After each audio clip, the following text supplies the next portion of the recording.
Hey everyone, welcome to Infinity Harry. If you're enjoying our unique takes on Harry Potter and want to see more exciting content, don't forget to hit that subscribe button. Today we will see second part, what if Harry became a master of light and darkness. Here is short summary. After surviving Voldemort's possession, Harry unlocks forbidden knowledge hidden within his own soul. With power and insight beyond his years, he must navigate a dangerous new path. One that challenges his beliefs, reshapes alliances, and decides the fate of the wizarding world. But before we start, if you want more stuffs like this, then please support to subscribe this channel and share with your friends. Let's start the video. He shouted, jumping abruptly back, refusing what his eyes were telling him. Breaking the surface, he whirled around, towards the stairs, away, he needed to get as far away as possible. Back to the house, the dormitory, sleep, and everything would be fine, wouldn't it? Since nothing had happened, nothing could have happened, or maybe he was dreaming. Yes, that had to be it, he was dreaming again, and as soon as he would wake up, everything would be alright again. No, everything was already alright. But just a second later, and before he had taken the second step, his mind cleared just like it always did in times of danger, and his nature set in. He was a Gryffindor, foolish and idiotically heroic. A Gryffindor didn't run away, he never did in his dreams, he faced the dangers and helped instead of being smart. His instincts took over, likely dooming him. He turned back around and dove underwater. It was no mermaid, though he realized why he had thought so at first.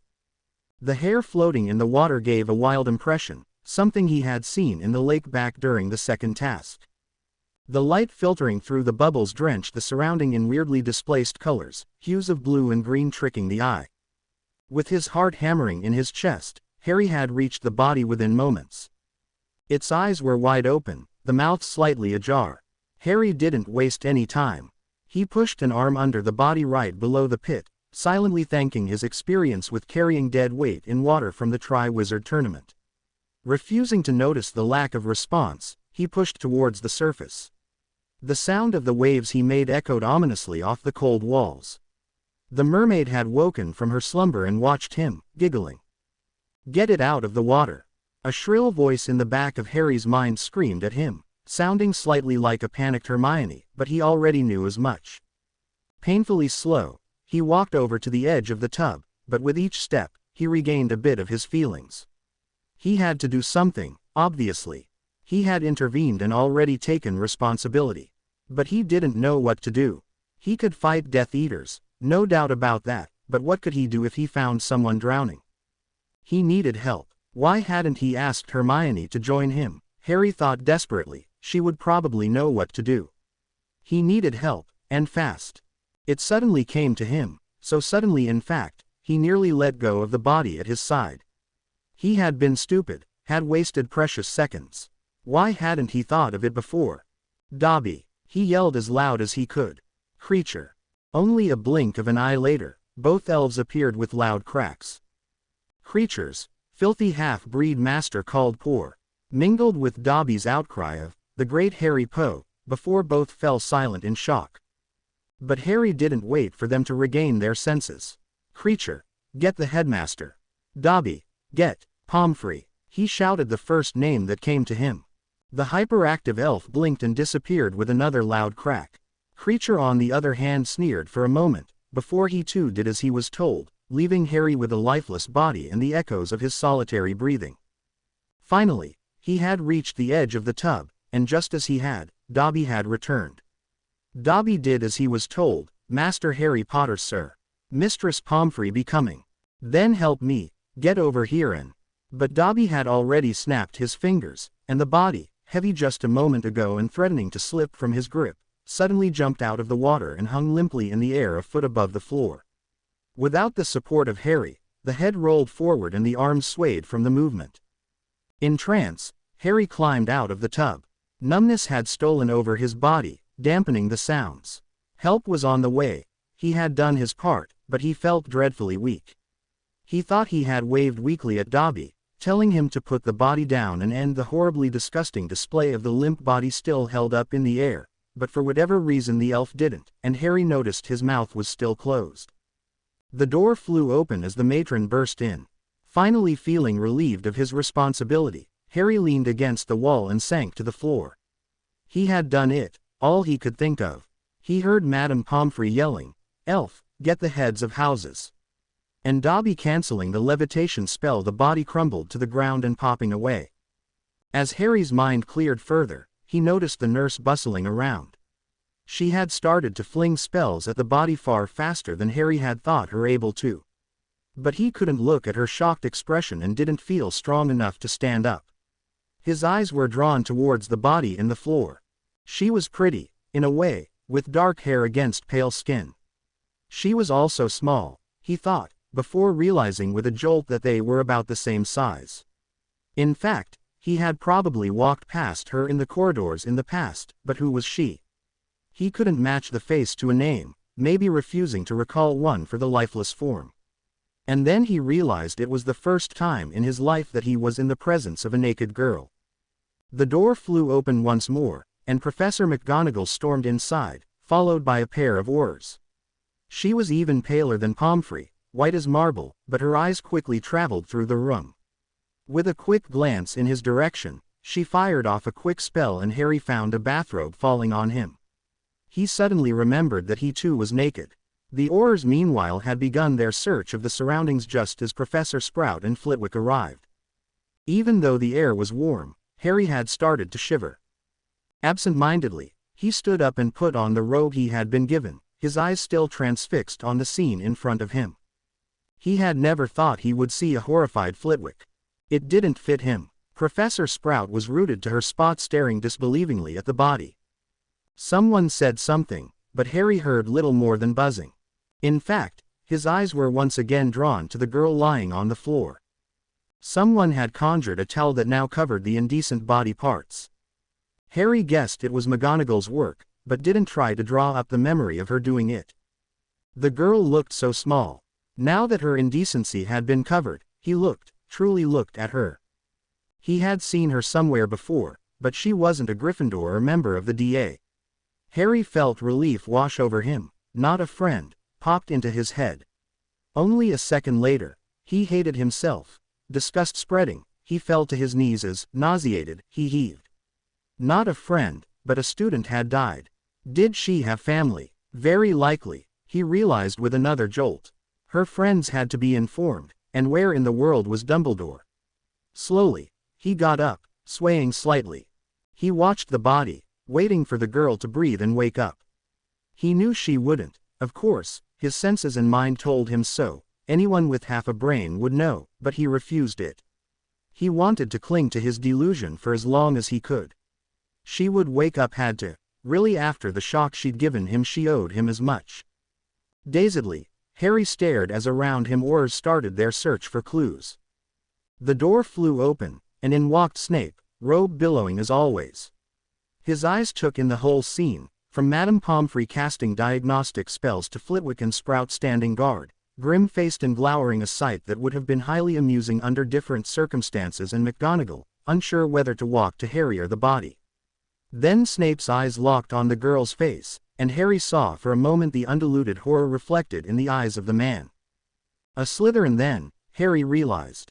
But before he could think about it, Snape had walked over, gripping the front of Harry's bathrobe and pushing him against the wall. Nose to nose, Harry could smell Snape's breath. "What have you done, Potter?"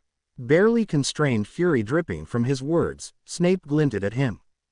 "Speak. What did you? I will see to it, Their eyes locked, and suddenly, Harry felt the world drifting from him. Memories floated to the front of his mind of sitting at a table, writing something, of the letter to Sirius, of a smiling Greengrass, of reading a book with a heavy leather cover, of walking into the room. A chaotic mind needed an appropriate defense, he heard himself whisper. But just then, McGonagall interrupted, and Harry became aware of the bathroom once more. "Severus, surely you don't suspect Mr. Potter. How could you possibly believe?" But Harry knew why, even with his head still hurting, and sure enough, even though he stepped away to escape the Aurors' glares, Snape hissed, "Oh, Minerva, you know, like I do, his hatred for rules. From his first day he overstepped boundaries, and you, like everyone else, constantly looked away." He was bound to become a criminal, it's in his blood, Potter's spawn, isn't he? Just like his father, of whom he has no memories of, Severus. McGonagall reminded him with a glare. Mr. Potter is nothing like you see him. We are all distraught, but baseless accusations. But Snape's face contorted into the ugliest, most fitting grimace of insanity as he spat, distraught, yes, while he's laughing at us in his mind. He is insane and a killer, just like Black. No, came the reply from the door. Dumbledore had arrived. All eyes locked on him, even the Aurors. Severus, if you'll allow. Turning to Harry, he asked, where were you today? Quidditch practice. We started at 1. I returned at 6, showered. Went to dinner at 6:45. Then came here. Sir, it wasn't me, she was. But Harry stopped and forced the images back, faintly aware of their hesitation to allow it, as if something was keeping them in place. After another moment, Dumbledore turned to the room at large. When have you seen the girl last? The girl, Snape stormed, had a name, Headmaster. Dumbledore nodded. When have you seen Miss Brooks last? Frowning, Professor Sprout cleared her throat. She left the Great Hall shortly after 6:45. She hadn't eaten, I noticed, which is why I remember, and I was worried. Children shouldn't go on an empty stomach, and she looked, well. Harry didn't miss the glances exchanged between the Aurors and Madame Pomfrey. Dumbledore nodded. So she left before Mr. Potter returned from Quidditch. He's lying, Headmaster, I'm sure, Snape protested, unwilling to let go of his suspicion. Well, until 6, he does have quite a few witnesses. And we can always ask the portraits about him, Dumbledore pointed out. Snape sneered. Maybe they just didn't see him, Headmaster. Harry felt anger bubbling in him. So Snape wanted to use the cloak against Harry. Pomfrey cleared her throat. While I'm no expert, I would still guess she died about 7 or slightly later.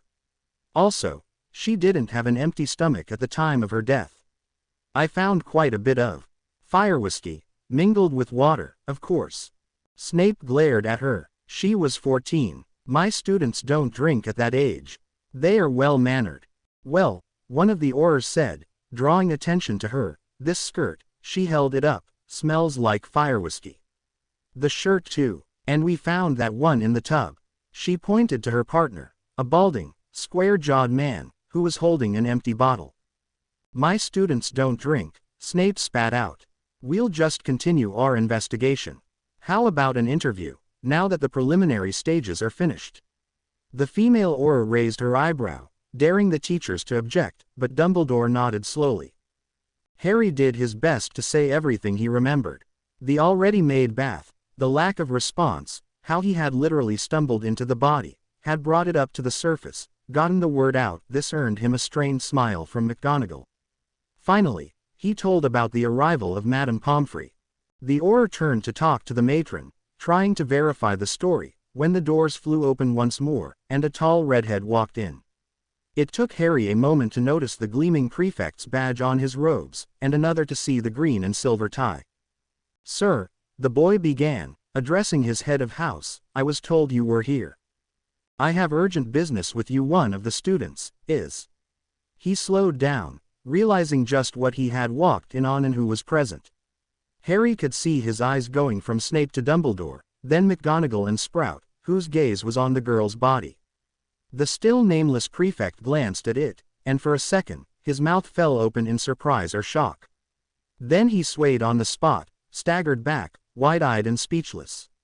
But his lips still moved, framing some word.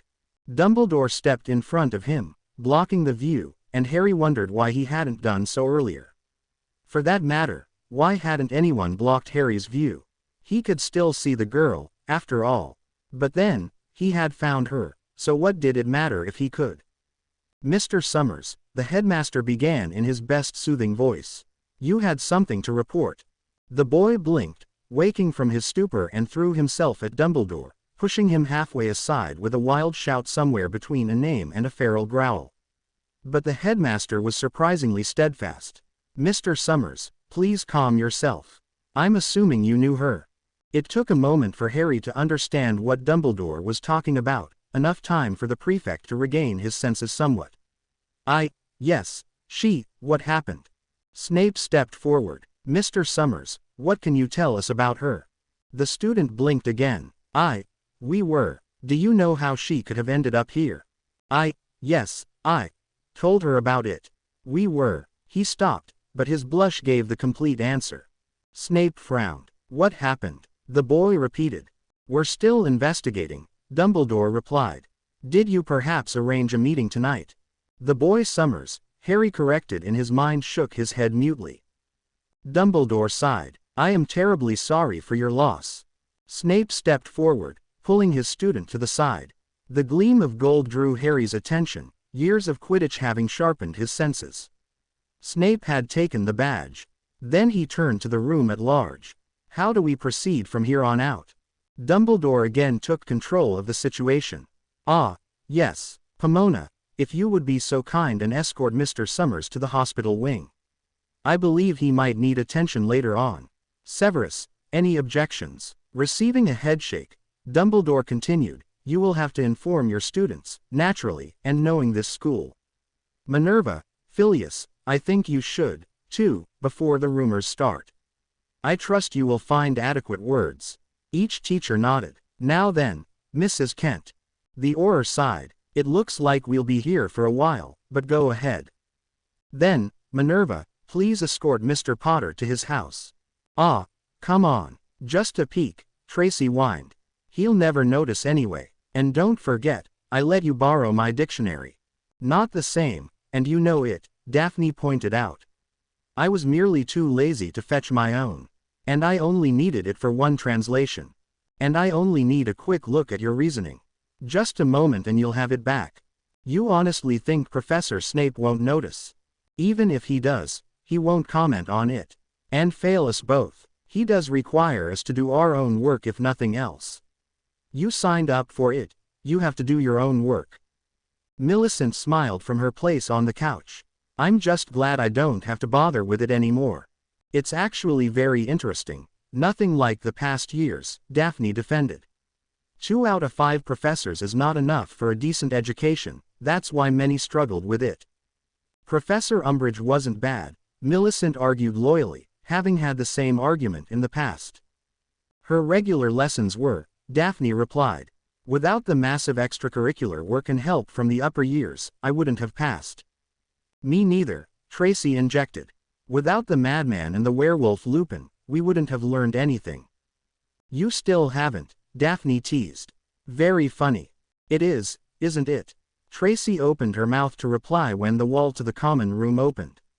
Professor Snape stepped in. Silence reigned, everyone too curious to talk. Prefects, he called, get the other students. They left. Mr. Boyd, until further notice, you will fill in as the 5th-year prefect. That caused a lot of raised eyebrows. Prefects weren't usually replaced at Hogwarts, after all. The last Slytherin to lose the status had caused a minor scandal by getting a wealthy pureblood pregnant. Or that was the rumor, at least. Daphne on the other hand wasn't surprised. Summers was decent, but no prefect material. Far too easygoing and rash, he was a bad example for the younger years. It had only been a question of time until the teachers realized their mistake as well. The rest of the house traipsed in, some still rubbing the sleep out of their eyes. As Snape watched them spread around the room, Daphne sat up straighter. She had seen him make a few announcements over the years and had learned to identify his moods. The cold, observing looks he gave as well as his mask-like expression couldn't mean anything good. And after the assignment of Boyd as prefect, did that mean? Mr. Summers will be rejoining you in the next few days. He is currently in the hospital wing and shall not be disturbed. Daphne released a breath she didn't know she had been holding. Professor Snape let his eyes wander the room as if searching for something. Has anyone seen Miss Brooks since dinner? Daphne missed neither the edge in his voice nor the oddly specific question. Ellen Jones, a 4th year, spoke up. Sir, she left a while ago. I ran into her in the corridor. When? Snape inquired. Shortly after 6:45, I think. I was coming back from dinner, sir. She was heading to the entrance hall, perhaps she went outside. That half-breed has Krupp pups which Abigail likes. Professor Snape pursed his lips in dislike. Anyone else? Nervousness spread. Teachers weren't usually that interested in rule-breaking or single students, and their head of house in particular let a lot slide, as long as they were Slytherins and not caught. A foreboding rose in Daphne. Something was very wrong. Ellen glanced around nervously. When nobody spoke up, she turned back to the teacher. I can inform her of whatever it is once she is back, sir, if you want me to. Professor Snape sighed, and in the eerie light of the dungeons he looked harsh. That will not be necessary. Earlier this evening, he continued louder than before, and Daphne could have sworn she heard a slight crack in his voice. Miss Brooks was found dead. A gasp went through the room. A few of the younger students began sniffing.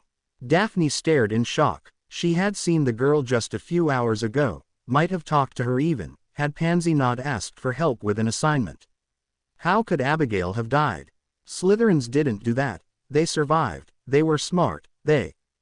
But a horrible thought came to her. She had been found dead. She had to have been at Hogwarts. How could someone die while at school? Professor Snape's voice drew her from her thoughts. The investigation is still ongoing. I urge anyone who has relevant information to step forward. Silence reigned once again while everyone processed what they had heard. Professor Snape encouraging people to help instead of hinder the authorities. The assembled students waited for the inevitable. Finally, Jonathan Crowley voiced the question that was on their minds. How did she die, sir? Professor Snape seemed to consider his words carefully. She was found by a student on school premises. Ignoring the gasps, he continued, the headmaster believes them to be innocent. He paused, letting it sink in. Another issue arose, however. A bottle of fire whiskey was discovered as well. Does anyone have an idea where she might have gotten it? No one dared to answer that question. Again, I urge anyone with information to step forward. Should I learn of anyone withholding knowledge about either matter, I will be very displeased. Furthermore, my door will always be open. I advise you to rest for the time being, and continue with your class work as before. He jerked around and left his shocked house behind. I don't believe it, Tracy exclaimed. She borrowed my notes last week. I can't believe it.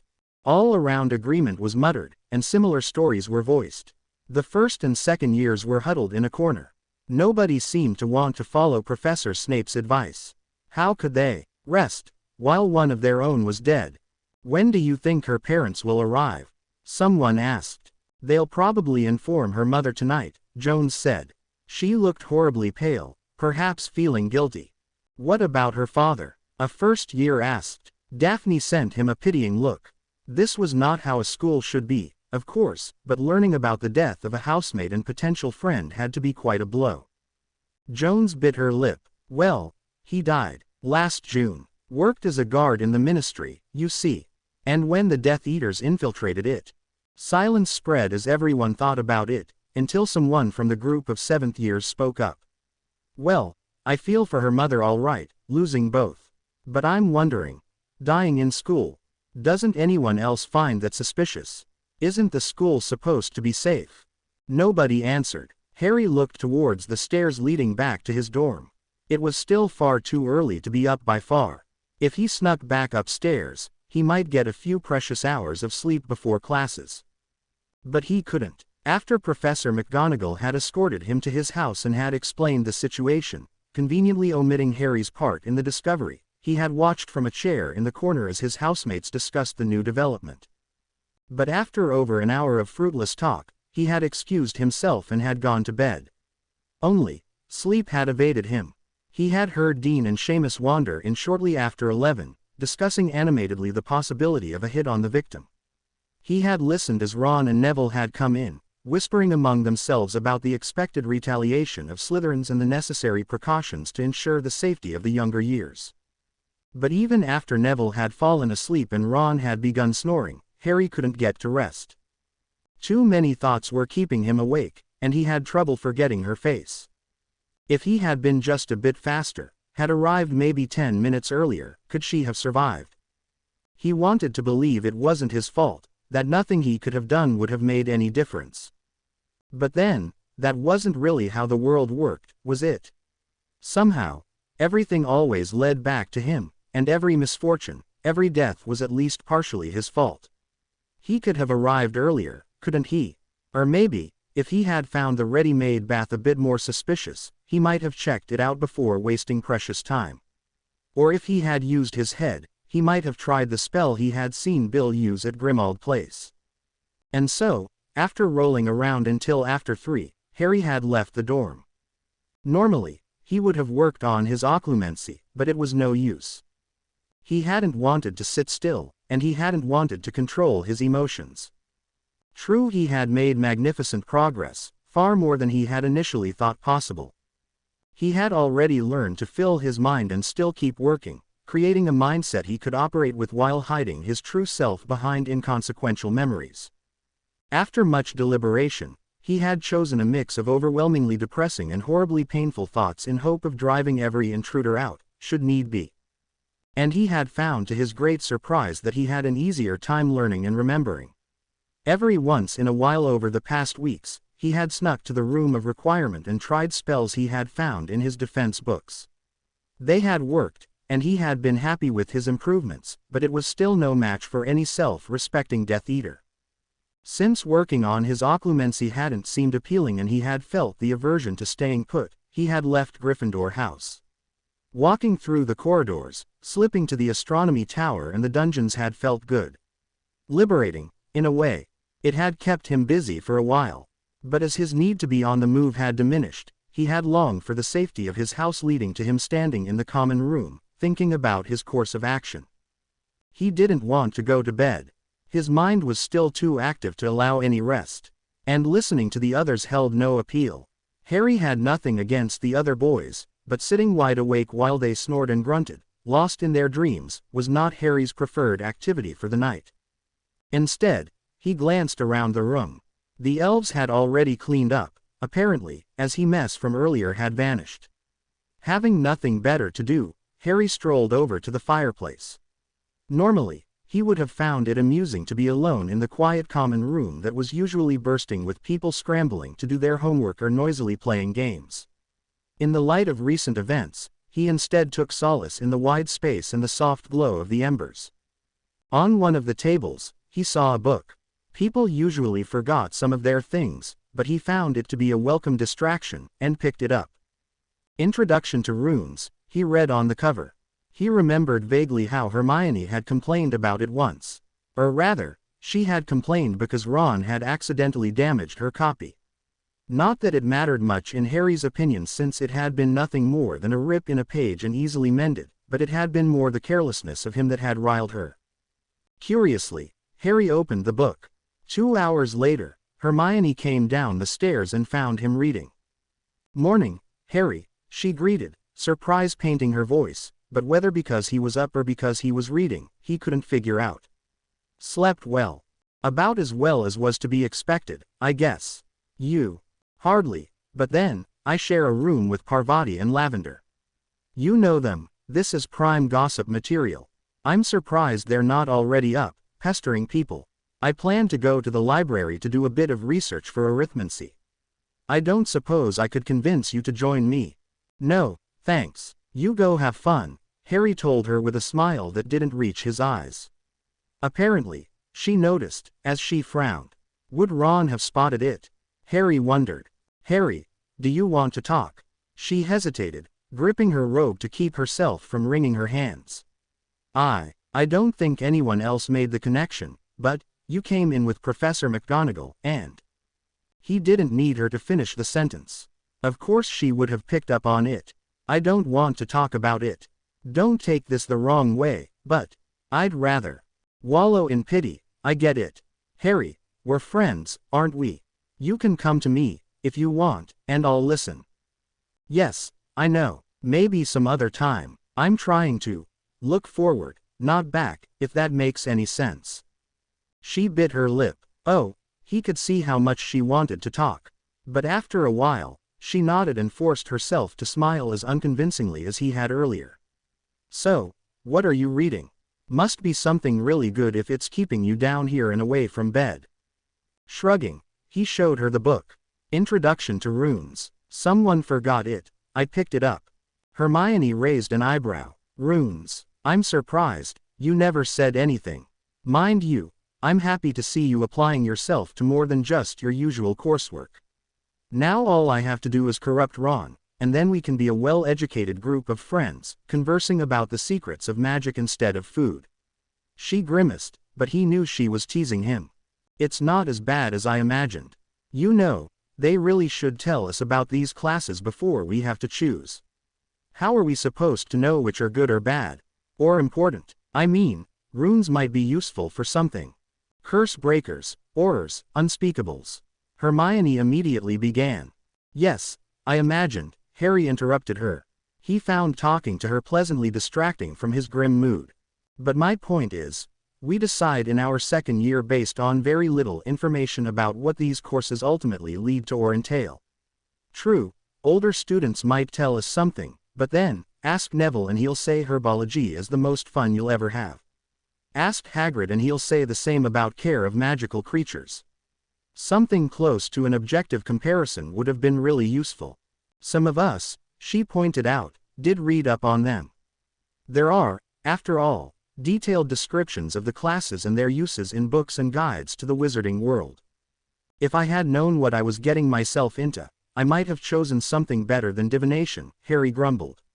I might have chosen something where I would have had a chance at getting an OWL instead of wasting 3 years on rubbish. That's probably why the students aren't told about the courses, so bogus-like divination can be continued, otherwise people would be swarming runes or arithmancy. It's not complete bogus, Hermione, there are prophecies. And there's divination like the centaurs are doing it. But apparently, it's not something that can be taught. Mind you, I did learn something useful, reading people to see whether they're hiding something. Oh, and lying. You still can't lie to save your hide, though, Hermione countered. Harry shrugged. Well, no use crying over spilt milk. Or, you know, wasted opportunities. Wasted opportunities. Something you want to tell me? She asked with a raised eyebrow. Well, OWLs, you know. We're NEWT students, so. But Hermione just shook her head wide-eyed. There is nothing stopping you from getting a runes OWL but your own laziness. He sighed. Yeah, I know, I'm a lazy bum. But I don't think I'll be able to fit runes into my timetable, and especially since I'd have to join the 3rd years, so no.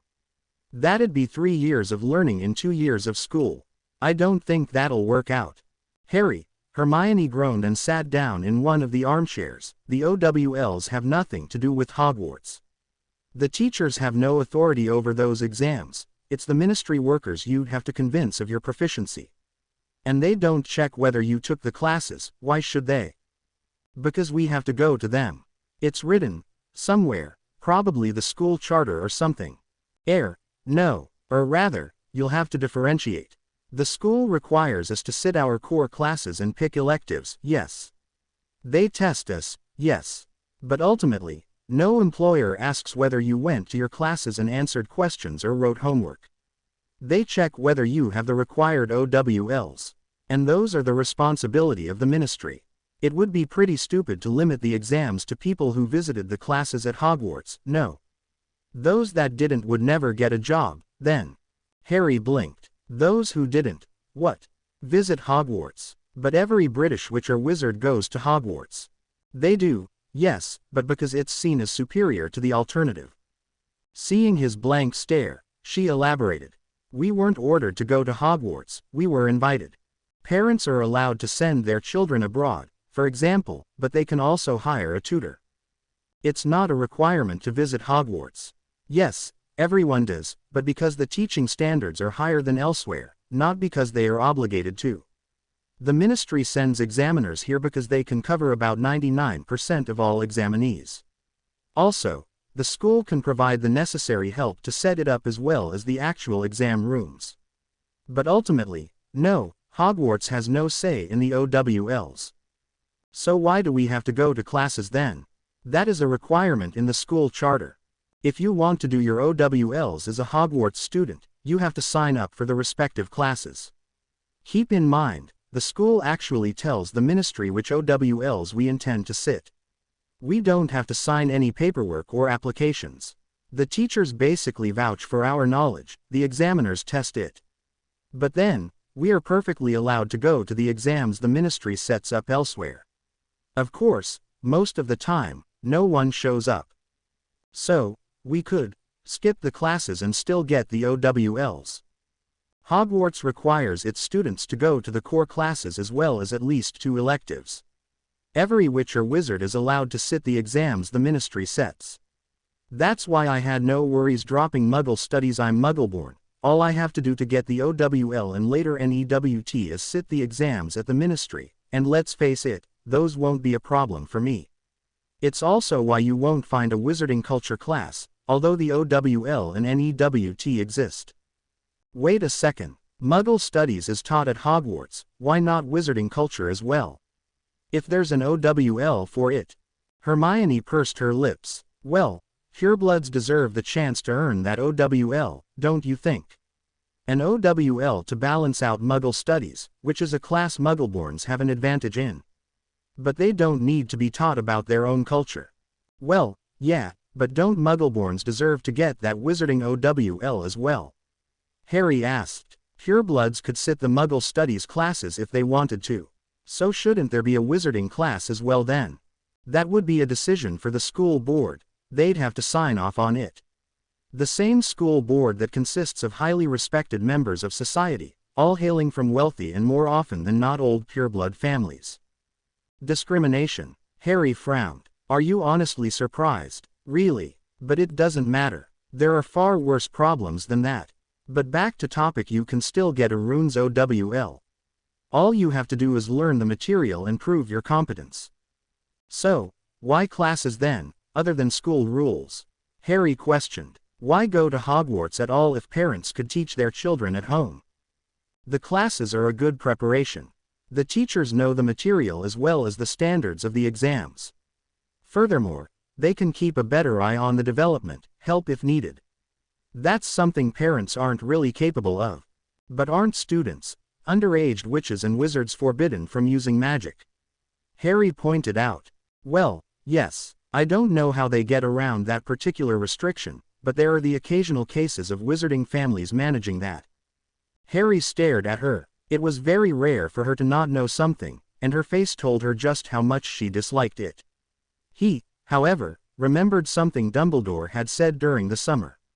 If magic was only identified by location and not perpetrator, was it possible for wizarding families to abuse that loophole to such an extent? It would imply a staggering level of incompetence in the ministry. Yeah, he could see it happening. All right, if you say so. He glanced at the book in his hands. Runes, then. I've read a bit, but I don't think I could really get the hang of it. Well, it's different all right, yes, but not impossible. It's simply not magic as we are used to in our core classes.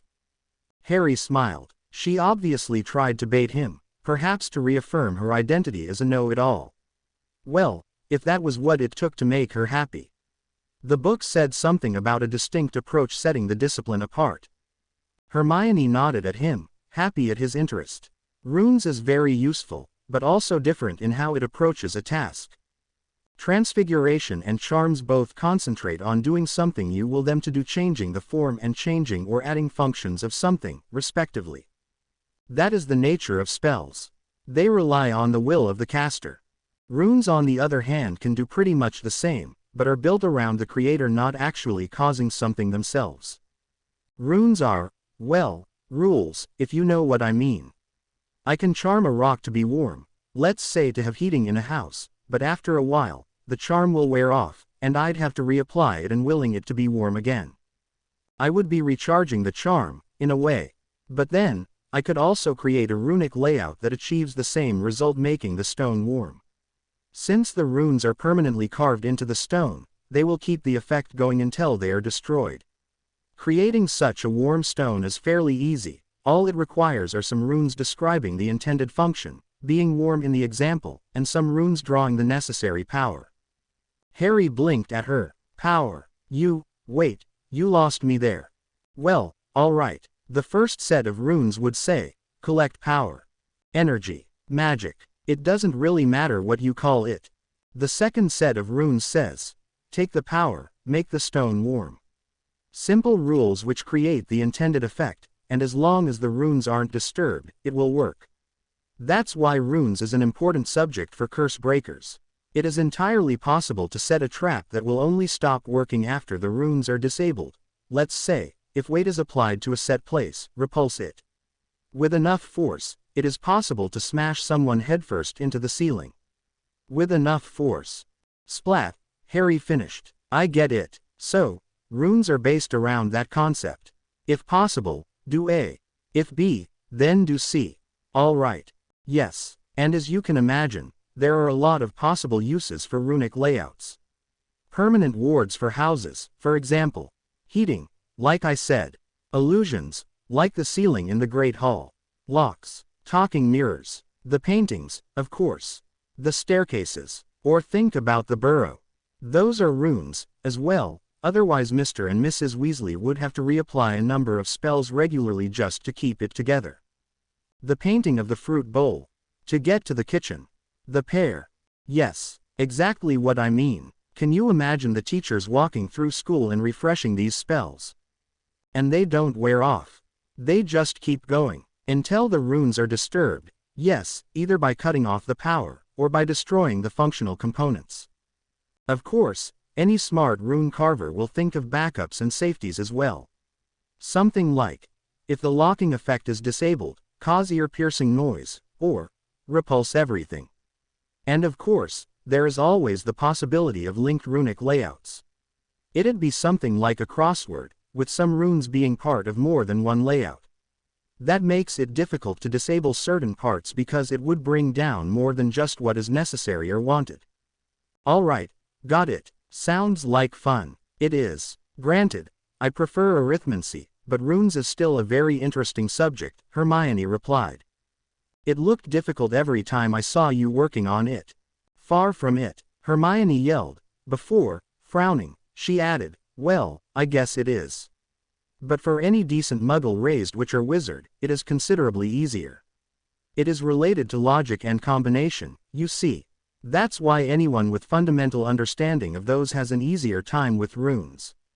The same can be said about arithmancy. And that is perhaps the most important subject in existence, as it is essentially magical theory. Now I know why you love it.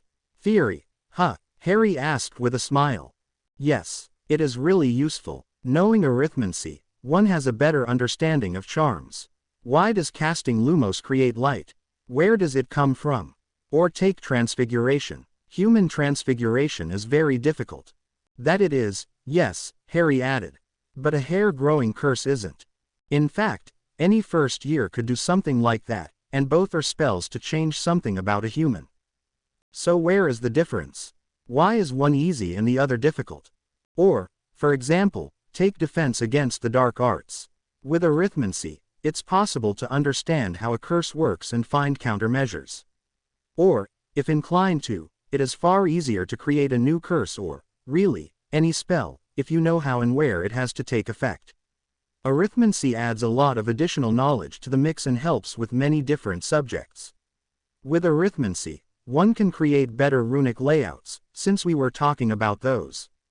So you can write better rules. Something like that, yes. Runes, unlike charms or direct transfigurations, are set once they are written. Arithmancy allows better rules, more precision, for example, or smarter protections, or, really, a clearer setup, if necessary. Or, if more than one magical is working on something, easier cooperation. Actually, arithmancy is especially useful for runes, since those are, well, set in stone, and meant for centuries. Harry frowned. And by that, you mean, well, let's take, ... quote. She let her eyes wander around until they snapped back to him. I know. Let's take the stairs to the girls' dormitories. They are protected by a runic layout and only allow girls to go upstairs, right? When he nodded, she shook her head. No, they also allow teachers, for one. But let's go over the basic idea. So, to bar boys, the runic layout has to recognize the gender of whoever tries to go up. It has to have some form of reaction to boys trying and be powered somehow. Those are the three components necessary for the stairs. Let's ignore the question of power, since it isn't really that important at the moment. The stairs have to have some defensive mechanism, right? Again, Harry nodded. All right. The stairs become a slide, remember. That will send boys back down. Also, the head of house will be notified, but that's not relevant right now. But then, that will only work if the boys walk upstairs. What about someone trying to fly? With a broom. If he's decent enough, he should be able to do it without ever touching a step. A slide won't bother him much. So, the runic layout has to include the case of someone walking upstairs as well as someone flying, by broom or carpet. Just out of curiosity, what happens if a boy tries to fly upstairs? Hermione glared at him, but after a while relented. He'd be flung out, very forcefully and spinning, fast enough, in fact, that he'd probably break numerous bones. And you will notice the different punishments in place. Simply trying to sneak up results in a shaming experience. Trying to outsmart the protection results in far more severe consequences. Then the lesson is to not try to be smart. It is to not try to intentionally circumvent the protections, she corrected. But back to topic. So we have something in place as an appropriate punishment. But then, the runic layout has to recognize the gender, right? And that is actually very difficult. Come on, you're kidding. That can't be hard, can it? You doubt me, Hermione challenged. It is. Let's look at the problem. The ward protecting the stairs cannot have a loophole, otherwise someone might still slip through. It can't be as simple as checking for physical attributes, obviously. Wait, why not? Harry interrupted. That sounds reasonably easy, if invasive. Well, what about Tonks? Hermione asked. Is Tonks male or female? Harry laughed out loud. Tonks a girl. A woman, I mean. Is she? How would you know? Tonks can change her appearance at will. In fact, she can change pretty much everything about herself, and certainly well enough that a simple check for whatever is hidden under her clothes won't work. But you were right, Tonks is female since her core is flagged as such. But what about animagi? A fly animagus, for example. So, the runes have to identify the gender irrespective of form, and be able to distinguish between a fly and a wizard pretending to be one. Damn, there goes that idea, Harry mumbled. All right, so it is complicated, I get it. Yes, it is. Luckily, witches and wizards are easy to distinguish because of their core. Tonks is female, since her core is flagged as such. You said that, yes, Harry replied. But you never said what you meant. Well, it means every witch and every wizard has a magical core which allows them to use magic. And each core has a gender assigned to it. Mine would be female, yours male. Both are nigh impossible to alter, but also actually almost indistinguishable. Very powerful witches or wizards can shift it marginally for someone else, but otherwise, it is pretty much set. It doesn't actually do anything, it is simply there. This label, if you will, useless, as far as anyone knows, is something on an axis from male to female. You'd be marked somewhere on the male part, and I on the female part. Easy enough, but unfortunately, some people don't play by the rules. They are on the wrong side. They aren't on that axis. Goblins, for example, are identified as neither, but still have two ends of their own. People like Professor Flitwick would show up as neither, as well, and be distinguished as, I don't know, apples and carrots. Carrots? Harry questioned with a raised eyebrow. Well, you get the picture. They aren't labeled as human female or human male, and the runic layout wouldn't know what to do with them. The rules wouldn't apply to them. Depending on how it is written. Keep all males out, or only let girls upstairs. Part goblins might be allowed or not. Which would mean that for every possible mix of races you'd need a different copy of the rules for runes. It's a core issue. Keep carrots out. Keep human boys out. Keep boys with giant blood out. It'd result in a large list, but ultimately, it might still be possible, if it weren't for part trolls, part velas and similar mixes of certain degree. She paused, enjoying the moment. See, they don't have different ends of an axis. For example, every part troll with at least an eighth troll blood is recognized as male. They simply lack any distinction as far as their cores go, and are not only identified as humans, but as boys. Even the girliest of girls would still look to the runic setup like a boy. Conversely, Part Velas always show up as female. Goyle could be part Vela. That'd be funny. So, Lavender could be labeled as male if she had troll blood. It doesn't have any meaning, you know. It's simply boys and girls being -1 and 1, respectively, none better than the other. But I think I've made my point. Runic layouts are hard to write, since, to be good, one has to think of a lot of possibilities. And that doesn't take into account possible security concerns. There are hundreds of possible runic setups that could power a ward, and even more that could identify people. After all, knowing how something is written means knowing its weaknesses. And keep in mind, these layouts aren't perfect. Teachers, even males, can go up, because, at the time when it was written, male teachers were around. However, male prefects are still ejected, because the prefect system hadn't been in place at the time, and the last 2 years had their responsibilities instead. So, how are the stairs protected then? You talked about what wouldn't work, but never how it was solved. Even if I knew, and I wouldn't tell you. Harry, you are a good friend and actually one of the most decent people I know, but you are still a boy, Hermione replied, rolling her eyes. All right, I get it. Fine. Runes, then. They sound useful. They are, Hermione agreed. But I doubt I'll have time for that, Harry finished.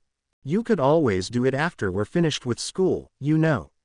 That's when I'll get my Muggle Studies OWL, and you can bet on it, I will drag you there as well, she threatened. After school. Well, let's see, Harry answered. But his thoughts returned to his future. After school, he couldn't see a life after school, not for himself, actually. After he had heard the prophecy, he had refused to accept the implications, true, but over time, he had come to terms with it. In the prophesied fight against Voldemort, how was he, Harry, supposed to win? How was he supposed to overcome the ruthlessness and over 40 years of experience? And how was he supposed to defeat Voldemort in the first place? The last time, luck had assisted, and Voldemort's arrogance had allowed Harry to escape. Escape with his life, flee the scene of battle, not win. He hadn't even managed a draw, really. And when Voldemort had been defeated, he had lost his body, but he hadn't passed on. Did the afterlife intentionally keep him on the mortal's side? Dumbledore had said that love was the power Voldemort didn't know. Love, really? How would love defeat a Dark Lord and dozens of wands? It had worked somewhat the first time, yes, but he couldn't hope for the Death Eaters to all kill themselves by rebounding curses, could he? After 10 or 20 failed attempts, they would wise up, wouldn't they? He couldn't see a life after school. All he saw was a life, leading up to the final confrontation, the final fight in which, with luck, Harry might take Voldemort with him. A life for a life. The balance would be kept. And after realizing that truth for the first time, Harry had come to terms with it. He had found his purpose in life, ridding the world of Voldemort, dying in the process. It was poetic, he mused, as he sat back and stared into the fireplace. The boy who lived, sacrificing himself for the world, possibly without anyone ever learning of the final act. With it, 2 legends would end: the boy who lived, defender of the light, and Lord Voldemort, bringer of death and chaos. Did he see it too? Did Voldemort understand the underlying justice, the balance it would bring? The balance fate seemed to demand. Maybe that was the main reason for Voldemort's obsession. Maybe he sought to fight fate. Or death at the hands of his nemesis. He'd let Hermione worry about OWLs, Harry decided. It was her way, her life and destiny to grow into an adult, to live. Maybe that was the reason he felt close to her, why they had such a good friendship. They were similar, both coming from a Muggle background and both good in their respective fields, but at the same time fundamentally different. Whereas she longed to prove herself, to climb to the top and show the world her vast talents, he liked the shadows. Standing in the spotlight made him uneasy more often than not. Whereas she had a loving family that raised her to be a healthy member of society, he had grown up to contempt and injustice and into an ill-adapted teen, torn between longing for and at the same time avoiding human interaction. Whereas she was destined to start a new era of wizard kind, he was fated to end one. Whereas she prepared for her life, he prepared for his death. Funny how some things worked out. Wednesday afternoon, Summers had returned to the Slytherin common room. Most had left him alone after seeing his haunted look, and only some of his closer friends had tried to comfort him. Some of the housemates were still rather disturbed by it, especially the younger years, but starting Monday evening, the whispers had broken out. Theories had been discussed, even if no one had any new information. Some were determined to get to the bottom of it, others simply liked to regain their sense of safety, and knowing what had happened and if there was any danger for them would help them. Daphne hadn't been in either group. While the teachers had been very considerate, giving hardly any homework, she still had a lot to do. Additionally, doing something for class meant not thinking about what had happened, and any distraction had been welcome for her. She didn't need to think of the death of a girl so close in age. For that reason, she had done an impromptu tutoring session for some third years on Monday. Evening came, and with it heavy rain, forcing everyone in the house to stay indoor. Tracy and Millicent were playing some obscure game they had picked up, consisting of a lot of shouting and the occasional switching of places.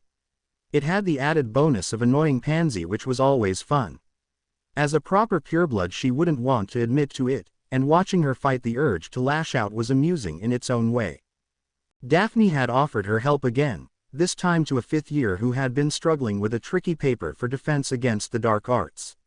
In all honesty, Daphne had found it too complicated herself, but had managed to muddle through. Over the course of the evening, she had found the number of students around her growing. Shortly after 10:30, however, they had finished, and Daphne found herself watching Millicent play.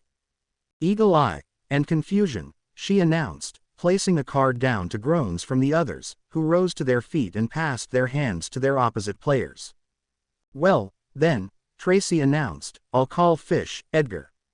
And the boy smiled at her and shook his head. "No, bad luck."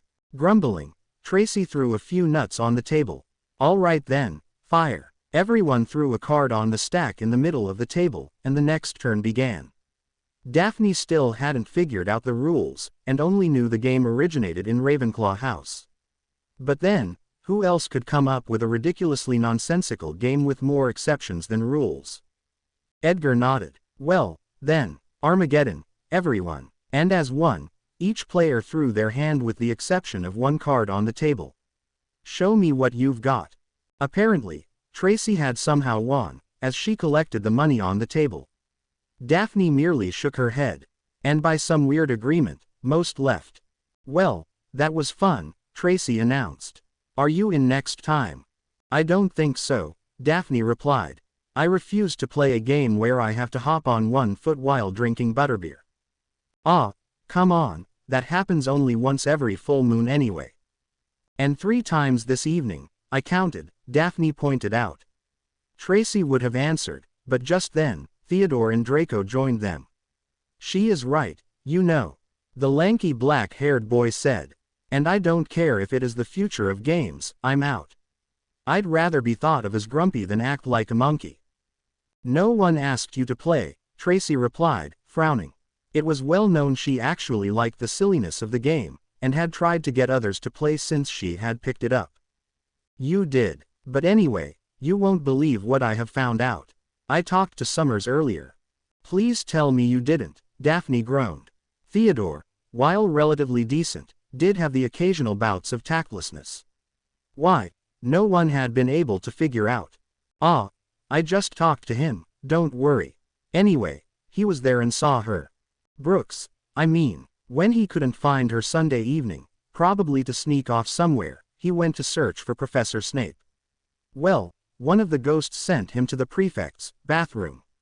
When he arrived, they had already found her. Dumbledore was there, Donovan said, and the heads and Madame Pomfrey as well. And you know who else?" He waited for a moment, positively bursting to tell. When nobody took the bait, he bent forward with a mad glint in his eyes. "Potter." That got him the desired reactions. Tracy almost fell from the couch, Millicent gasped loudly and Draco looked shocked.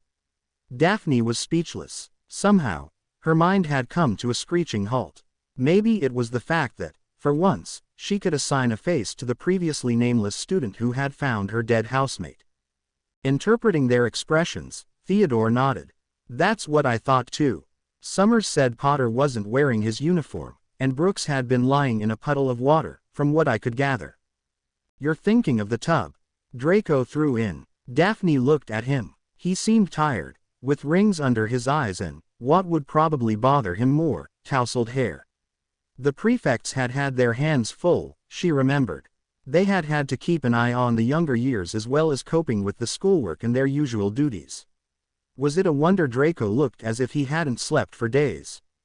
Yes, it makes sense. Granted, we don't know for sure what happened, but I do have a theory. You think Potter had something to do with it? Tracy laughed while Daphne looked between the two of them. Ah, come on, as if he'd have the guts to do anything, he's just a harmless lion's cub. For a second and out of the corner of her eye, Daphne saw something flicker across Draco's face. If she hadn't known better, she would have labeled it as hate. But then, it was probably only a flicker of the light, because it had vanished as quickly as it had come. And, she reasoned, as she looked at her destined husband, didn't he have the right to be angry? Even she felt the helpless rage at the thought of one of their own dying, and Draco's feelings for Potter were well known. So, yes, he had good reason to be angry.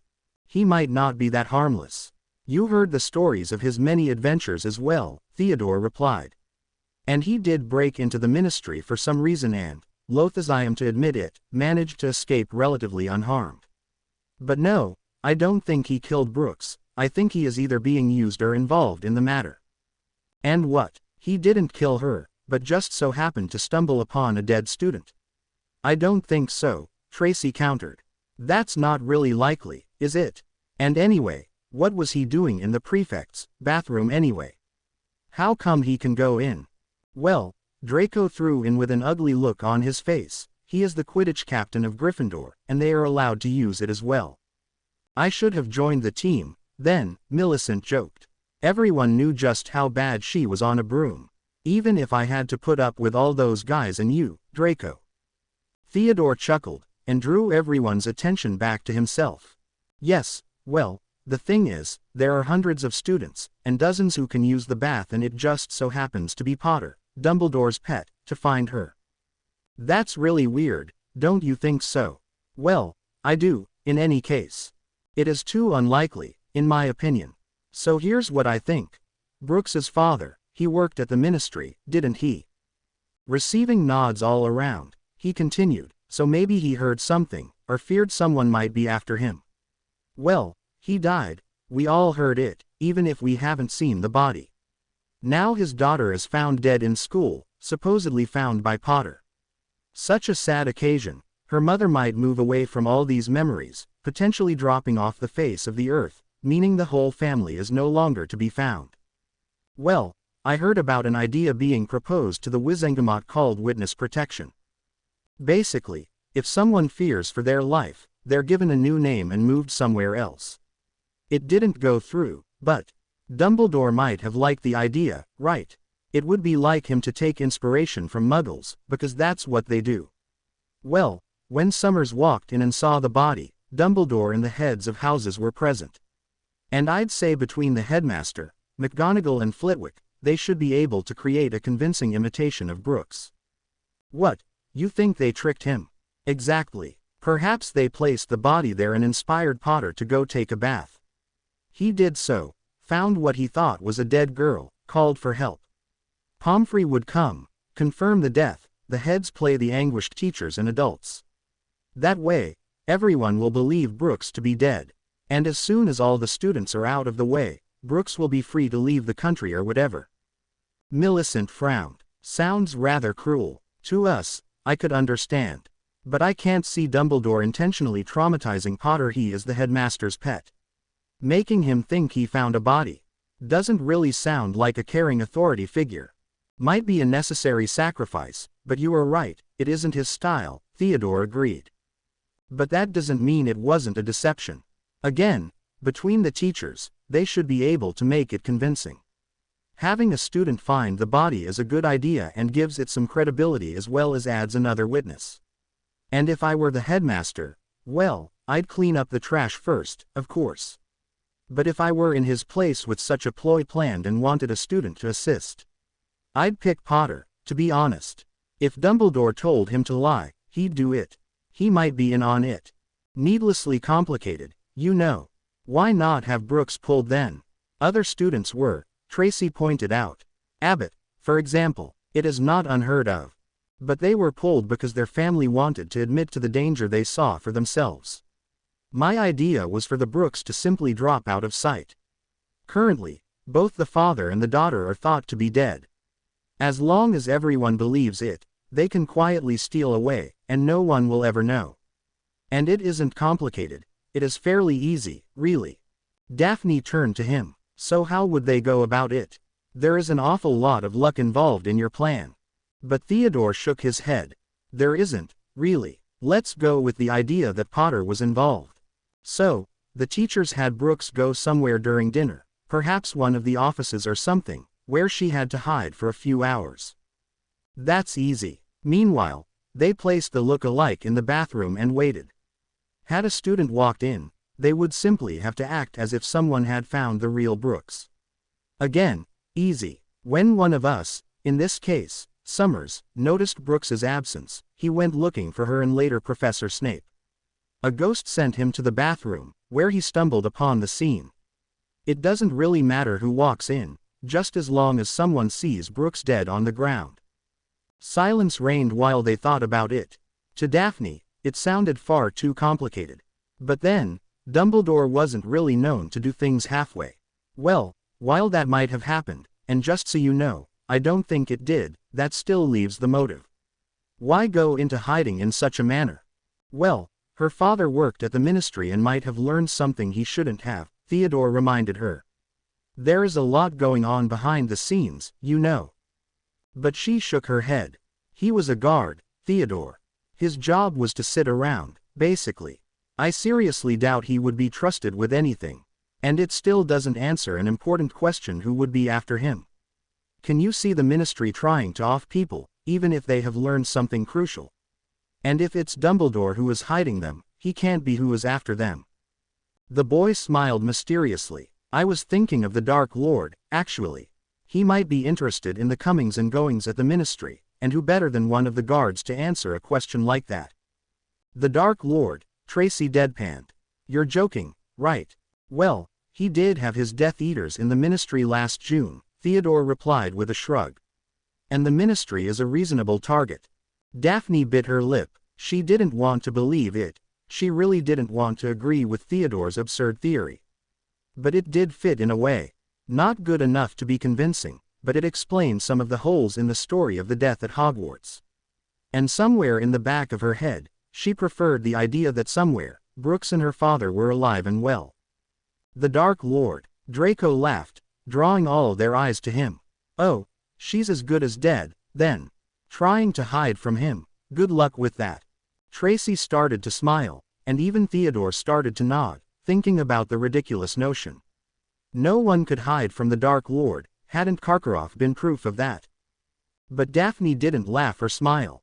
Perhaps it was because she didn't find the struggle to survive as amusing as her classmates, or perhaps she was simply a bit too tired and slowed down from the tutoring. However, for some reason, she did pick up on Draco's laugh. She had heard him laugh before, especially at the misfortune of others, one of his favorite amusements.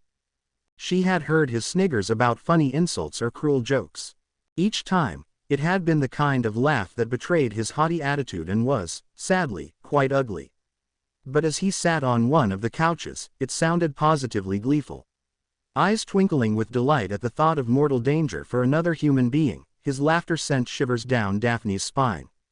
Unlike Tracy, he didn't laugh at the absurdity of trying to escape the Dark Lord's grasp, but, it seemed to Daphne, at the consequences of it. Instantly, Daphne was reminded of another laughter. When she had been 5, her mother had to file a complaint at the ministry. On their way back to the exit, they had seen a woman being dragged away by oars, rambling about kittens, showing someone something, and chuckling to herself. When they had passed in the corridor, the woman had gazed at Daphne. It had been very frightening for the young Daphne. She had seen the insanity shining in the woman's eyes, and perhaps the woman had seen more than Daphne had been aware of at the time. Ever since Daphne had heard about her grandfather's last year's arguing with his mirror image or his death, trying to fire call someone and forgetting the flow powder, Daphne had tried to convince herself it had been an accident. He had been known mostly for odd quirks like complimenting the dashingly dressed image in the mirror and asking its name. That moment in the ministry had changed Daphne, had made an impression on her. Seeing it with her own eyes, her mother standing detachedly by her side, Daphne had, for only a brief moment, recognized herself, her worst fear since that day madness, a mind utterly lost. It was the reason Daphne's boggart was herself, or rather, what she feared to become. She was just glad she had been able to act in third year's defense class before her doppelganger had done anything. She had gladly endured the teasing about being afraid to not be unique, as long as no one had learned the truth. But the woman in the ministry had been mad, her mind lost. Draco wasn't. His eyes were clear, he was very much in control of himself. She could see it. It wasn't the cackle of insanity. It was the joy at the thought of cruelty, of murder. Whereas before, Draco had been Daddy's little boy, mindlessly repeating the words, he was now his own man. Only minutes before, she had hated the idea of marrying him, expecting to have to endure loveless years watching him waste their wealth. What else would he be capable of, she had reasoned. Now, however, a dreadful feeling settled in her. With the Malfoys as close to the Dark Lord as most suspected, how far would Draco go to get gold for him? Now that she saw him clearly, she wasn't so sure he was only a braggart. He seemed harsh. Could he kill? No, he couldn't. She had known him for years, and she didn't want to believe Draco Malfoy could be a killer. But he might just stand aside and let others do the dirty work. That was the way of the Malfoys. They kept back, but didn't act themselves. You're right, Nod replied with a chuckle, drawing attention to himself. But then, that is kind of where I was going with this. If everyone believes her dead, then she might have a better chance to survive. Why search for someone who is already dead? Well, the Dark Lord would still be after her, but at least no one can betray them. And I think, Draco said, still smiling, that you are hilariously wrong. A ploy to hide her from the world? I don't think so. It's far more likely that she had an accident or something. The prefect's bathroom, you said. Well, she might have slipped and broken her neck or something. Accidents do happen. And didn't Professor Snape ask about fire whiskey? She had a bad year, she might have tried to escape of all that. Maybe she simply got drunk, slipped, and died. Not pretty, yes, but I honestly can't see a conspiracy here in school, much less one that they can keep a secret. Nothing stays secret at Hogwarts. He chuckled. But feel free to spread your theory, and if you can manage it, preferably among the first 2 years. They are seriously getting on my nerves. I can hardly get my regular duties done with them constantly annoying me. Speaking of which, Pansy, we're on patrol duty tonight. The girl nodded half-heartedly, and both left. Grumpy, Tracy commented, picking a thread off her pants. Well, I want to, but I can't really fault him, Theodore answered. We had 5 or 6 of them coming in last night, asking for help. Draco literally had to tuck them in. I'd be surprised if he got more than 2 hours of sleep, and since he can't lash out at them, and he still has to do these tutoring sessions once in a while. Is he any good? Millicent asked curiously. Don't know. Well, he doesn't really have that many, most of them are done by other volunteers, but, an hour here, an hour there. Don't know why he doesn't quit, really, but it looks like he's enjoying it. He got others to help, though, so that might help him share the load. Some Ravenclaws, a Hufflepuff or 2. Even that buddy guy from Gryffindor. Tall, that's 7 year. Something Scottish, right, yeah Colin McSomething. I don't know. Looking up, Theodore smiled as he saw Waters coming into the common room. Now, excuse me, ladies, but I've been meaning to talk to Julianne. Watching him leave, Tracy shook her head. Don't know why he's bothering. She'll brush him off like always. Well, I think I'll shower before Pansy comes back. See you later. She too left. Theodore, really? Millicent chuckled, as if to fill the awkward silence in the otherwise lively common room. Sometimes I wonder where he gets his ideas. But Daphne bit her lip, and Millicent fell silent. They locked eyes, and Daphne said in a low voice, "Did you notice?" Her eyes shot to the seat Draco had vacated and snapped back to her heavy friend. Millicent frowned slightly, but nodded. "It doesn't have to mean anything, you know." Tracy laughed too. "It was probably the stress, it is known to happen. And even you have to admit Theodore's theory was ridiculous." But as Daphne considered it, she still felt a shiver run down her back. Fulfilling the contract had always been a possibility, even if it had been an unlikely one. But now, she was more convinced than ever that she didn't want to marry Draco. She needed an out, and she was willing to give her best chance another try. "Would you do me a favor again?" she said in the same low voice as before. Millicent glanced around warily. "It won't work any more than before." Daphne smiled faintly. "Well, I've thought about it. Shouldn't he have guardians?"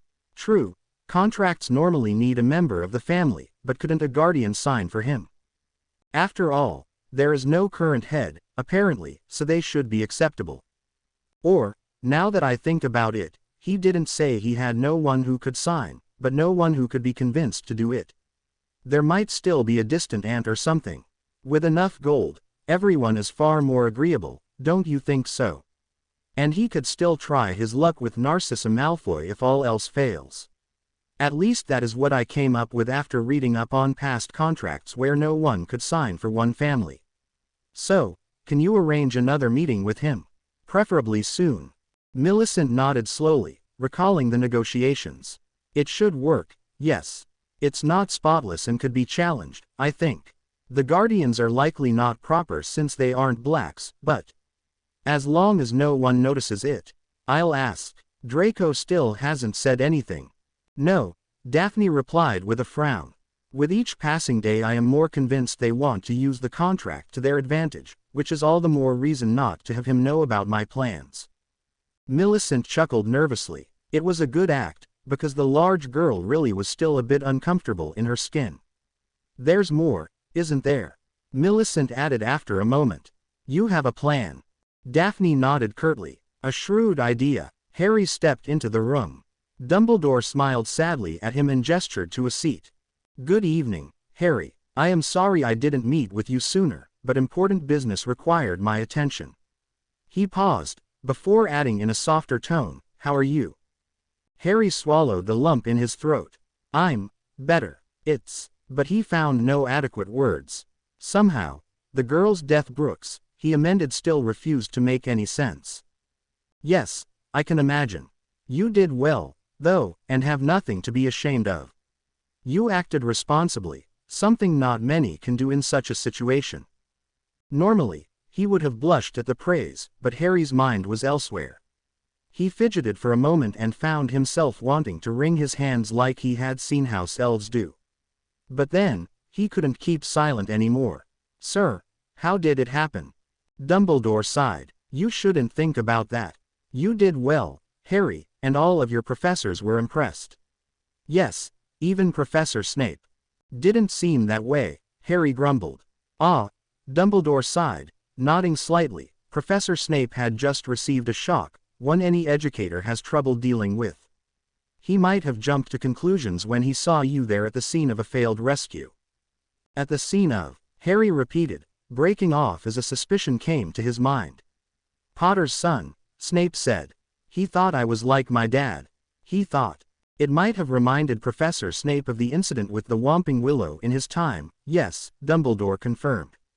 "Both times, a Potter tried to save another student. You failed, your father succeeded. With the limited information available, Professor Snape might have drawn the wrong conclusions. That attempt on his life is not something to leave behind, and you are." But Harry interrupted the headmaster. "I should have checked the tub first. I thought it strange, but brushed it aside. Maybe if I had been just a bit more cautious. Constant vigilance and all that. It's been on my mind the last few days. I mean, she could live had I been.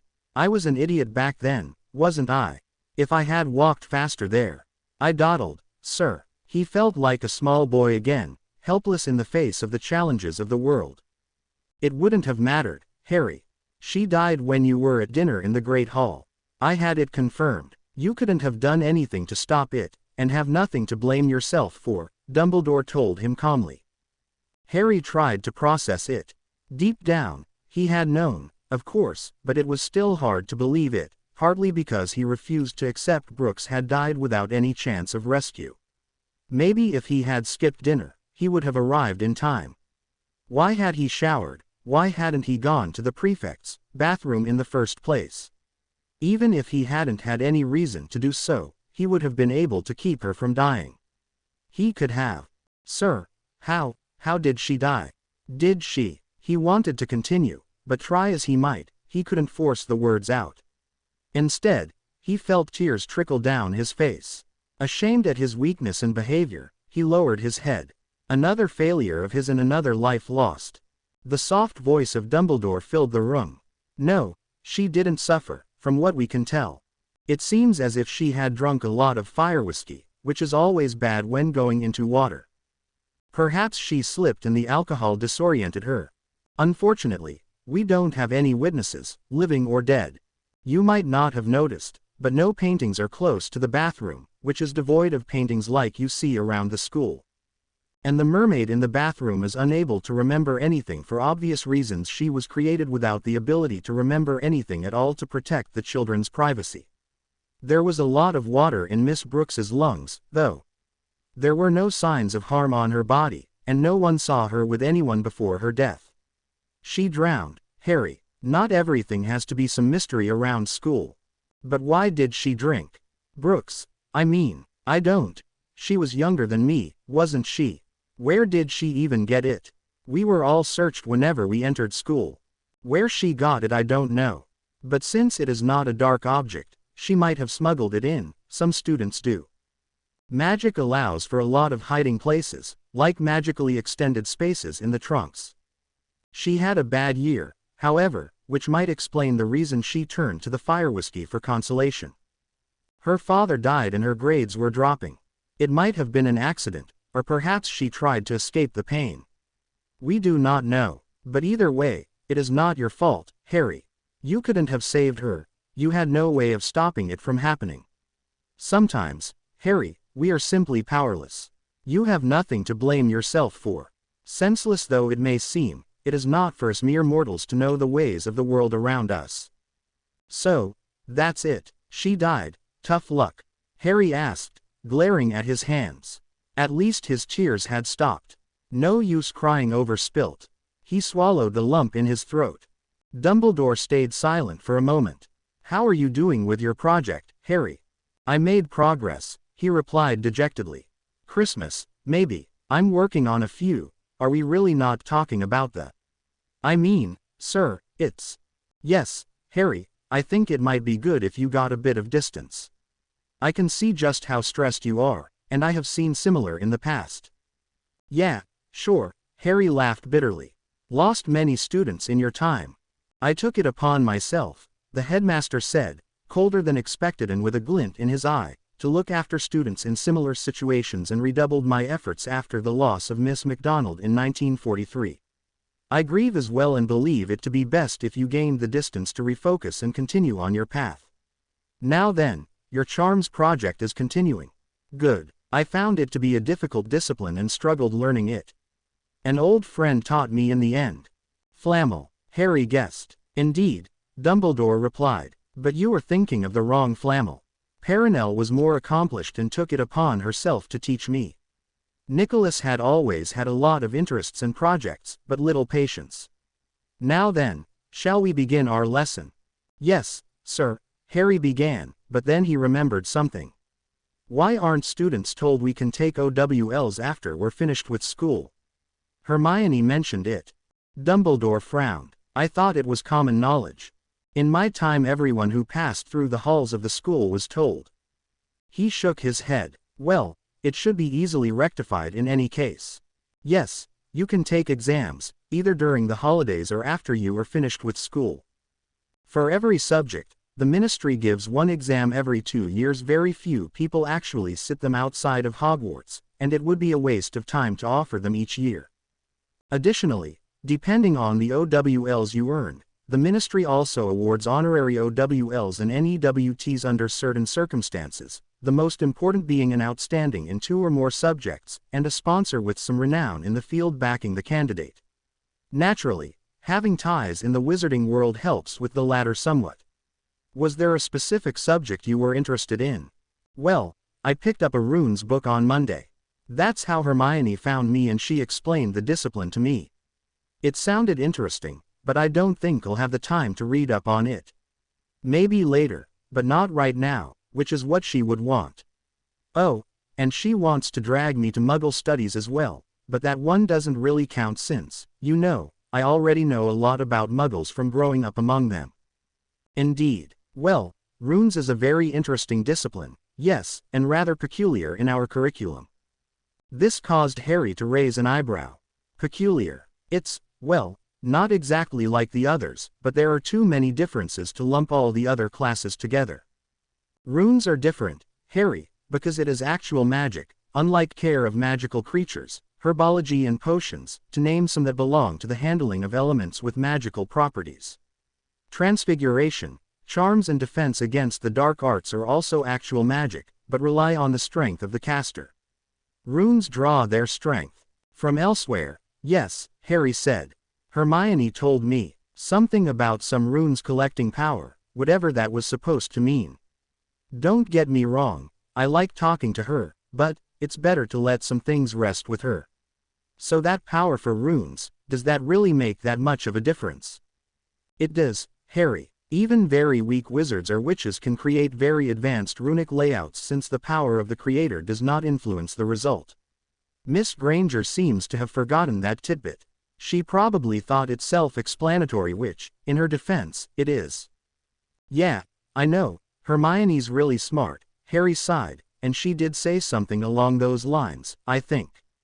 But then, she spent more time explaining why runes is complicated as a subject, what with all these possibilities to consider. Dumbledore smiled. I can imagine those would intrigue her. With a mind like hers, closing the loopholes and creating a long-lasting enchantment is the logical conclusion. Runes addresses a field of magic with its rules literally written in stone.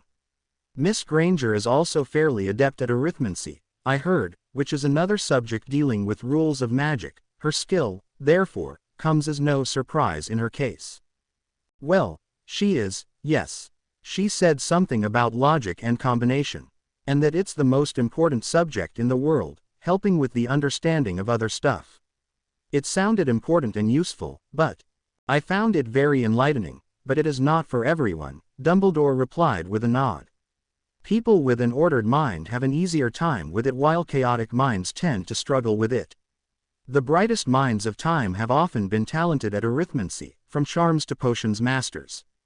Wait, what? Hermione didn't say anything about potions. Isn't arithmancy just, you know, numbers and stuff? Or thinking stuff through? She said it was about a deeper understanding of magic. Potions is more like, do this, do that. There's not a lot to understand.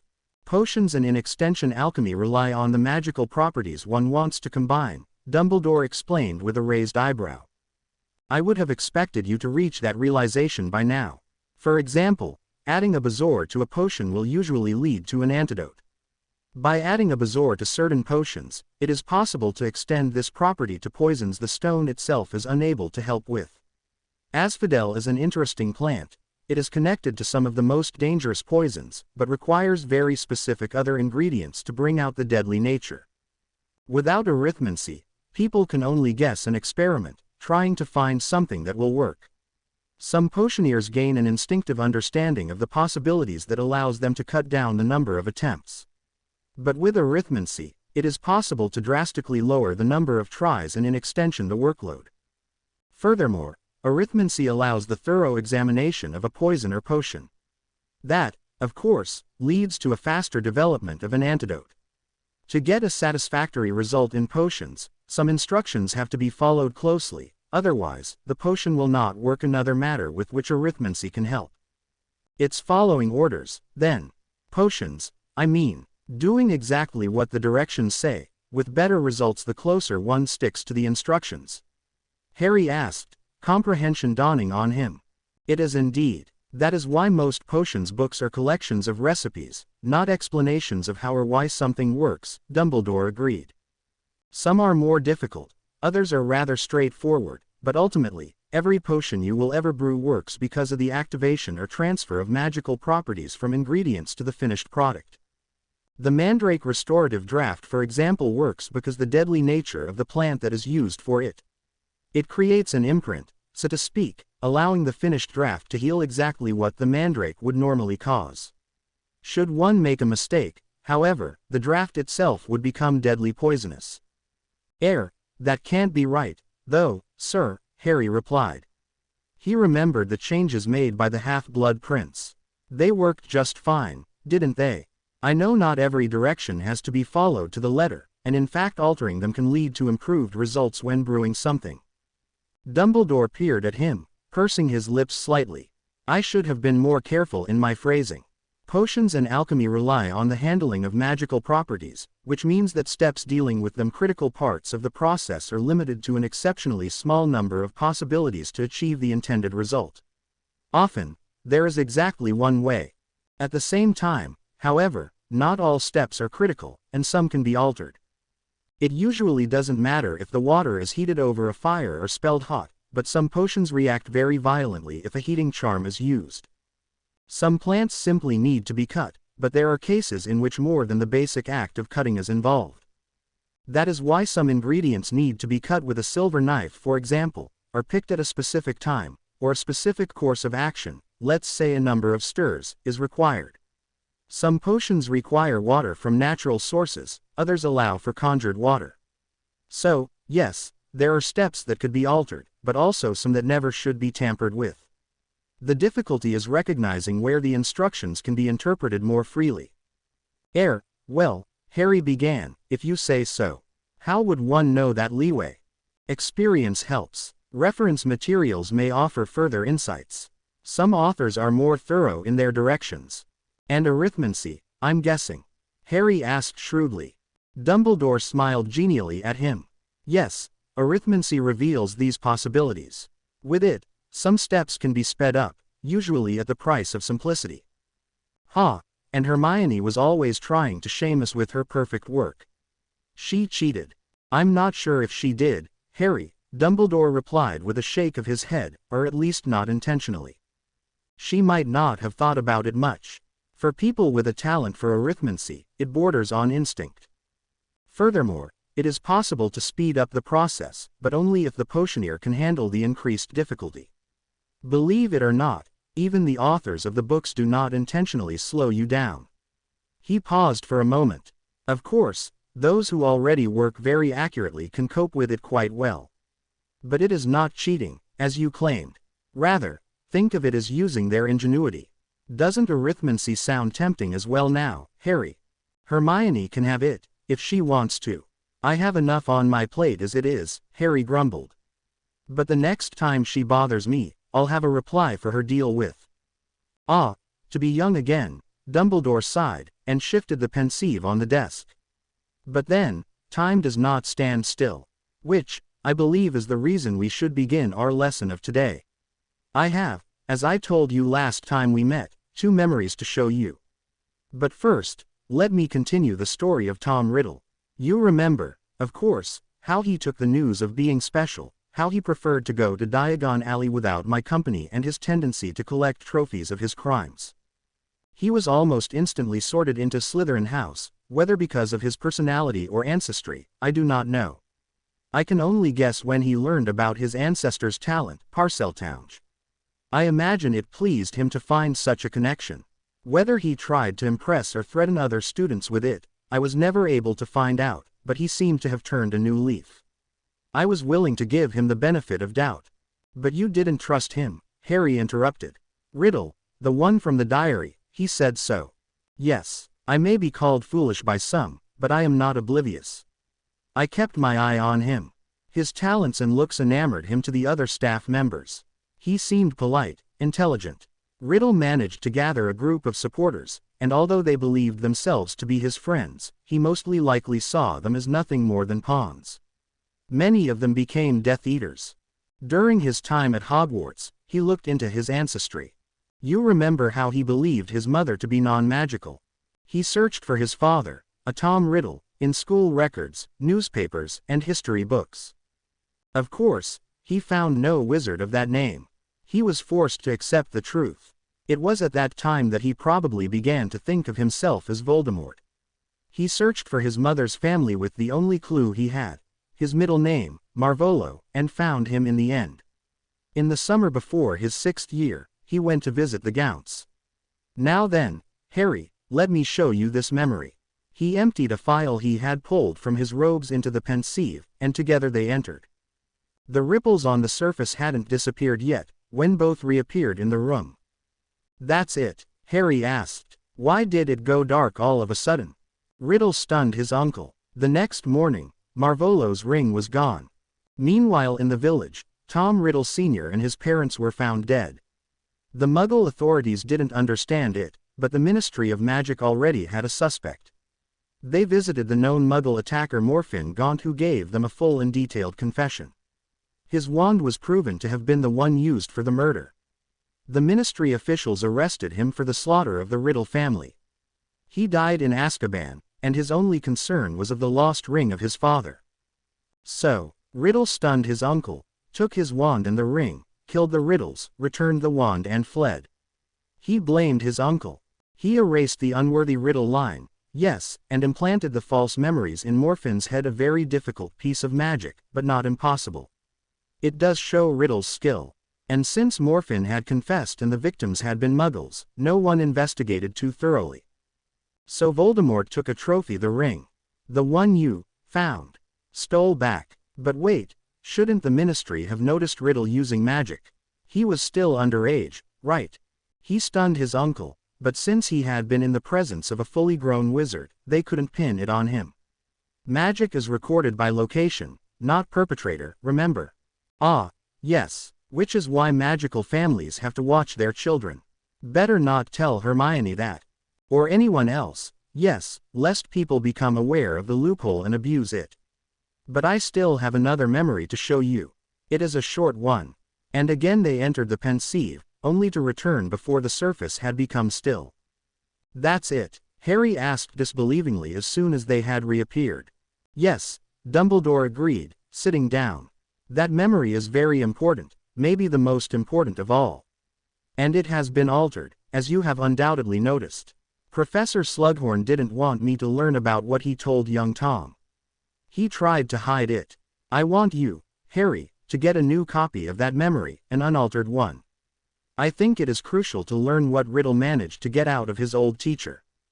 Surely you could, Harry began, but stopped. No, Professor Slughorn didn't give me the truth the last time, and he will not do so this time, I'm sure. But he likes you, and he wants you for his collection, which is why you might be able to convince him easier than you might think. How did you even know where to look? I doubt either one of them told you about it, Harry asked. Indeed they didn't, but I was told nonetheless, Dumbledore replied. The paintings can be quite talkative when they want to be. They hear a lot and sometimes relay it to the staff. In this case, the painting in question only remembered a talk happening, but nothing more. Professor Slughorn tried to hide as much evidence as possible. So the paintings spy for you, sir. Wait, do all paintings do that? Harry jumped to his feet. There are many paintings close to the Gryffindor common room. Do they inform you too? The paintings occasionally notice the comings and goings, but you blow it out of proportion. Not all paintings can learn, and quite a few refuse to tattle. They are loyal to the school, not the teachers. Why would they tell the teachers about silly pranks or students sneaking off somewhere private? They would lose valuable gossip if they did. Dumbledore smiled gently. So, do you know what you have to do? Avoid all paintings, yes. Oh, and get a new copy of the memory. I have a question about that, however. Harry said. Who or what are Horcruxes, sir? Dumbledore sighed, looking away evasively. Ah, that is something for another time, I think. You should. I don't agree, Harry interrupted, taking a step towards the desk. Riddle said it in the memory, the only thing I didn't understand. And as the ring can't be the reason you want me to get an unaltered copy, we have seen it already. And you said we have to learn what Riddle got out of Slughorn, not the other way around.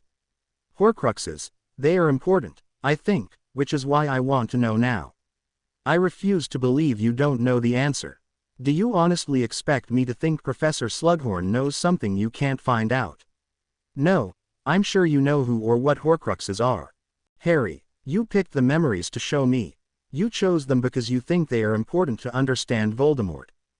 You showed me the Gaunt family so I saw his parents, Harry continued, before pointing at the headmaster. And the ring, of course. Yes, so I'd see the trophy Voldemort would later take with him. You told me about the marriage of Merope so I knew where Voldemort came from. Then you showed me your meeting with the boy so I learned of his personality, of his traits.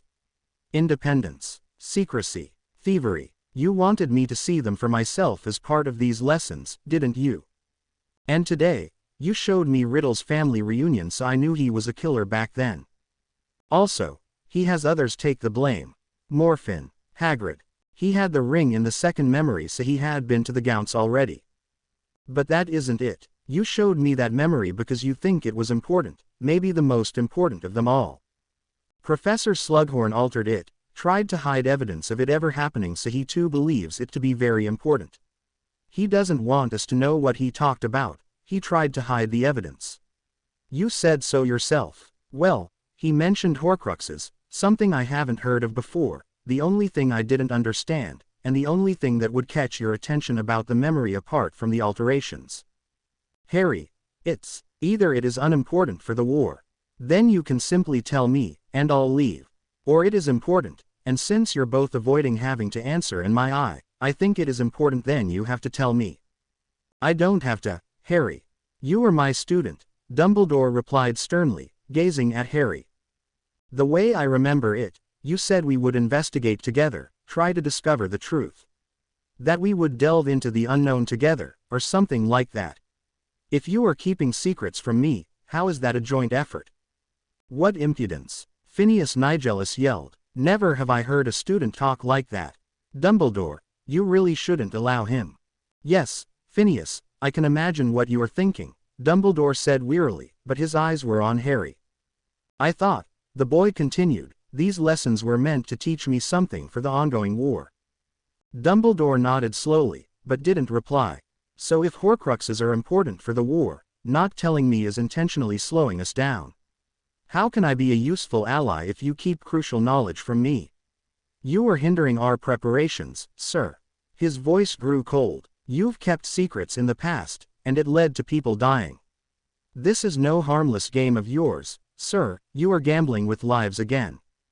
Dumbledore jumped to his feet, his eyes glinting furiously, and at once Harry knew he had overstepped his boundaries by far.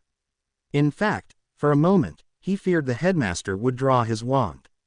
But then, among the protests from the paintings, Dumbledore shrunk, and soon all that remained was a deathly pale, old man sinking back into his chair.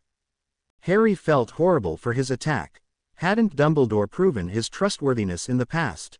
Wasn't he the leader of the one, steadfast group opposing Voldemort? Hadn't he intentionally kept the prophecy from Harry? The headmaster certainly had good intentions most of the time, but what if he made a mistake? He did have a history of repeatedly keeping critical information from Harry. Sir, I'm sorry for lashing out. But you told me yourself you are not infallible, and that your mistakes tend to be bigger. You try to teach me how to win the war, are you not? To prepare me for the fight against Voldemort, for our victory and my role in it. Learn his weaknesses. That's what these lessons are about, from what you told me. Why not trust me with this? He wanted to continue, but Dumbledore raised his healthy hand. I want to protect you, Harry, from the knowledge, if only for a few weeks. You tried to protect me with the prophecy as well, but you admitted you had waited too long, that you should have told me after my 3rd or 4th year. It cost me serious. It made me vulnerable. Walking blindly, I can be led astray more easily, sir. Your protests just proved to me that I was correct that Horcruxes are important somehow. Sighing heavily, Dumbledore looked out of the window. Finally, he spoke again, but in a surprisingly strong voice. You have grown into an exceptional man, Harry. Your mother would have been very proud of you. In personality, you are growing up to resemble her quite a bit. She too had this talent. She too could alternate between kind words and harsh treatment. It was perhaps one of her more endearing traits. He turned back to Harry, and looked far older than before. I will tell you. Take a seat, please. Harry did, far too stunned by the compliment. Horcruxes are one of the foulest pieces of magic known, Dumbledore began. They violate the laws of morality and nature. By splitting their soul and storing a part of it away from the body, a magical tethers themselves to this side of life. A wizard with a Horcrux may lose his body, yes, but the part of him still stored somewhere will keep him in this world, and as long as that fragment of his soul is still in this world, so long the wizard cannot truly die. That's what Voldemort did. How does one store a soul? Well, one has to commit murder to split the soul. Killing for personal, selfish reasons rips it apart, and with the knowledge of how to do it, one can place a piece of the then divided soul into a container.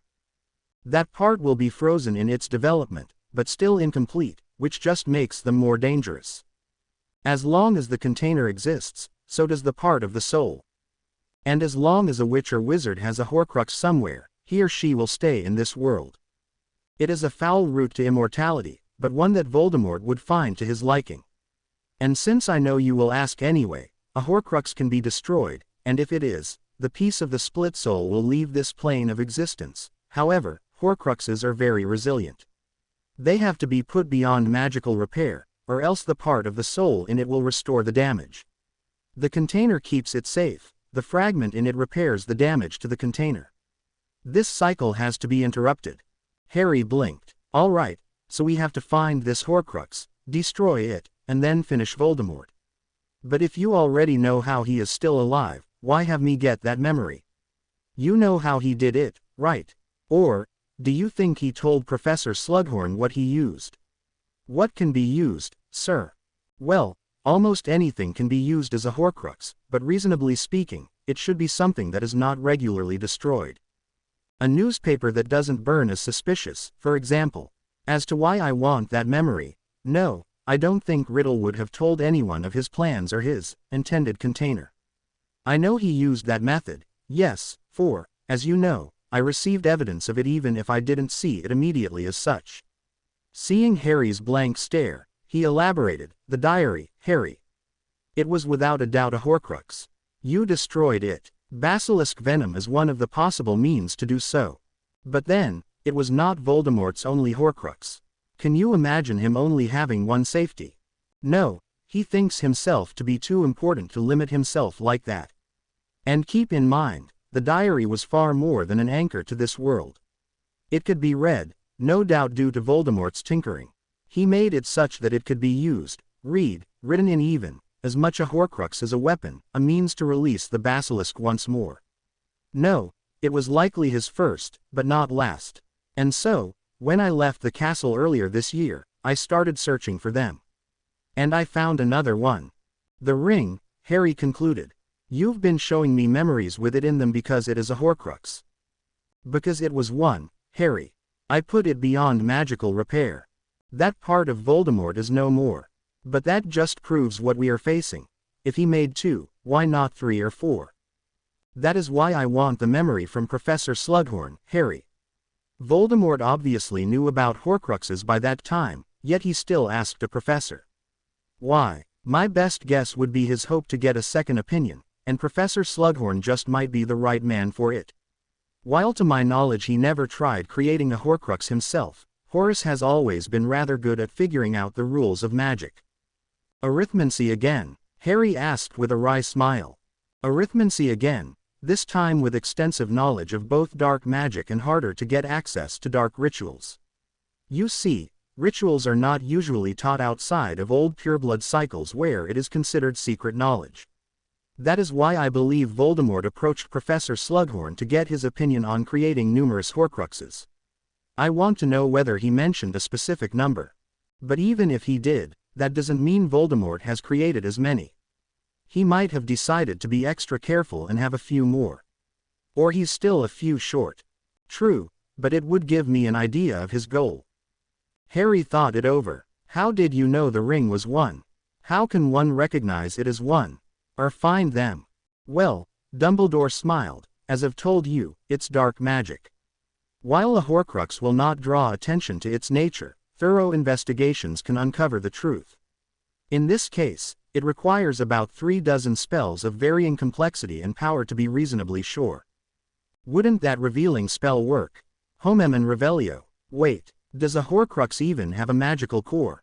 Hominem Revelio does not work, Harry, the headmaster replied with a sigh. To my knowledge, no spell exists to accomplish what you have in mind, so identifying a Horcrux consists of a suspicion, followed by tests to be reasonably sure. The final proof is only given with the Horcrux's destruction, I think. No detailed reports seem to exist, however, so it is mostly guesswork. The diary bled ink, Harry remembered. A peculiar behavior indeed, Dumbledore nodded. When I destroyed the ring, something foul emanated from it before dissipating. If I had to guess, then the diary would have done the same if Riddle's soul fragment had still been in it. Riddle had already left the diary, yeah, Harry answered. So no fancy spell. Ah, too bad. And how does one destroy a Horcrux? Apart from basilisk venom, fiendfire, cursed fire very difficult to control is one of the possible ways to destroy a Horcrux. Furthermore, feeling repentance by its creator also works, but I don't consider it an option for us. Voldemort will not do us that favor, and the books are very sparse about that method in particular. Some theories include Dementors as being able to tear the soul out, but they wouldn't, I think. They are dark creatures, reveling in the destruction of humans and life. To them, a Horcrux would be like week old soup. All right, so, first splitting the soul, then putting a part of it in a container. Anything at all. And what did you mean about that frozen part, about them being more dangerous? Harry wondered. Well, yes, Harry, anything at all. And Horcruxes contain, if you remember, only parts of the soul. Imagine a sheet of parchment with a circle on it. This circle represents the core of the soul, the awareness, if you will. This is the part that remains in the body, while the parchment is the soul. Now then, the wizard creates his first Horcrux, so let us say we rip a part of the parchment off and place it in a chest or perhaps a book. This part is parchment, is part of a soul, but it lacks certain elements which would have been on the rest of the parchment. The wizard continues, and the next part of the parchment is torn off and put away. Not only will the original piece become more ripped and damaged, but the Horcruxes the wizard creates become more and more torn as well. Well, Horcruxes lack consciousness to the extent of humans, and each one will be more incomplete, more basic in its thinking, of simpler mind and thus more harmless in that respect. What has already been split off into a Horcrux cannot be used for another. But each Horcrux has a pull, trying to replace what is lost and become whole once more. That is what makes them more dangerous because the Horcrux, already damaged as it is, will try to heal itself by feasting on those who are close to it. Think about the diary, for example. The stronger it grew, the weaker Miss Weasley became because more and more of her were taken by the Horcrux. Wait a moment, so, you're saying, these Horcruxes, what? They, for the lack of a better word, feast. The more basic the Horcrux, the stronger its hunger will be. The diary is probably the first Voldemort ever made. It contained a lot of his original personality and took months to gain any significant control, but it was also cunning and able to think and reason. They grow stronger by replacing the parts they lost in their creation, somewhere between copying elements and stealing them. If my theory is correct, later Horcruxes will follow more basic impulses and rely on aggression rather than cunning to achieve this. The diary tried to lure you into the chamber, remember? That required planning, not mindless bloodlust. So, the Riddle from the diary took parts of Ginny and incorporated them in himself, which might have altered his behavior slightly, Dumbledore finished. Wait, you never said that before.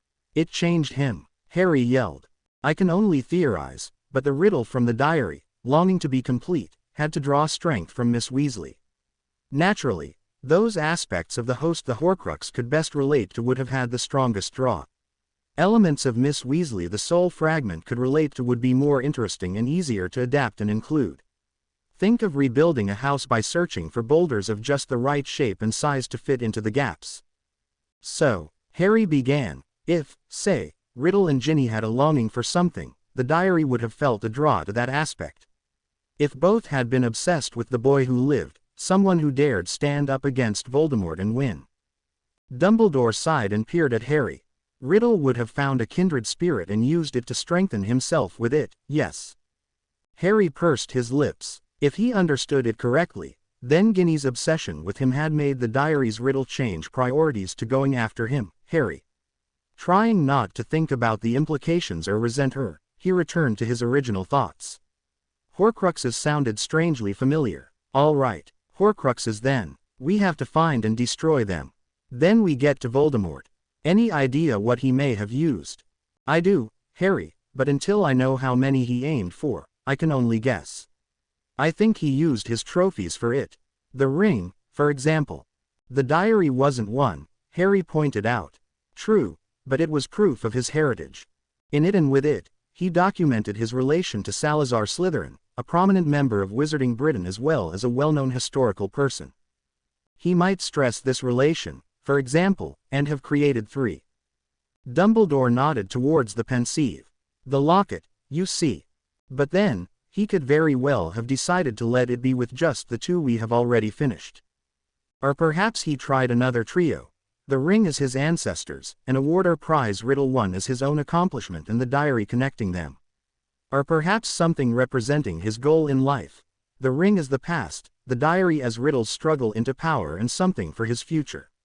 Or he might have chosen another number entirely. Perhaps he created Horcruxes for as long as he could, with dozens hidden somewhere. So you have no idea, Harry concluded. Perhaps now you see why I want that memory. It may shed some light on Voldemort's intentions.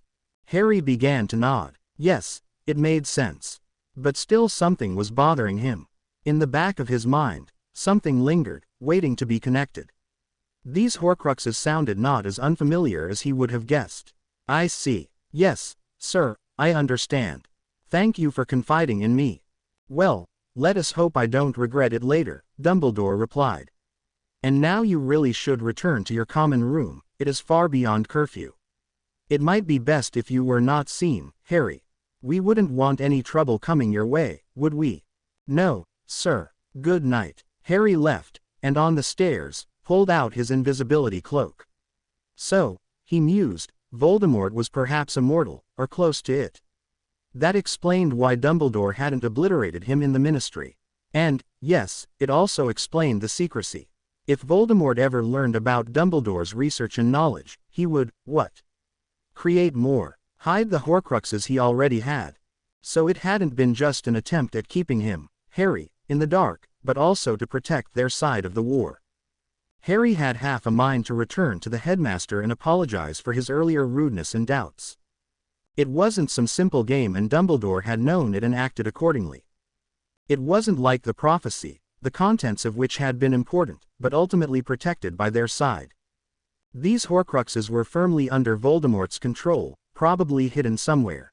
Harry understood Dumbledore's reluctance to tell him about them. The more people knew about the Horcruxes, the more likely was a leak. He half considered not telling Ron or Hermione. In fact, it wasn't fair and highly hypocritical, of course, to withhold information from them, the same information he had demanded only moments ago. But not knowing might protect them.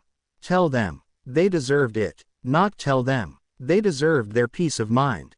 But why had Dumbledore thought he couldn't deal with it? True, an immortal Voldemort was bad news, perhaps the worst in a long time. But hadn't he shown himself to be brave? Hadn't he faced Voldemort, jeweled him even, and escaped? He wasn't some child anymore if he had ever truly been one after growing up at the Dursleys. In his first year, he had already faced Voldemort, had been alone even. And he had defeated the Dark Wizard. So why should knowledge of these Horcruxes be so troubling to him? Even if they were foul, even if they were next to impossible to destroy, hidden somewhere, could possess people and could strengthen themselves by feasting on their hosts, they were still only objects. Although, now that he had summarized them, they sounded like a lot of trouble, Harry had to admit. Still, objects, nothing more. And they had a dead basilisk just lying around in the basement. Literally. It wasn't as if they lacked proper countermeasures against Horcruxes. Harry dove into an alcove and waited as one of the patrolling oars passed him. So the tricky part, he continued his train of thought, would be finding them. What did he know about them? Harry tried to count all the facts he had about them. If he wanted to explain them to his friends, he needed to know what to tell them. So, parts of a soul, locked in containers. To fulfill their purpose, they needed to be safe from harm lest their nature be recognized. They grew stronger by feeding off of their victims. The soul fragment could leave the container, he remembered. Dumbledore hadn't said anything about that. But it had to be true. The riddle from the diary had done it. Oh, Harry realized, and they could do magic. Or couldn't they? Well, the riddle in the chamber had done so, he had spoken Parseltongue. Or didn't that count as magic? He'd have to ask Hermione. But Riddle had also used Harry's wand to write in the air, so, yes, Horcruxes could do magic. Harry idly wondered where the power for it came from. Runes are maybe a magical core of its own. Or perhaps the Horcrux had used Ginny's magic to cast the spells. So, the fragment of the soul retained certain abilities, even if it was separated from the rest and put into a container. And suddenly, on the fifth step of a staircase, realization hit Harry. He knew why Horcruxes sounded strangely familiar, why the concept of splitting something off of a wizard and storing it somewhere outside the body wasn't far-fetched to him. He had heard about it years ago. He could hear Dumbledore speaking as if he was still standing in Professor McGonagall's office after the excursion into the Chamber of Secrets. Unless I'm much mistaken, he transferred some of his own powers to you the night he gave you that scar, the headmaster had said. And when Harry had asked whether Voldemort put a part of himself in Harry, Dumbledore had answered, "It certainly seems so." And now, Harry fully understood it. Yes, it would explain everything. He could speak Parseltongue just like the diary's riddle had been able to, just like the possessed Ginny had been able to, because he was a Horcrux. It hadn't been powers Voldemort had transferred, but a part of his soul, which then granted Harry Parseltongue. For most of his life, he had been carrying that fragment around, and it had given him the power to speak to snakes. Why? The diary's riddle had lent Ginny that ability for his own goals. Was the fragment in Harry the same? Was that the reason why Harry couldn't use it freely, but had to concentrate on it as if trying to prove the urgency to the Horcrux? Why would the piece of Voldemort's soul let Harry chat with a boa, though? Or had Harry taken control of the ability? Stolen it somehow, like Horcruxes stole parts of their victims to strengthen themselves. But then, Dumbledore had always said he, Harry, was protected by his mother's sacrifice. And although Harry had next to no knowledge of arithmancy, his senses told him that was the explanation. If love had stopped the possession in the Ministry last June, why should it not keep the fragment in Harry's head at bay? And as he stood there on the staircase in mid-step, Harry finally understood the implications of his discovery. If he was a Horcrux, no, since he was a Horcrux, and of that he had no doubt, for that was probably, no, surely the knowledge Dumbledore had tried to protect Harry from. Then Voldemort couldn't die until Harry wasn't a Horcrux anymore.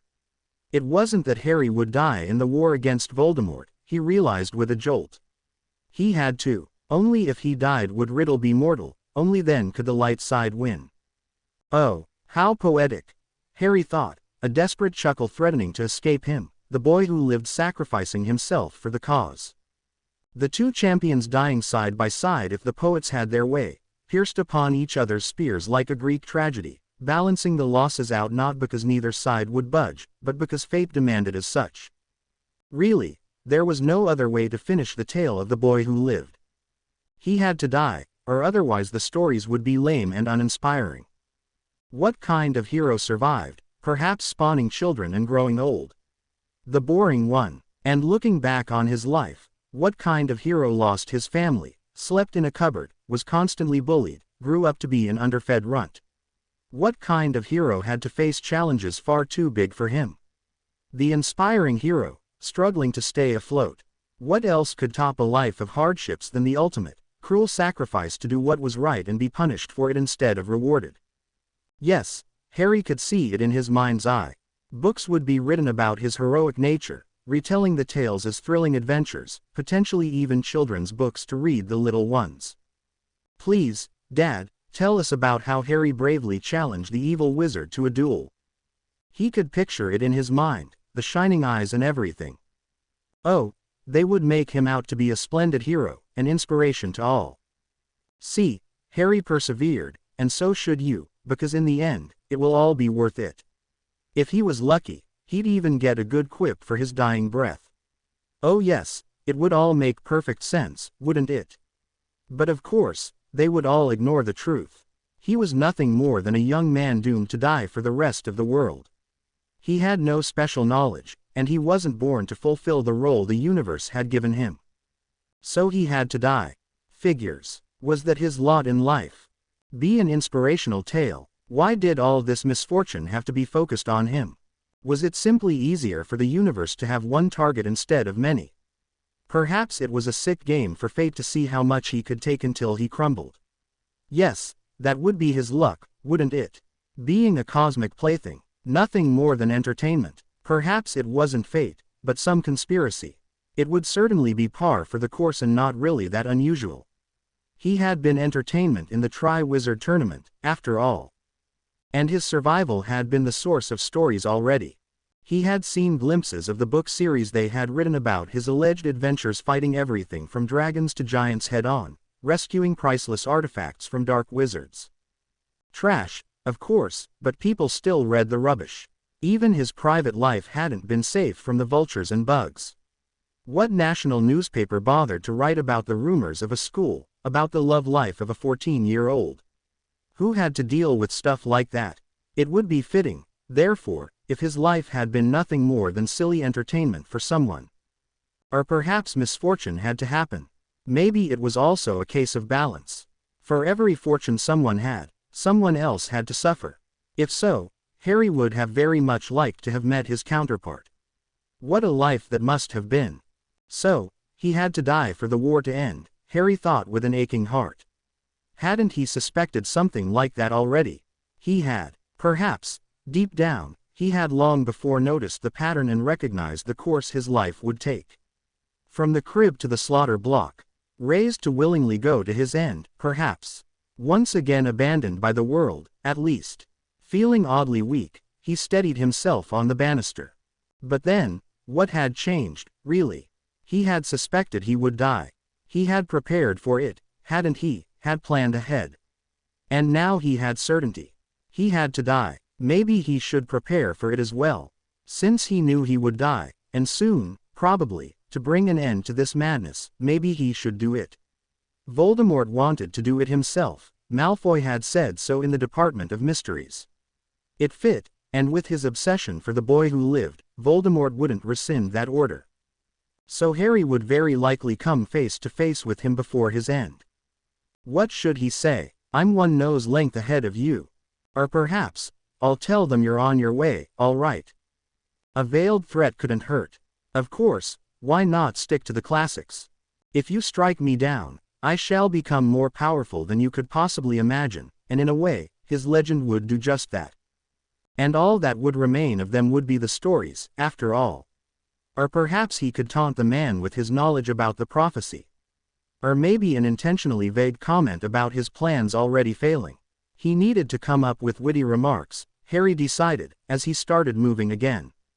It wouldn't do to leave the world without a last quip for the history books. He didn't feel very witty at the moment. Maybe he should put Hermione and Ron on it. The next day, the beginning of the weekend, Harry had explained his lesson with the headmaster up until his departure from the room, but leaving out his realization about his ultimate fate, he didn't need them to worry about something that couldn't be changed. They had reacted almost exactly like he had imagined. Ron had been too shocked to speak coherently, instead stuttering about an immortal Voldemort. Hermione on the other hand had toyed with the idea of investigating potential containers on their own. She had abandoned the plan relatively quickly, for her standards at least, when she realized just how little she had to go on. Well, we're with you and Professor Dumbledore in any case and help you in any way we can, she had finally told him. Then she had stormed off, grumbling about something. Ron had excused himself soon after that, and it had fallen to Dean and Seamus during breakfast to fill Harry in. Apparently, Harry's two best friends had provided a bit of entertainment the previous evening when Ron had complained about the lack of potential dates. Hermione had naturally felt insulted, and from what Seamus had said between chuckles, a lot of the girls had agreed with her. The following shouting match had ended when Katie Bell had reminded Hermione of her homework.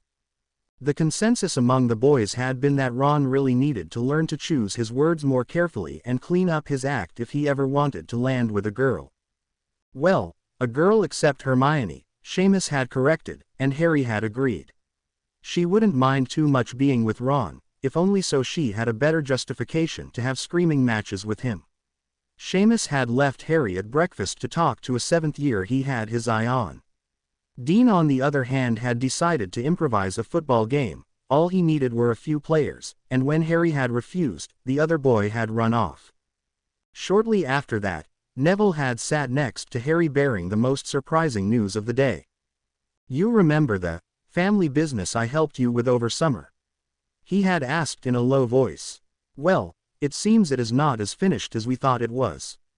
Bulstrode cornered me yesterday. They want to meet again. I don't know why, honestly, and it is your choice." "I don't know," Harry replied. "Don't I already have enough to do? And anyway, wouldn't it be tricky to get a goblin in here? Or are we to go to Gringotts again?" "Well, no, they want to do it as soon as possible while still away from prying eyes. In short, it would make sense to do it here, at Hogwarts. I mean, we're past mid-November, so they don't have that much time anymore until she comes of age. And Gringotts, well, they wouldn't give a room without someone watching us. Goblins don't trust wizards. So, meeting them without being watched. An unused classroom, for example, Neville provided. With two of them. Don't get me wrong, but how do we make sure they're not trying anything? I trust both of our spellwork, but they might have learned a bit too," Harry pointed out. "I'd feel safer with someone there to keep them, and I guess, in check." "You think it is a trick?" "You don't," Harry countered. Neville pondered the question. Finally, he shook his head. "Confronting us in school is not a problem. I know you can beat them with your arms behind your back. We just have to make sure it's not a trap. I considered the possibility, but I'm not worried they'd have to be mad to go against you. True, they're Slytherins. If they do plan something, they'll try to show up with reinforcements. But I think they're sincere. It's not so uncommon to meet once more, if only to clear the air." "All right, I get it. You think I should go then?" "I think," Neville began, considering his answer, "you should go. And I think you should make sure we're not ambushed." "What do you have in mind?" Harry countered. "Have the DA stand guard." He blinked at his own suggestion. "Do you think I could get them to do that?" No, I don't think so. This is meant to be kept under wraps, right? Having a dozen people involved would make them apprehensive, and the last thing you want when keeping a secret is letting people know you have one. Yes. Well, fine, I'll meet them. This weekend, Neville whispered. Fine, this weekend, just make sure you arrange it properly, room and all. How about, oh, I know, how about tomorrow around tea time? Most just traipse back to their common rooms anyway. Ron will be busy eating and Hermione too focused on checking her homework. It'll give us, what, 2 hours? All right, I'll see what I can do. Sunday, Harry joined Ron for an early tea. Neville on the other hand had gone to the greenhouses. Since Hermione was too busy looking over her homework and a few references, he had gone alone. At 3:45, Harry left the Great Hall and Ron and went to a well-hidden nook on 6th floor. Everything went all right. Neville greeted him. Fine. Ron's just begun. I stalled him a bit, Harry replied and, ducking behind his friend, quickly pulled out the Marauder's map. All right, there's Bulstrode. Seems she's checking the corridor. Neville pointed to another corner of the map. And there's Greengrass coming, down the stairs. All right, you know the drill. Slowly. Watch your steps, Harry told him, and while Neville kept an eye out, Harry quickly threw the cloak over himself. Together they walked down the stairs, Neville in the lead, Harry carefully following him. The less time they were seen together on their way to a secret meeting, the better, they had reasoned. Additionally, Harry suspected Neville secretly enjoyed this cloak and dagger business. According to plan, Harry ducked behind a suit of armor a few feet from the door. Checking quickly on his map, he found only Neville, Greengrass and Bulstrode in the vicinity. He carefully folded his cloak and stuffed it under his clothes with the map. Then, he ducked into the corridor and leisurely strolled into the room. "Good afternoon, Potter," Greengrass greeted him. Bulstrode jerked her head in what might have passed as a nod. "Yes, hello," Harry replied. "It's been a while." He carefully picked a seat with his back away from the door. Just because no one had waited for them didn't mean he trusted the girls. "You wanted to talk. I thought we had cleared it up last time. I can't help you with your problem right now, and there's still a lot of time left for you." I still looked further into it. I have found a way for it to still work without involving Narcissa Malfoy, assuming we keep silent about it until it is a done deal, Greengrass began. "And last time, we reached no satisfying conclusions since you left because a settlement hadn't seemed possible, not because you had no interest. You even hinted at possible assistance in the future, should the Malfoys not act on their own. I'm listening, but I haven't decided yet. And just for the record, I'm also not saying I'm interested," Harry told her. Would it be a problem if he disarmed both girls, just to be on the safe side? Probably, he guessed. Fair enough. Our solution is actually fairly simple. House Black has no head since the death of the last, Sirius. For whatever reason, you were elevated to second rank over the last year. For purposes of these contracts, you would normally need a member of the family to sign the settlement in your house's stead, but as you said, there is little chance of you managing to convince either of the surviving Blacks to do that. But since House Black has no head, your guardians or close blood relatives should be able to sign for you specifically as well. It would be very easily disputable by other families, yes, but once we get it done, the Malfoys would not protest too hard, I think. Objecting this gift would not be wise for them, especially since you can let it run its course and have Draco fulfill the obligation. If they'd insist on seeing the contract through, they'd reveal their intention of only wanting the money. My guardians are relatives, Harry mused. Couldn't the third Black sister do it, then? If guardians can. But Greengrass shook her head. She was cast out of the family, disinherited, correct? We covered that the last time. Receiving a nod, she continued, she can't do it because she was specifically marked as not acting in the interest of House Black. As such, she and her descendants cannot help you there, unfortunately. But a guardian or an adult relative of yours would work. That should give you some freedom to work with, right? A relative then. Harry thought about her suggestion. You are still offering the deal if I get House Black to dissolve the contract. She nodded, and he continued, and these relatives, what about them? How close do they have to be? Second cousin twice removed. Aunts, uncles and grandparents of the bloodline. I'm willing to reward them for their time as well. They seal the deal with their magical signature. Wait. Magical signature, Harry interrupted. Yes, Potter, Greengrass sighed. Of course their magical signature. It is a binding contract primarily by magic, not law, between two pureblood families. Now then, they sign the settlement. Sorry to interrupt you once again, but it won't work, I fear, Harry said. The Potter line is dead. No uncles, aunts or grandparents as far as I know. And on my mother's side, there's not a single witch or wizard. Muggleborn, remember, they are about as muggle as one can possibly be. I doubt they could sign something with a magical signature. They made muggles your guardians. Greengrass interrupted, blinking in surprise. Yeah, so, Harry countered. It's not like muggles can't take care of a wizarding child, muggleborns grow up decently. Sure, but, Greengrass hesitated on the verge of some thought. Never mind. No other relatives. None that I am aware of. Are you sure it has to be a close relative? Otherwise, I could look into the Potter side more.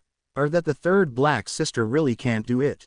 Bulstrode answered, and Harry was surprised to hear her speak in a soft voice. He had expected a growl from the large girl.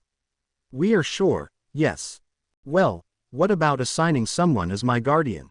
That might work, right? Harry tried. What if I assigned, let's say, one of the Weasleys as my guardian?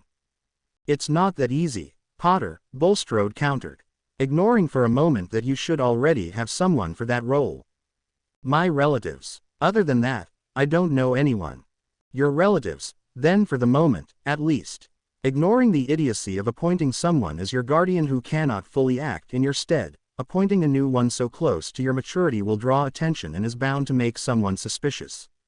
Additionally, it takes a while for all the proper channels to agree. To bribe them, you mean? Harry asked shrewdly. Something like that, yes, although it might be better to call it convincing the right people, Bulstrode began. Anyway, guardians are a very tricky business. Assuming no other connection, simply relegating the position to someone who will sign does not meet the requirements. Just think about it, if it were that easy, you could just walk up to any beggar in the street and have them sign any form you like. No, Potter, it is too late to work the guardian angle. By the time it is approved of, you will be an adult already. So, no wizarding relatives.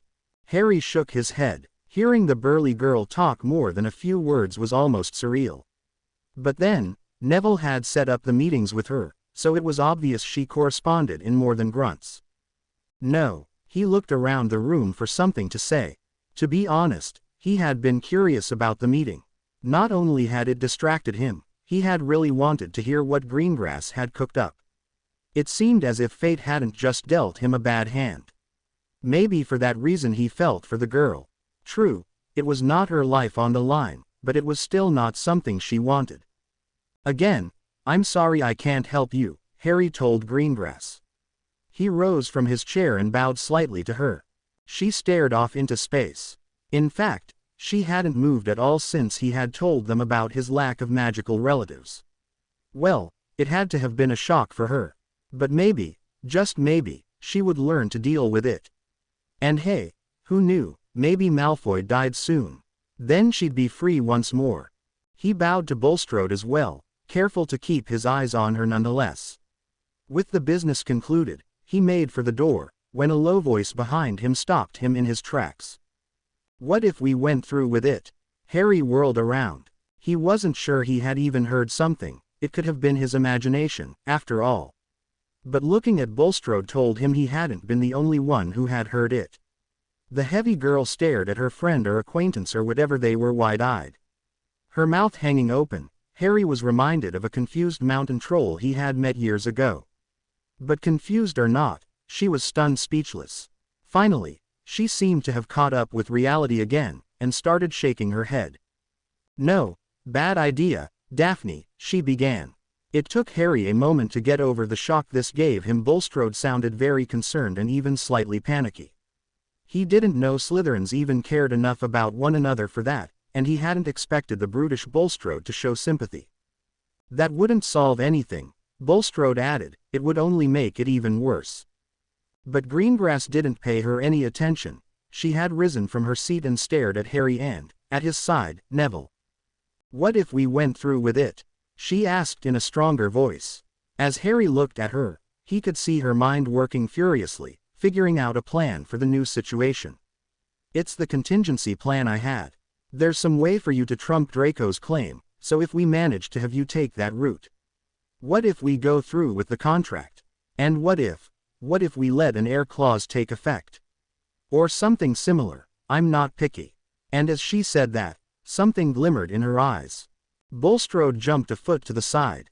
She continued staring this time, in shock, and she too seemed to realize something Harry couldn't. It could work, yes. Not a perfect solution, but workable under the right circumstances. Assuming. Neville stepped forward, mumbling to himself. Not bad. Of course, it is close to the least favorable solution for everyone involved. And simply repaying the debt won't work, since we're speaking about.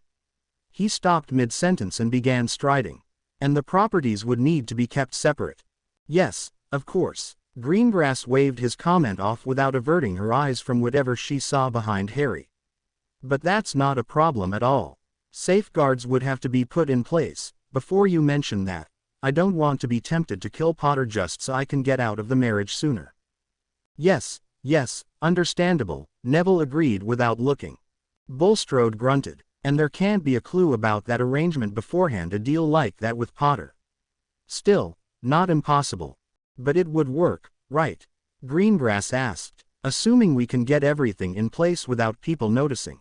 Would someone please explain to me what you are talking about? Harry threw in, and it broke their spell as they stared sheepishly at him. Sorry, Neville said. We were bouncing ideas off of one another. Well, more like talking about the same idea. See, before, we discussed dissolving the contract before it took effect.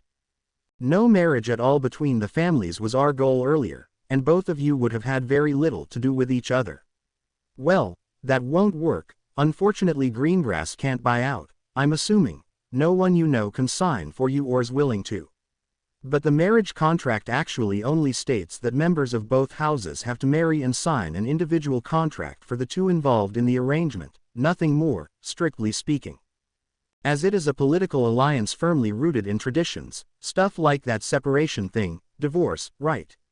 Well, that wouldn't work. However, in the actual contract the couple would sign as part of their marriage, there can be clauses that can end the marriage, even if a divorce is out of the question. Heir clauses come to mind, for example. If no heir is produced in a reasonable time. 7 years, Bulstrode supplied. Right, if no heir is born within, say, 7 years for example, the marriage would be seen as unsuccessful, but the obligation Greengrass is currently faced with, the outstanding contract we discussed, would still be fulfilled by the marriage, Neville finished. So that's what we were talking about. Remember what I told you about the contract back in August? That you can decide the outcome by becoming acting head for a while. Well, if we manage to get the two of you to marry. To have to marry, Longbottom, Greengrass pointed out with an odd, enigmatic smile. Well, all right, if we manage that, then we could put a clause in the agreement, the contract between you two, about heirs within a reasonable time frame, and all you'd have to do is make sure the marriage stays unsuccessful and, heir. And after that time, we go our separate ways, Greengrass wrapped up with pursed lips. Naturally, since we are already considering the possibility of the marriage failing, we will have to protect our prized possessions. It is not unusual for young couples to keep the properties and wealth apart anyway, so there won't be trouble on that front. And we would have to ensure no one kills the other one. Again, not that usual. So that's what we came up with. A marriage to fulfill the outstanding contract with a likely but not assured out a few years down the line. We both keep to yourselves and nothing worse happens. And you just decided that? Without any input from me? Harry asked testily. It is still only a business arrangement, Potter, Bulstrode replied with a roll of her eyes. You'd be married on parchment, but wouldn't have to do anything more. It still leaves a great number of questions, though. Why would Greengrass choose to go along with it? For that matter, why should I? Marrying me for any stretch of time is making you a target. What do you mean, a likely but not assured out? How do you want to pull that off, anyway, to have me marry her with no one noticing what is going on? How do you expect to keep all that secret? He waved his hands around speechlessly, gesturing for dozens of other, invisible points in the air. I would be willing to pay royally, should you agree, Greengrass said. And it's simple, actually. After my birthday, I will be locked in the contract, and the first member of House Black who will be adult or something similar will be the caught in the obligation. So all you'd have to do, and it is so simple I can't believe I didn't see it before, is sign something as acting head of House Black. That's why you were elevated to second rank, right? Longbottom indicated just now he told you about that, so that's the reason you were here in the first place. Well, some official document would suffice to activate the contract. As soon as you sign something as acting head of House Black, the marriage contract will activate and lock you in as well. As long as the contract is active for both sides, you can't simply step down as acting head. With us both as fully recognized members of our families, we would have to marry, and short of you dying, Malfoy will have no chance or risk as far as the contract is concerned. There would be no need to keep anything secret about our marriage, and I seriously doubt we could keep it secret in the first place. Malfoy at least would learn about it one way or the other. Following the plan we were talking about would be cheating to activate the contract like that, true, but still completely acceptable. Ha! And why would you go along with it? Why not offer it to Malfoy and leave me out of it? Why not offer him a personalized contract? Harry stormed.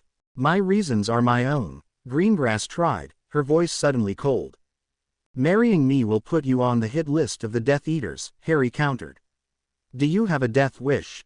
Greengrass glared at him, but after a tense moment, smiled delicately. Most of them are purebloods. They know the rules. If it is by contract, it won't really be a decision for either side. I will be bound by the traditions. Oh, woe upon me. I am such a poor girl, caught in an obligation I can't back out of for fear of betraying our honored ways of living. She raised an eyebrow challengingly. As long as I am believable, I have a good chance to come out of it alive. As long as we stay well away from each other and don't look too friendly whenever we do meet, I won't be in any real danger. When you die, I'll be free once more. If we both manage to live until the heir clause comes into play, we get to go our separate ways. Again, as long as I convincingly play the distressed pureblood daughter, I should be reasonably safe. But marrying Malfoy is not an option. I will be fine. I'll lose my freedom of choice for a few years of my life, but that's it. I can live with that. Greengrass seemed quite certain. These clauses you keep mentioning. Harry began. Marriages by contract are meant to last, but if the marriage doesn't work out, there are ways to end it. As long as we aren't too friendly with each other, heir clauses are one way to do that in our case. Well, you have it planned out all right, but there's still hardly anything in it for me apart from royal payment, Harry told them. Marrying you, that favor is a lot bigger than finding someone who can sign a few papers. Of course, since he would die soon anyway and end the marriage, it didn't really matter either way, but he still strongly disliked the idea of playing along just to do her a favor. He had a will, and as long as he lived, it was his duty to earn as much gold as possible to pass on to his heirs. Of course, now that he thought about it, he needed to change his will or Greengrass would get everything he owned. Thanks for that, Hermione, he thought wryly. She balled her fists in frustration. Ah, so that was why Ron constantly opposed Hermione, Harry thought, as he watched the girl before him try to regain control of herself. Yes, needling someone, infuriating them, was actually amusing. He felt a lot less interested in gold all of a sudden. Look, Potter, she pressed out. In a few years, I would pay you a lot. I have enough gold, he countered. Heirlooms. I have a vault of them as well. Political power. Don't want it. A family name to back you. Don't need it. Contacts. Don't need them either. Rare books. I don't like reading all that much, to be honest. Someone teaching you proper etiquette or how to dress decently, help with one of your stupid shenanigans. Quite unnecessary. Now then, if that's all. And he turned to leave.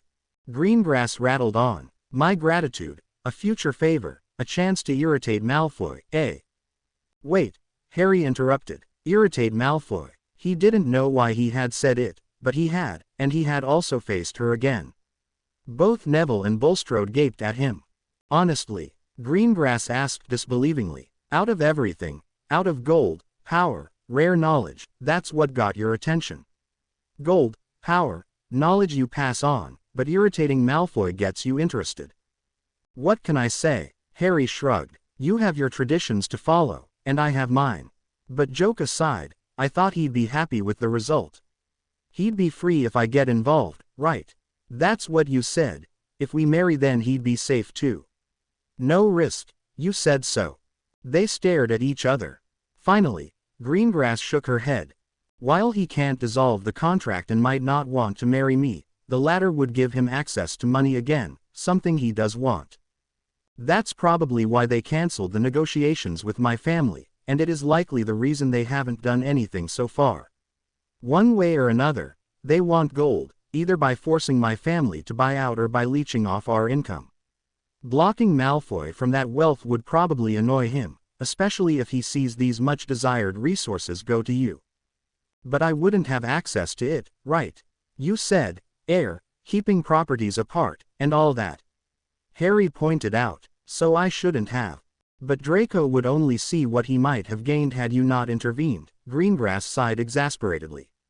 Also, he does not like to lose to you, and he would see it as such, I imagine.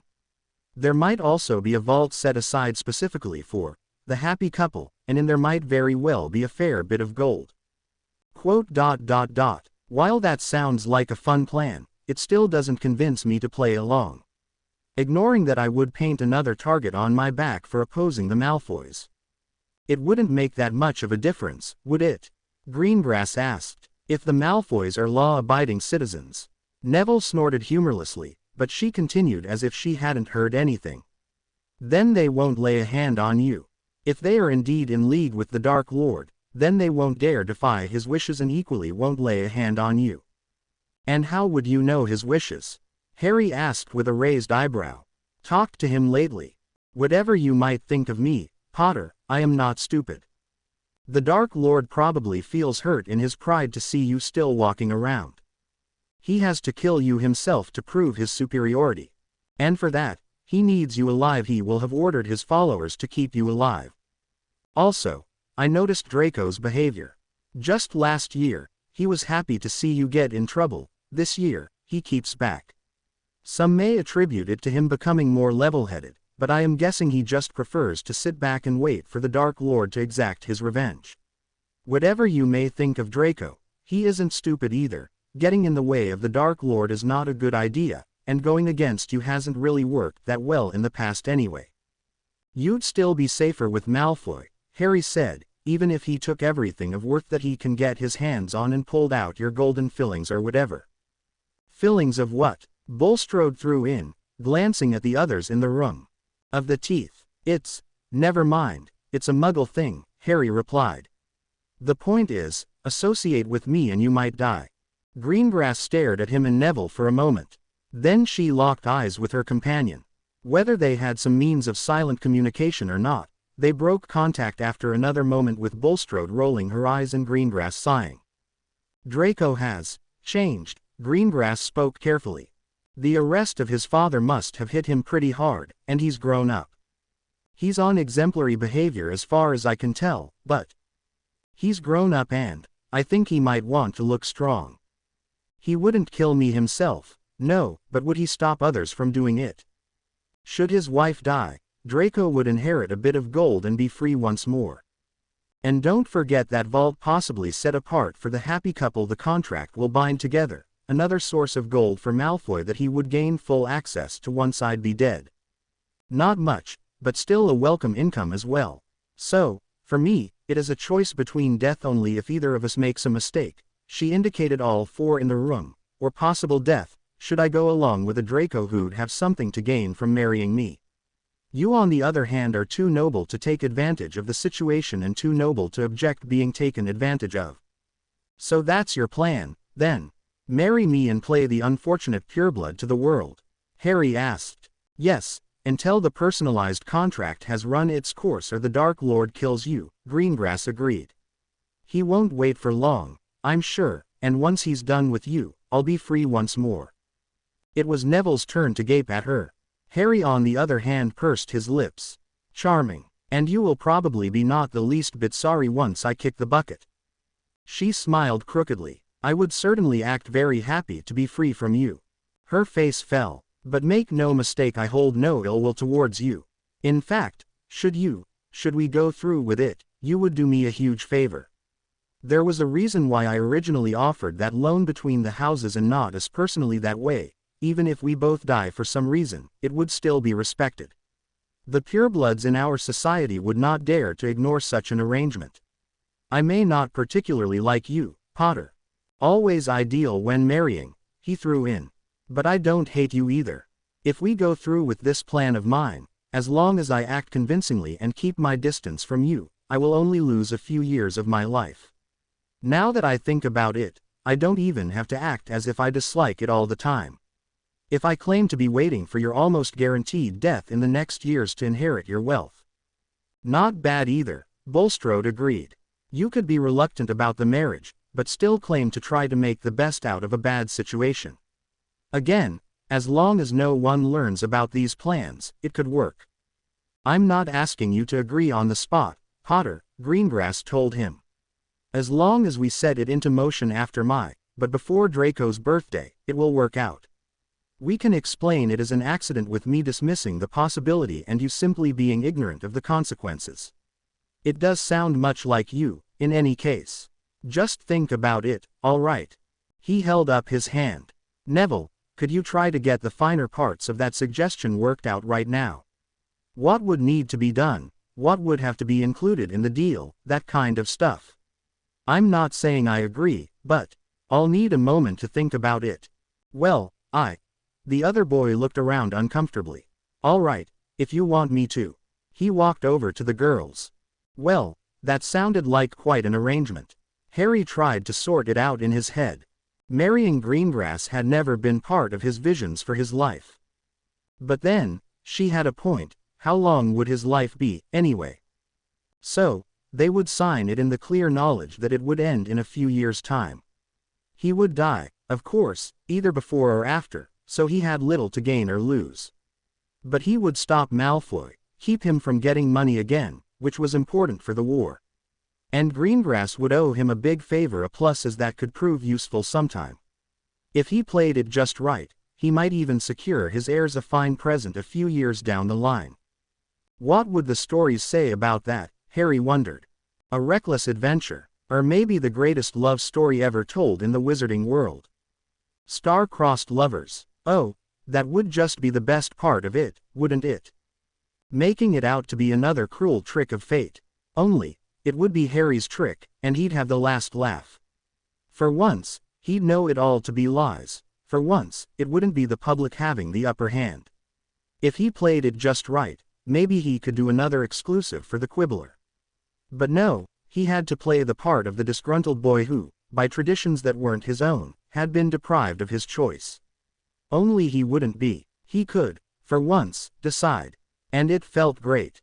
But what to do? If he refused their plans, everything would continue as it was. Greengrass would marry Malfoy, who'd get rich while she might die in an unfortunate accident. That sounded like the Malfoys, no matter who would be calling the shots behind the stage. And he, Harry, would die, end of story. On the other hand, if he agreed to the plan, if they managed to pull it off, he'd have secured the gold and kept it from the Malfoys at the same time. He would have made an impression, changed his own life, no matter how little. Also, if their theories were correct, he'd have saved someone even if no one would learn about it. And, yes, he, Harry, would die. His death, therefore, was a certainty. The only difference would be the life expectancy of Greengrass, and where the gold of the Blacks would end up. And Harry had no interest to let the Malfoys get their hands on anything to give to their master. Voldemort already had enough power as it was. But if Harry wanted to go through with it, he needed to act fast after all, who knew how much time he had left. Walking over to the others, he was still unsure of what to do. Keep well away from the contract and risk the Malfoys' rise to power. Or play along with Greengrass, plan, marry and possibly save her as well as potentially influence the outcome of the war. So, what have you figured out so far? He asked them. Well, Neville began in a low voice, turning to Harry. We've outlined a few of the major points. Keeping the properties separate, the proper escape clauses. There is a snag with that you might not be aware of, though. He bit his lip. See, they are meant as an out should things not work between you two, not as a guaranteed end to it. They cannot contradict the intention of the personalized contract you'd put in place. As such, the clauses will only work properly if you, heir, don't rule out the possibility of fulfilling them from the beginning. In this case, the heir clause will only work if you don't know for certain you will take advantage of it if you know for sure there can never be an heir from the union with Greengrass. That's the problem with these clauses for marriage contracts in general. Harry understood where they were going with it, but kept quiet and listened to his friend's explanation. Let's say you write up a contract for another generation. You decide, as has become custom in the last decades, to limit it as far as possible. After all, it is only meant as part of the traditions and not to be fulfilled.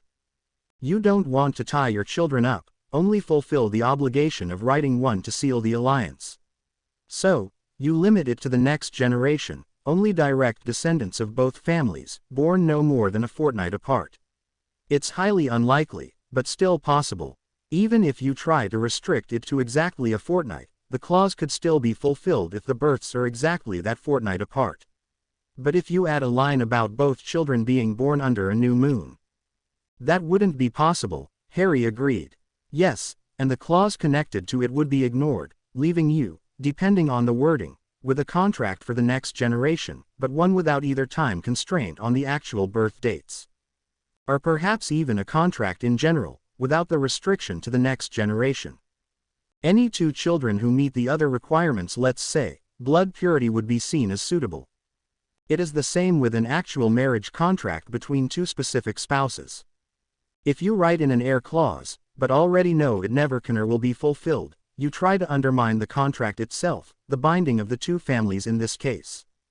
A clause that is meant to do that from the start will not work and simply be ignored, you see.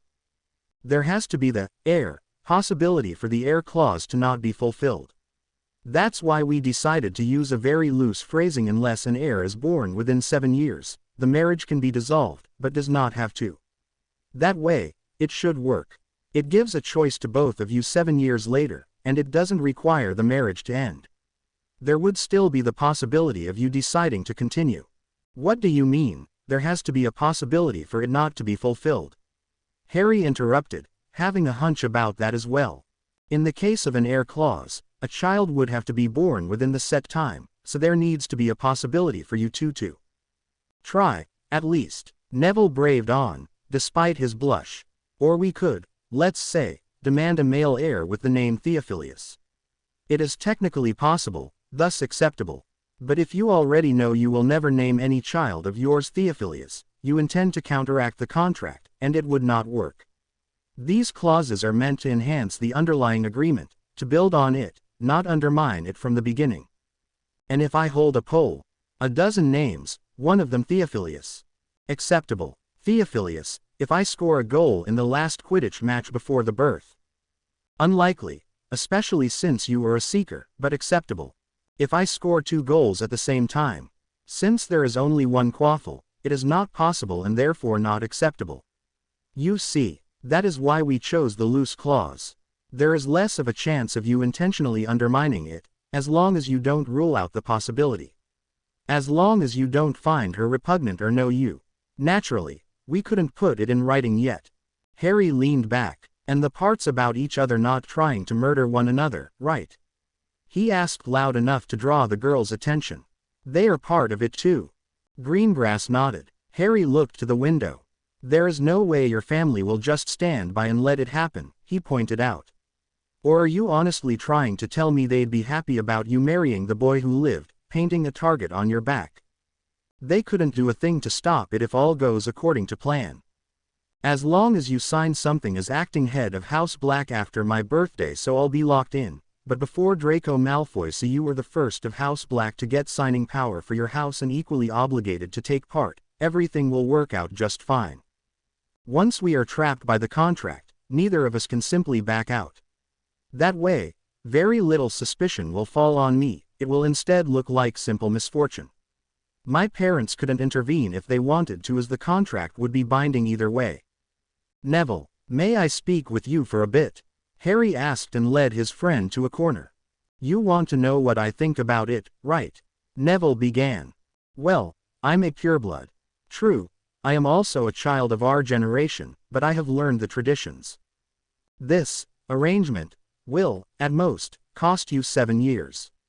But on the other hand, you'd earn a bit of gold, gain perspective, and her gratitude. I can't tell you to do it. I wouldn't do it, but then, I also wouldn't try to outfly a dragon, yet you did it and lived. But this deal could be a lot worse. 7 years is not that much. And she does have a point, loath as I am to admit it. Better you than Malfoy, he'd just use any power and gold he'd gain for his father's master. That's what I was worried about, too, Harry agreed, but in his mind, he saw the choice laid out for him once more. It wouldn't cost him 7 years, of that he was sure. His end was already predestined. His only choice was what to do with the time until he died. He'd be very busy with the war anyway. Harry gave Neville a slight smile, and, catching the eye of Greengrass, beckoned her to the corner. You are crazy, you know that, right? He began. She shrugged jerkily. So are you, from what I heard. Why is it important? Harry ran a hand through his hair. He had never been good with thinking things through. He had had Hermione for that at Hogwarts, trusting his gut more than his head. He locked eyes with her. I have to think about it first. But if I learn you are scheming behind my back, if you so much as try to trick me, you'll growl and grumble, but won't do anything truly harmful to me. She finished, raising an eyebrow. Probably, yes, he admitted with a snort, giving up on his bluff. But you could have at least tried to look nervous. Greengrass gave a sigh. There's next to nothing you can threaten me with that is worse than the likely future with Malfoy. But fine, consider me warned, Potter. Shaking his head, Harry watched her for a moment. You were right, I am crazy, so it would be par for the course. But do you really want to go through with it? It is a high risk. She stared at him, for the first time up close, and he couldn't help but notice the determination in her eyes. It is very likely my best option. I'm doing it for myself, not you. Tell me when you've decided. And with that, she turned around and walked back to her seat. She hadn't made the decision any easier. The last Monday of November, Harry put his plan into action. Since his last lesson with Dumbledore 2 weeks ago, he had thought about the memory he had been asked to acquire. Hermione had suggested pleasant talk and the simple request to give a clean copy. But Harry doubted very strongly that it would work. Professor Slughorn wasn't really a generous man. Just because someone asked him to do something didn't mean he would do it. In fact, Harry guessed the old man would probably try to barter, trying to profit as much of the situation as possible. In Harry's mind, the professor was a much kinder Uncle Vernon. While there didn't seem to be any malice in the man, he did have the personality to think of his own comforts first. Asking him wouldn't really offer anything tempting and instead give him a lot of information on Harry and Dumbledore. Ron had suggested bribery, much to Hermione's disgust. It had led to an argument with her accusing Ron of perpetuating the problem purebloods posed and plaguing the wizarding world, and him countering that idealism was nice as long as the war efforts didn't depend on it. It had been a real problem, perhaps because both had very good points and valid concerns and, worst of all, both realized the other just might be right. It wasn't a childish row about homework or habits. It was the harsh reality, something that had weighed on Harry as well. The rampant bribery in the wizarding world caused otherwise honest people to follow the trend. Left unchecked, it could very well cause serious trouble. Lucius Malfoy had bribed his way out of punishments. What had he done in the First War? Harry doubted the man had been a fighter. If 6 teenagers could trick him, how would he have fared against Aurors? No, it had probably been political duties, greasing the right hands, talking to the right people, gathering information for his master. Yet he had still avoided punishment because of the corruption in the wizarding world. But then, Ron also did have a good argument. Harry needed the memory, and he couldn't risk failure because of misplaced values. For a short time, Harry had considered threatening the professor. But he had very little to back him up. Slughorn had the higher ground and worse the law on his side. Trickery might have worked, Harry had reasoned, but he would be up against a Slytherin, an adult and likely master of manipulation of his own right. For a day, Harry had thought about putting together a task force. With some of his finer supporters from the DA, he would hopefully have been able to overpower the old man and take the memory by force if he had enough time. Professor Slughorn did enjoy his comforts, deriving him of them might have made him more cooperative. But if he needed to take down an unknown power in a fight, he'd have needed Hermione, who would have never agreed to the plan. Attacking a teacher, perhaps holding him prisoner for a while, it wouldn't have worked, Harry had decided. With very few options, he had decided to prepare for the worst. He needed to convince the old potions teacher just why he should help. And so, he forced himself to pay attention in class, for once a lesson in theory, about the interactions of certain ingredients and the many different combinations. When the class ended, Harry waved his friends off and waited. The other students were gone relatively fast, off to their next classes.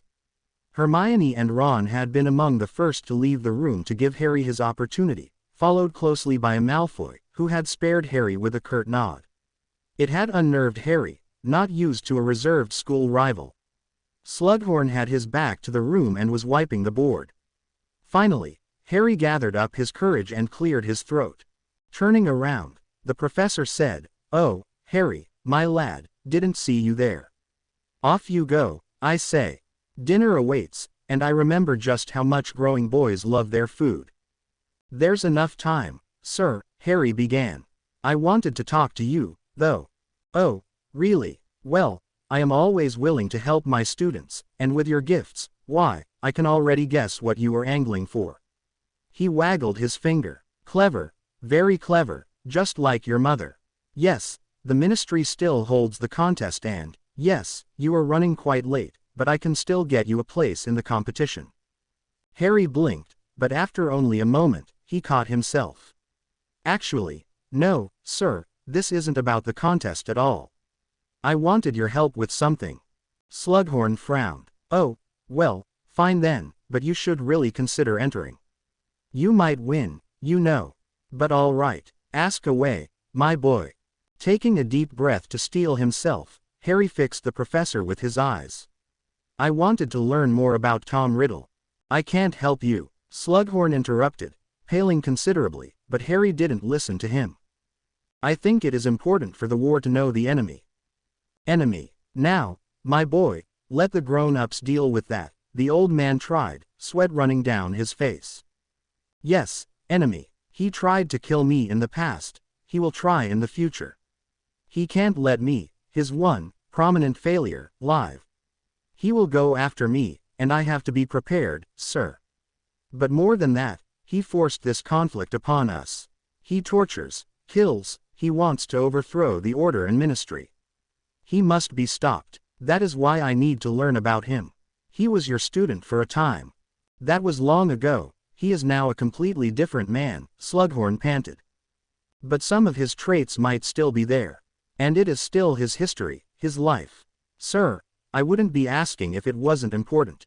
I am also mainly interested in one moment Dumbledore," Slughorn roared. "He put you up to it. He has my memory already. Using a child like that, to further his own goals." Harry had to fight down his laugh at the hypocrisy. "That is it, isn't it? But I have given him my memory already, so go back to him and tell him." Harry shook his head. "Sir, we both know you tampered with the memory. You tried to hide something. I don't think you had no reason for it." "How could you? I would never. The headmaster showed me your memory. We are trying to stop him, to come up with a plan, a strategy. He thinks the information from that memory is important. I think so too. You seem to believe it as well, since I didn't even have to specify the moment. Sir, I can understand your worries. But this isn't about you or me or Dumbledore. This is about the innocent lives we could save by knowing about our foe. Help us defeat him. Help us put a stop to all the deaths and destruction he causes, and become a hero who stood up to the rising darkness and evil in the world. Be remembered for the good you did and the lives you saved. You don't know what you are talking about. What you are asking about is," he trailed off. "They sound foul, Professor. They are exactly what he would be interested in and exactly what he would use," Harry told him. But he knew instantly that he had said the wrong thing. No student should know about them. Dumbledore. What is he thinking, telling students about? Out. I say, never in my life. Never talk about that again, Mr. Potter. Slughorn yelled. He resembled Uncle Vernon even more in that moment, with his face like an apple both in color as well as shape, interestingly. A mad glint in his eyes, he advanced on Harry, who knew he had struck a nerve. Slughorn really had told Voldemort something crucial, and he knew it had been a grave mistake. Even if it had been unwillingly, Slughorn had helped Voldemort's rise to power. Harry should have thought of that. Slughorn wasn't like Dumbledore, who, despite his wrong choices, worked tirelessly for the safety of the wizarding world. He wasn't like Harry himself, whose goal and purpose in life was the ultimate defeat of Voldemort. He wasn't like Ron, who did what was right, and at personal cost if necessary. He wasn't like Hermione, who would have done everything in her power to correct such a mistake. Slughorn was an egocentric, gluttonous opportunist who used his connections to get himself all the favors he could. Such a man didn't give, even for a worthy cause. Such a man couldn't simply sacrifice. For Slughorn, It was the choice between living comfortably and owning up to his blunder. Doing what was right, what was necessary, wasn't his way. But Harry had still learned something valuable. The professor's reaction showed that he had indeed told Riddle something exceptionally important, and he worked to keep it secret. He obviously knew about Horcruxes. Riddle had asked him something about them, but had seemingly already known of them. So what had they talked about? Had Riddle missed a vital part of the process? That evening, Harry excused himself very early, claiming to be tired. In truth, he just wanted a bit of peace.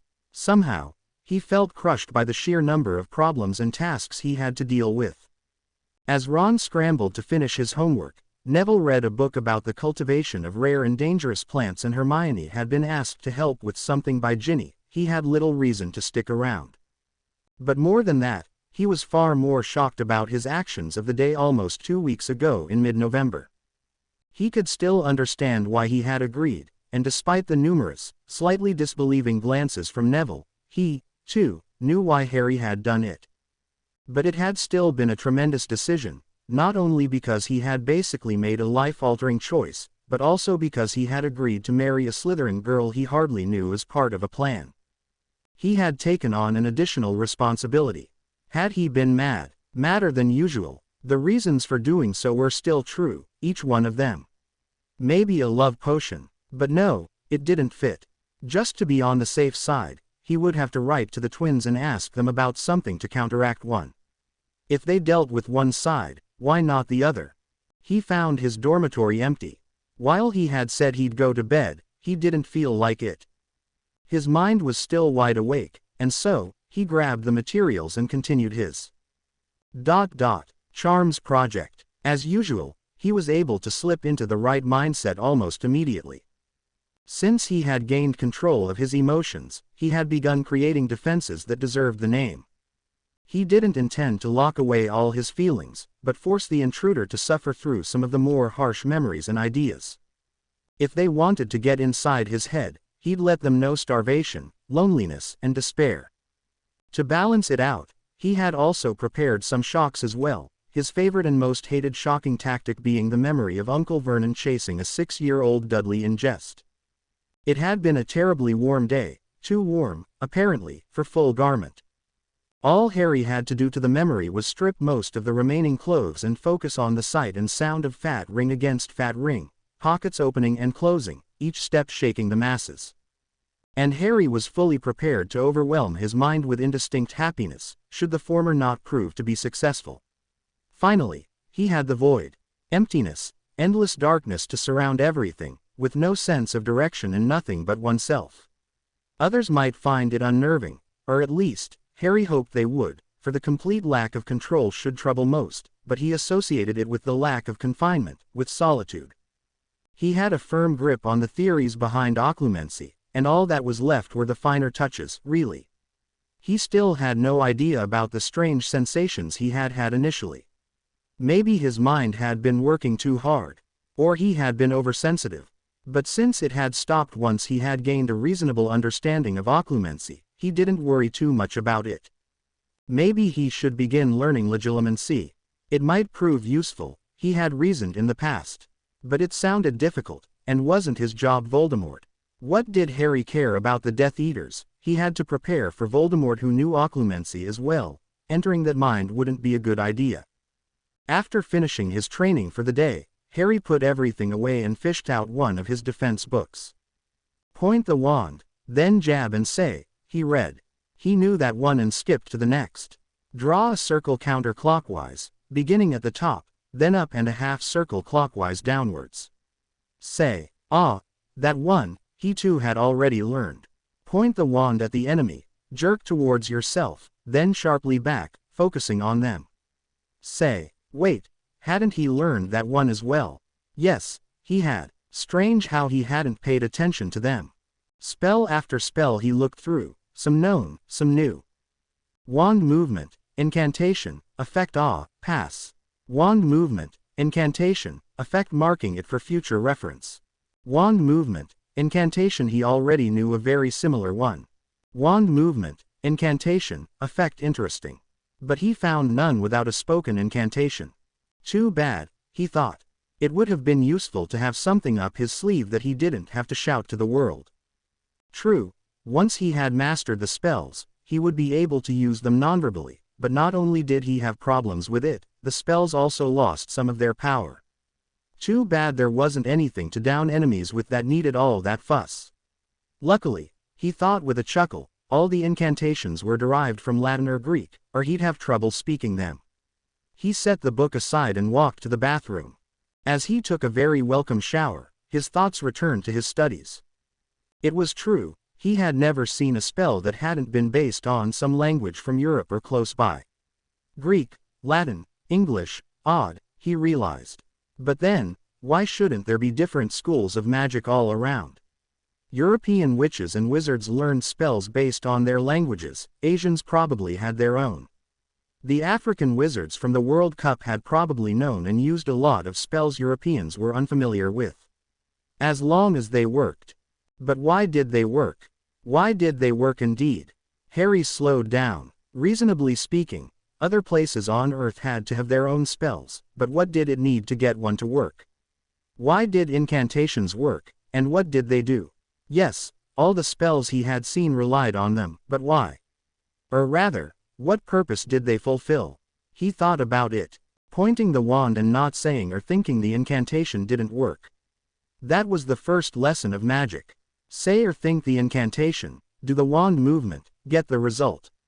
But why? Were incantations necessary? Yes, of that he was sure. So what could they do? Besides, if yelled out loud, letting the enemy know your intentions. He thought about it some more. There was usually a connection between the incantation and the result. Lumos produced light, point me. Did just that. Magicals didn't run around screaming nonsense. Well, usually. Fact, magic seemed to follow rules in general. Arithmancy was apparently all about them, and both runes and potions, from what Harry had learned from Hermione and Dumbledore, only worked because certain rules were followed. Magic had some logic behind it. Why shouldn't the same be true for spells? Perhaps there was some rule about incantations having to be stupid or punny. Who or what decided the incantations to have them match the intended effect so well? The most likely candidate was the Ministry. Perhaps there was a department dedicated to registering all the spells in the world. But what about new ones, created in secret? Harry doubted Voldemort put a description of the Dark Mark anywhere, and it still worked. And the twins had boasted about inventing spells as well. So, no, a department to document all magic and link it to their incantations didn't sound right. Perhaps the inventor did it. He decided the results, put the spell down in writing, and by doing so, he created a piece of magic. Harry found no answer, so he moved on to the next question. What did they do? They were important, obviously, but why? Hermione would know, he was sure. So, waving or pointing the wand and saying something produced the result. Maybe they were orders, he mused. But if so, who had to follow them? Instructions for magic to do, Lumos equaling the order to light the tip of the wand. Unless magic could read minds, which, now that he thought about it, was actually very likely it couldn't be meant for something outside of the caster's head, otherwise nonverbal magic shouldn't work. Or maybe the incantation helped create the magic. Something like a form, a container to fill with the caster's magic.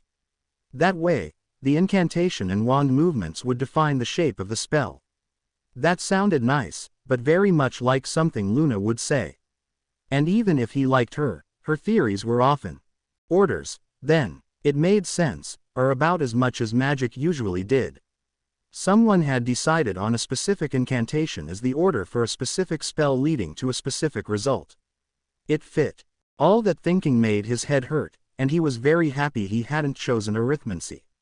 It sounded a lot like his train of thought, learning the reasons and rules behind something, and Harry didn't feel like he needed to understand every bit of mystery in the world or the headache to go along with the studies into arithmancy. Hermione could have that class for all Harry cared. When he returned to his dormitory, Seamus was leaving for the bathroom. Wishing each other a good night, Harry closed the curtains around his bed save one as he dug out his pajamas and put them on. Sitting on his bed, he made to put his glasses away when, just to amuse himself, he picked up his wand once more. Lumos, he said. The expected light appeared. Nox. Wingardium Leviosa, he said, making a pillow on Ron's bed fly before canceling the spell. Light, he instructed next, and as expected, nothing happened. Fly, but the pillow stayed where it was. Light up, come to me, come, pull, but nothing happened. As he waved his wand around, he tried whatever he could think of without effect. Blast, push, shove, burn, and suddenly, Harry felt his wand jerk, and the curtains of the bed it had been pointed at Ron's were on fire. For a moment, Harry gazed at the fire that had suddenly sprung up. Then, his mind started working again. He had done it. Against all odds and everything he had been taught, he had cast a spell without the proper incantation, in fact, with an intentionally wrong one. He had defied the principles of magic. He jumped to his feet, cheering, celebrating his feat. Oh, he could imagine Hermione's face when she heard about it. How furious she'd be, and how hard she'd try to explain him breaking the fundamental rules of magic and still succeeding. But then, mid-jump, his eyes fell upon the door to the bathroom, and Seamus standing there, staring wide-eyed at the scene in front of him. And just like that, Harry was ripped from his moment of blissful victory to the harsh reality, and he realized just how it had to look, the curtains burning brightly, consumed by the already spreading flames, and he, Harry, joyously jumping around, whooping, apparently cheering at having caused the fire. Worst of all, he had done it, and it was true and not a misunderstanding. Ah! He yelled, and whipping around, quickly barked, Aquamenti. Almost instantly, a stream of water shot from his wand, dousing the curtains, or rather, what was left of them. The fire died down very fast, and luckily, it had not yet spread far. Still, when Harry stopped his spell, Ron's bed was drenched, only partially hidden behind the half-burned curtains. And unless Harry was very much mistaken, he thought some of the conjured water had collected in the shoes at the foot of the bed. Just great, Harry sighed. Turning around, he smiled insincerely. Missed the target, should have known better, he laughed. But Seamus just stared back dazedly. Well, if you lend a hand, we can fix it before any real damage is done, Harry tried. But fate apparently really had it in for him, because in just a second later, the burnt fabric ripped and fell to the ground. Glancing around, Harry forced himself to shrug. Still salvageable, he commented in what he hoped was a confident voice. Whether it might have worked, Harry never learned, because Ron chose that moment to storm in, grumbling about something. He stopped mid-stride as his eyes fell first on his bed, then Harry with his wand still in hand, then to wandless Seamus who still hadn't moved or closed his mouth or stopped staring, and then back to his bed. After a good 30 seconds, Ron's eyes bulging as he gawked at the scene, he turned on the spot and left the room without a word. Another minute later Harry and Seamus had gone back to staring at each other. Neville wandered into the room followed by Hermione. Well, she began, but her voice seemed to have left her after that. Neville shook his head. Sometimes, I worry about you. In the end, Professor McGonagall arrived and took charge. With a wave of her wand, the curtains of Ron's bed were restored to their former state, causing Hermione to start rambling and asking about the decidedly complex spell the older witch had used. Dean and Seamus had secluded themselves in a corner of the dormitory. Ron had started reordering his possessions, Neville had gone to the bathroom for lack of anything more pressing, and Harry had stood around, waiting for the inevitable punishment. Whether it was good or bad luck, the professor had dragged him to her office to give him his lecture as well as the 2 weeks of detention. It was good since he wasn't shamed in front of the others. It was bad since he had to walk through the common room twice, and, as he should have guessed, the story of the insane pyromaniac Potter had already spread like wildfire when he returned. Some were rather hesitant to approach him, especially the younger years. Ginny had thrown him an apologetic look before returning to her homework. Glad to know she cared, Harry thought wryly. A frightened third year had jumped behind one of the armchairs. Others were nearly the complete opposite, though. The Creevies badgered him, wanting to know all about the supposed rivalry between Ron and him for the hand of one of their classmates. From the blushes and whispers, Parvati and Lavender had started that rumor, but whether it had happened intentionally or accidentally, Harry couldn't tell. A rather pushy fifth-year Harry couldn't name tried to seize his arm or, really, any part of him. She didn't seem picky, and Harry had a hard time losing her. A boy who had introduced himself as Jacob had walked up and congratulated him on his excellent execution of a memorable prank. The boy seemed to think the entire incident had been an attempt at creating a legend, and truth be told, from what Harry knew of the school, it probably would be. People were still occasionally talking about his arrival in second year, embellishing the story almost beyond recognition. The latest version had Harry getting written permission from the headmaster as well as Minister Fudge before running Snape over with a bewitched Edsel.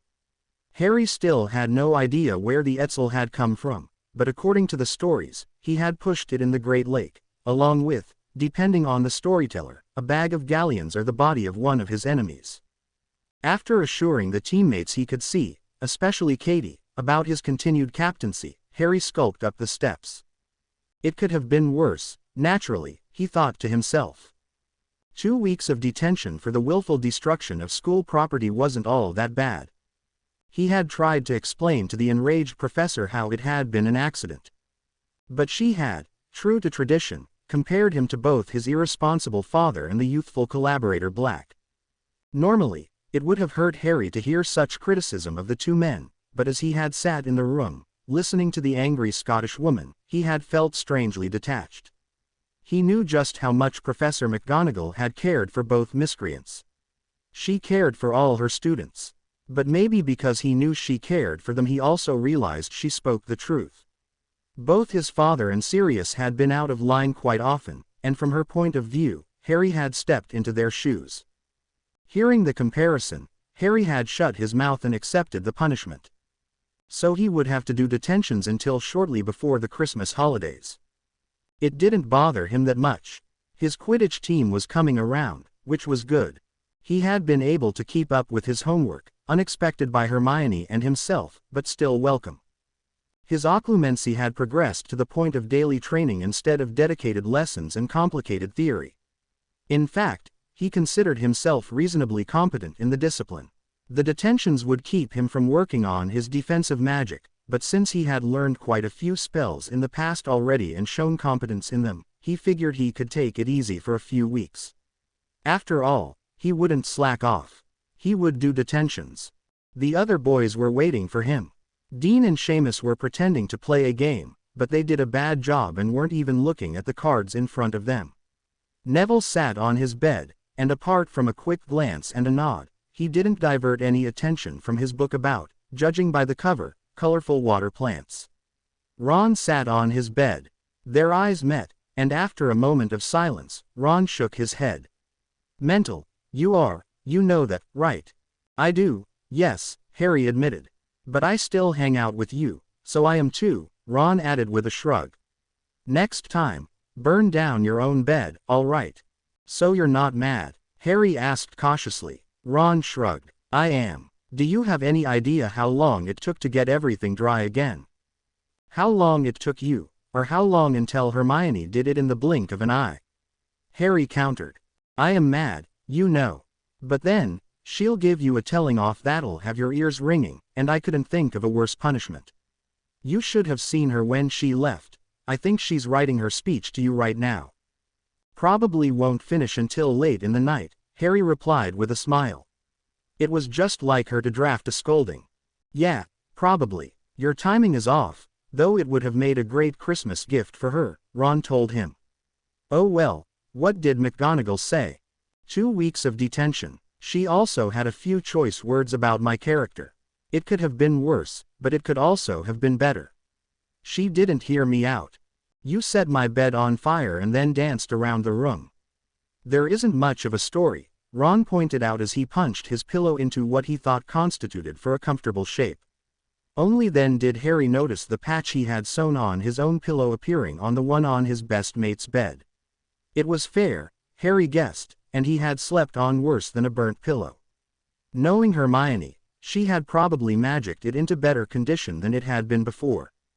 There is, actually, but never mind. It can wait. No, do tell. Dean yelled from his bed. I want to know how you explain that one away. Harry glanced around the room. Seamus had put down his cards. Neville's eyes were on the page in front of him, but weren't moving, and Ron picked at the hem of his pajamas. "Oh, well, it was an accident. I was experimenting, trying something I had thought of, and it sort of happened." "You sort of set a bed on fire?" Seamus asked disbelievingly, and accidentally danced in joy. Yes, Harry tried, but even to him, it sounded unconvincing. "You know," Seamus told him in a serious tone, "most boys' experiments in the dorm only leave stains." Harry glared at him, and he raised his hands in defense. "So no jealousy because of a girl?" Dean said, disappointed. "You haven't lost your mind more than usual," Neville added. Ron cleared his throat. "I haven't made you angry with anything." Seamus sighed. "You haven't discovered your love for the beautiful dance of flickering flames. Not a cry for help either." Harry blinked. No. Why would you think that?" But instead of a reply, Ron got up and walked to each of the boys in turn, collecting a sickle from each. "You bet on it," Harry yelled as it dawned on him. "You thought, why would I ever?" And, turning to each, he continued, "Jealousy. Lost my mind. More than usual. Angered by you. Love of fire." In a lower voice, he added with narrowed eyes, "Do I even want to know?" Seamus shrugged. "I wouldn't judge you." The school week continued as had to be expected. Students from other houses seemed to have heard the whole story, or a dramatic retelling of it. A young Hufflepuff boy had ducked into a girl's bathroom to avoid him. The Ravenclaws had taken to whispering behind his back, and the Slytherins grinned at him, whenever they met. Of course, Luna had been the saving grace. The next Tuesday, she had given him a handmade pendant consisting of some swirling, bluish liquid in a phial, a few leaves made from bronze and the claw of a creature Harry couldn't identify and wasn't sure he wanted to. She had loudly claimed the pendant would protect from the cross-eyed blunker that she believed to be the cause of Harry's outburst of aggression. And since Loony Lovegood had claimed it to be intentional, most of the school agreed it had to have been an unfortunate accident. "I'm telling you, she's not half as mad as she seems to be," Harry told his friends on Thursday. The rumors about him had finally stopped, if only because some young Hufflepuffs had become a bit too friendly with each other for the teacher's liking. "Well, she's growing up," Hermione pointed out. "It might be she's trying to appear sane. Mind you, I do agree with you, she isn't nearly as grating as I thought at first." "Wow, another year and you'll say you can almost tolerate her," Ron said. "I like her. She's always fun, rarely a stick in the mud like some." "Anyone specifically, Ronald?" Hermione asked, her voice cold. "Parkinson," Harry threw in. "We heard she had a run-in with a second year. She's about as far removed from fun as one can be." It wasn't true, of course. He knew perfectly well whom Ron had been talking about. But at the same time, there was a time and a place for Rose, and the corridors of the school on the way to class were neither. "By the way, have you heard anything from Hannah?" "Why would I?" Hermione replied, put out about the lack of an argument. Did she honestly want to have a shouting match with Ron? "Well," Harry began, "she was a prefect, wasn't she? And I guessed since, you're working with Susan Bones, her replacement and close friend, you might have heard from her." "But why ask me and not?" "Well, I have, yes. She'll stay home for the time being. In the last letter, she has apparently implied they might be leaving the country. I can understand them, of course. It must be hard, losing a parent that way." "Well, she's not the only one, isn't she?" Ron threw in. "Susan lost her aunt, that bloke Pierce from Ravenclaw his sister, Andrews his parents." "Too many, if you ask me," Harry interrupted. "With the way the war is going, lots of families will be torn apart. What is it now? 10 attacks on families of Hogwarts students." "Something like that, yes. And still no Slytherins," Ron grumbled. "But then, you know who only targets those who oppose him, so of course they are safe." "Ronald, you know that is not true. Slytherins aren't necessarily on his side, not all of them are." "I didn't say that, did I? All I said was, you meant it, though." "Oh, so now you know what I'm thinking, is that it?" "I know you, probably better than you know yourself." Harry shook his head. "Should I tell McGonagall you two are coming later?" They stared at him, coming out of their own little world. "Oh, no, of course not," Hermione told him. "Don't be ridiculous. We wouldn't miss class over such a minor disagreement." Ron jumped between the two, red-faced. "So now you're arguing with him?" "No need to get jealous, Ron," Harry said blithely. "There's enough spirit in Hermione for the two of us." Taking a page out of Luna's book had worked, as both Hermione and Ron blushed brilliantly and, avoiding each other's eyes, stormed off to class. Harry stared at the note he had been given by Professor Sprout. Again he had been asked to the headmaster's office, and it hadn't even been 3 weeks since the last time. He shook his head and knocked. After being told to enter, he stepped into the room. "Good evening, sir," he greeted. "Ah, Harry, it is good to see you once again. I take it you are well." The headmaster peered over his half-moon spectacles from his place near two comfortable-looking armchairs. "Yes, sir," he dutifully replied, "although I was surprised to receive your note. Also, I had detention this evening." "I am aware, Harry. I convinced Professor McGonagall to let me have you for the evening, and she seemed quite happy to not see you for a day. You have been asking her a lot about Transfiguration, haven't you?" "It is the subject she teaches," Harry said evasively. It was true, he had asked as much as he thought he could get away with, mainly questions about the theory behind magic. After his first attempt to use magic with intentionally incorrect incantations, he had experimented more and found the simpler spells rather easier to alter than the more complicated ones. He had decided against telling anyone about his findings. It was far too good to know something Hermione didn't. Professor McGonagall might have been able to shed some light on it, but at the same time would surely have disapproved of his attempts. Ron or the other boys were nice, no doubt, but wouldn't have been much use. Harry had been on the verge of telling Professor Flitwick, as he had no obligation to discipline Harry any further and usually showed interest in magic as a whole. But Harry had decided against it. Until he had something to show, a well-rounded theory, he wouldn't talk to the tiny professor. It is also a deviation from your past behavior. Knowing what the Marauders attempted and, ultimately, accomplished, put her on edge. "I'm not trying to become an animagus," Harry replied quickly. "I didn't think so, and for that matter, neither did she.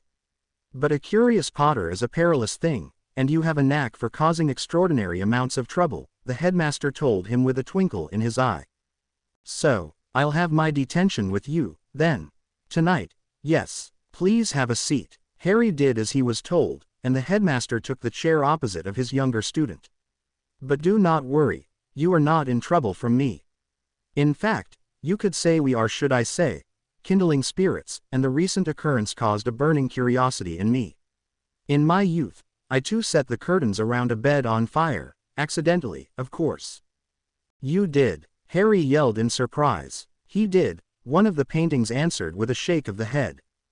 "Oh, yes, I had to serve a month for it, but mainly because I had refused to tell just how it had happened. Naturally, I regretted it later. So, yes, I can understand you. These curtains are in need of the occasional accident, and all I want to do is talk to you about it. We'll be talking about the curtains. I find curtains to be excellent conversation starters. So, that's all?" Harry asked. "We won't watch another memory." "No, we won't," Dumbledore answered. "How are you progressing on that front, by the way?" I asked Professor Slughorn, after class, told him how important the memory would be." "You asked him? Aha, you didn't mention anything about our lessons, did you?" "No, sir. I told him I really needed to know about it, but he stormed off before I could say anything more and has been avoiding me ever since. Shouldn't he be on our side, sir? Doing what he can to help us?" Dumbledore sighed. "Professor Slughorn has conflicting feelings, I believe. On the one hand, he wants to bring Voldemort down just like we do. But if our assumption is correct, then he would have to admit to his own mistakes in the past, something a man like him will find very difficult. It would mean admitting his own weaknesses. Well, be successful in the future. I have faith in you. But that is for another day. Let us talk about what happened last week." "It was nothing, really," Harry tried. "An accident. I didn't pay as much attention as I should have. Professor McGonagall already assigned my punishment, as you know, so. But this isn't about punishment. It is about the fire itself and how it came to be. I already told you, I am familiar with accidents that set the curtains on fire. Maybe I simply want to compare notes. The headmaster joked, but his eyes remained serious. And I already told you, sir, that it was simply an accident, Harry countered without any true bite in his voice. I still want to hear about it, Harry, the headmaster said. You aren't inattentive enough to simply make such a mistake, I believe. However, with your charms project, there might be complications. Some, I have heard, had considerable problems keeping up with their spellwork during such times. Since we are to my knowledge the only ones who know about your studies, I worry about such mishaps. I intend to help you, Harry, if you let me, that is. If you were just a bit younger, I might have considered accidental magic. It can happen rarely, but still even to students of the school. I'm not that old, Professor, Harry mock pouted. I've still got my youthful spirit. I know, Harry, but accidental magic stops altogether after about 2 to 3 years of magical learning, Dumbledore told him with a wave of his hand. Harry's face heated up. He remembered quite clearly the summer before his 5th year, he had accidentally lit up his wand in distress. And earlier that day, hadn't he made himself impossible to be held by Uncle Vernon? You are quite certain of that, aren't you? So, what would happen, theoretically speaking, if a child did show accidental magic after that age? Surely not all children develop at exactly the same speed. Nothing would happen, at least with regards to the law. I was merely stating a fact. But we are getting a bit off topic, aren't we? I would rather speak with you about your accident last week. Dumbledore pursed his lips. I want to make sure it wasn't because of your little side project, and if it was, offer insight into possible solutions. It had nothing to do with that, sir, honestly. I merely wasn't paying attention. And cast a fire spell in your dormitory? Dumbledore inquired. May I ask what you intended to ignite instead? Harry frowned. He didn't like tipping his hand. He hadn't talked with anyone about his little experiment or discoveries for a reason. But then, if the headmaster didn't know about it, who would? And if he did have an explanation, all the better. It would cut his research time considerably. Sir, why do we use incantations? I fail to see their purpose. Dumbledore raised his eyebrow. I would have thought it was obvious. Incantations are necessary to work the magic. They are only derivates of languages, Harry argued, some punny, some merely alluding to something about the spell. Lumos for a light spell, nox, night, they are all related to languages from Europe or close by. But ancient Asians had to have spells of their own, right? And they wouldn't have used Latin or Greek. What's more, why use words? Nonverbal casting proves no one has to hear the words at all, so those aren't really orders for something to hear. And you are wrong about it being obvious. The incantations aren't set in stone. To prove his point, Harry grabbed a piece of parchment lying on the table nearby, drew his wand, and, pointing it at the parchment, ordered with as much determination he could muster, burn. And, just as he had witnessed before, flames suddenly erupted from his target. The incantations don't matter, sir.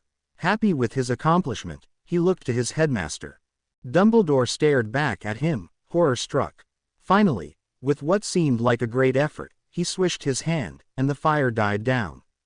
He locked eyes with Harry. Promise me, he told with a grave voice, that you will not do that again so thoughtlessly.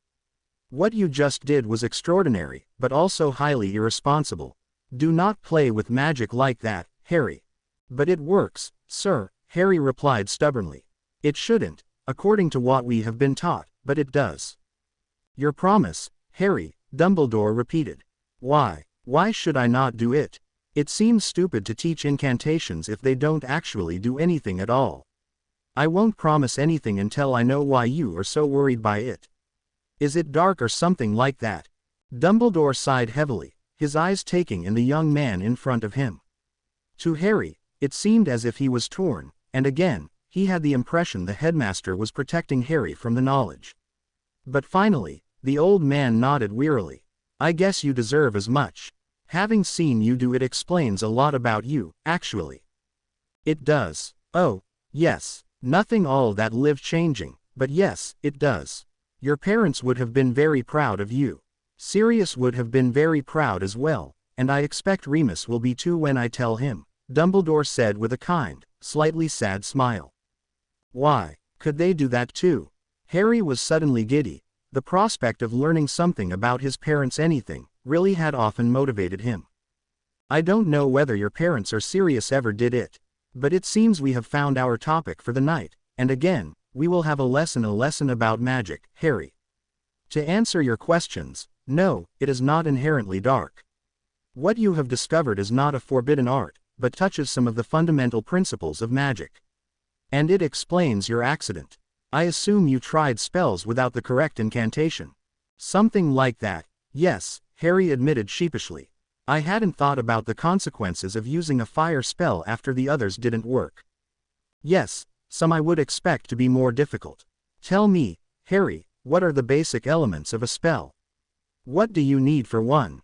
"Air, the incantation," he said. "Oh, and the wand movements, as well, sir. And a usually wand, yes. But then, as you may already know, some witches and wizards do not necessarily need a wand. You and Voldemort did magic with your hands. In your fight at the Ministry, I mean." "Indeed. And Lupin made some fire with his hand on the train before third year," Harry added. "I would expect him to be able to do that, yes. One of the very few upsides of being a werewolf is the closer relationship with one's magic, but it is not worth the price." "Yes, Remus will be able to do it, because he is a werewolf," Dumbledore told a surprised Harry. "But we will get to that in a while. So, at this point, we can say that wands are really any foci at all or not completely necessary. That is because they have a simple purpose. Wands give the magic a direction as well as me a starting point for my explanation. Do you know where your magic comes from?" At Harry's shake of the head, the old man smiled. "Well, in every witch or wizard, there is a core in the source of our magic. You may have heard about that already. The core is flagged as either male or female in humans, and that's how the stairs to the girls' dorms work," Harry offered. "Miss Granger has been very thorough in her explanation." "Yes, indeed. Think of the core as a pool of spices to be used in cooking." "Spices?" Harry asked with a raised eyebrow. "Well, they are only used in times of need, not as nutrition on their own. Back to topic. Magic as such is not simply a power to be harvested, but has something of a mind of its own. When a magical child is born, their magic is running wild, perhaps comparable to a newly born dog that has a mind of its own as well, you see. Well then, the dog, to use that example, likes its family of humans and tries to do what they want it to do. The dog barks at strangers because it understood at some point that strangers are not to be allowed too close to the humans it cares for. The dog tries to understand what the family wants, but ultimately doesn't fully grasp their intentions. It may bark at strangers, but friends of the family as well. That is what accidental magic is. Harry, a young child's magic tries to follow through on the wishes and intentions of its master. That is why accidental magic isn't random, but rather leads to poorly expressed results. A child wanting a toy will find their magic trying to bring it over, for example by summoning it, if the intentions are clear enough, but it could also very well cause the toy to grow legs and walk over. Or, if the child wishes for the toy to not be in a place out of reach, the child's magic might follow through on that wish and destroy the toy, thus making the toy not be in that place any longer. It is the misinterpretation which is typical with accidental magic. So, the dog barks at everyone instead of just strangers. That's accidental magic, it's just a misunderstanding. Something like that, yes. A child's magic reacts to the wishes of the child. Now then, at 11, a child receives a wand. The magic running wild, trying to satisfy the wishes, has from that point on what is more generally called a focus available. Magic doesn't flow randomly through the body anymore, but has a clear point of where to go. That is why wands are fitted to their masters. The better the match, the better the flow of one's magic through the wand. Once a witch or wizard has a wand, the magic learns to travel through it similar to a dog learning to walk with a leash. It doesn't run rampant anymore and the results become consistent. Which is why we are going to school, Harry guessed. To learn how to control it or something. Yes, exactly. At school, Witches and wizards are trained to use wands in order to get their magic under control, a necessary step. One could say at school young witches and wizards are taught to tame their magic much like one would tame an animal. Some magicals, however, such as myself, can learn to control their magic without a wand as well, similar to some dogs learning to walk next to its master without a leash, or reading the behavior of humans to recognize friends of the family. Some people learn select spells by repeating them until they have become second nature. The animagus transformation is a very specific example and takes a lot of time to master. Others, myself included, instead learn to control their magic without a wand. Once they have, they can learn spells without a wand a lot faster than a member of the first group. Both approaches blur the lines between wandless and accidental magic.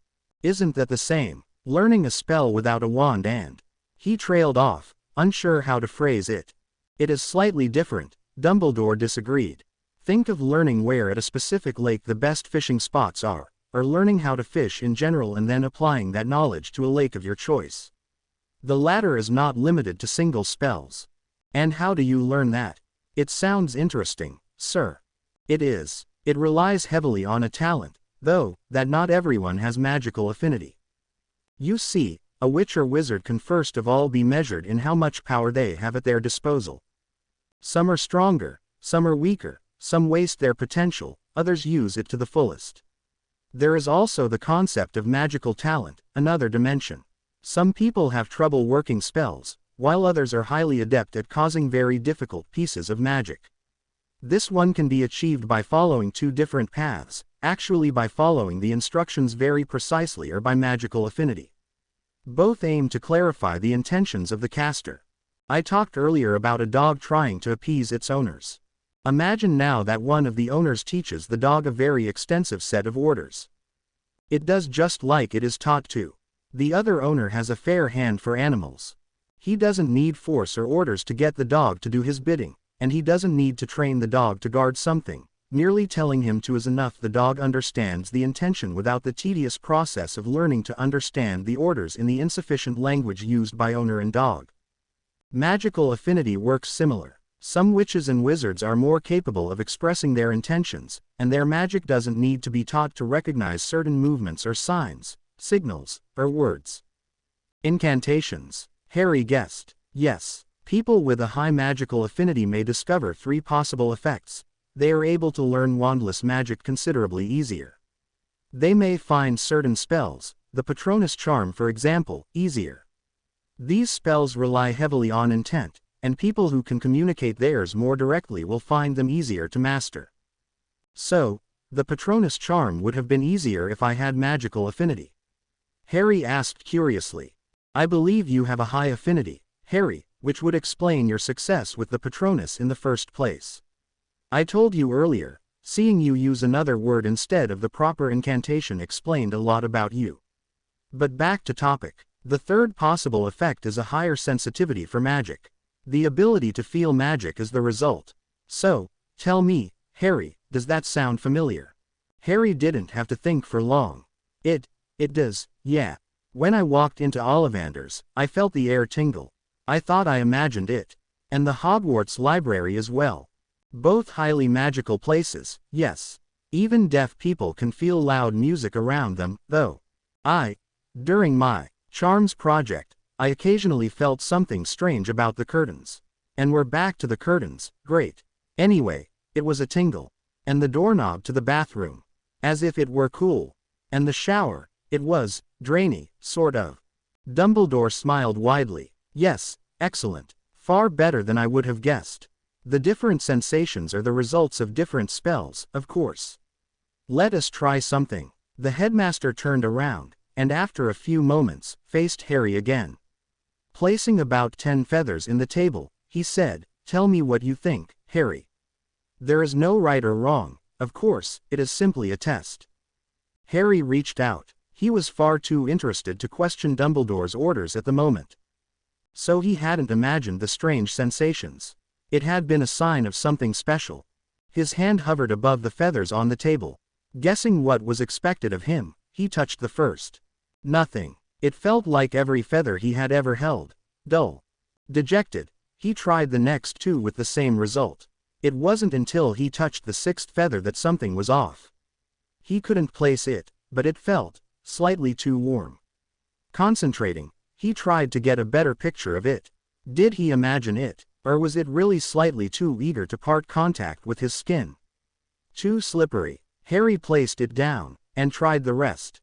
The 10th was oddly bland, but otherwise, they were all indistinguishable. He told Dumbledore of his findings. "As that's so," the headmaster replied with a smile. "Well, you did reasonably well. That last one is a very crude conjuration that won't last very long. Artistically, it is flawless, of course, but yes, the spellwork behind it is lacking, or bland, if you want to call it that. And the 6th I indeed enchanted. There were other, more subtle spells that you missed, though. It is as I had guessed. You seem to have a remarkable affinity. It allows you to feel magic, now you are aware of it, and in times of high sensitivity such as your studies, you have an easier time noticing magic around you.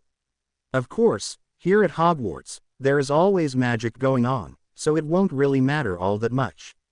I think. And that's good, isn't it? Having magical affinity, Harry asked. Is it rare?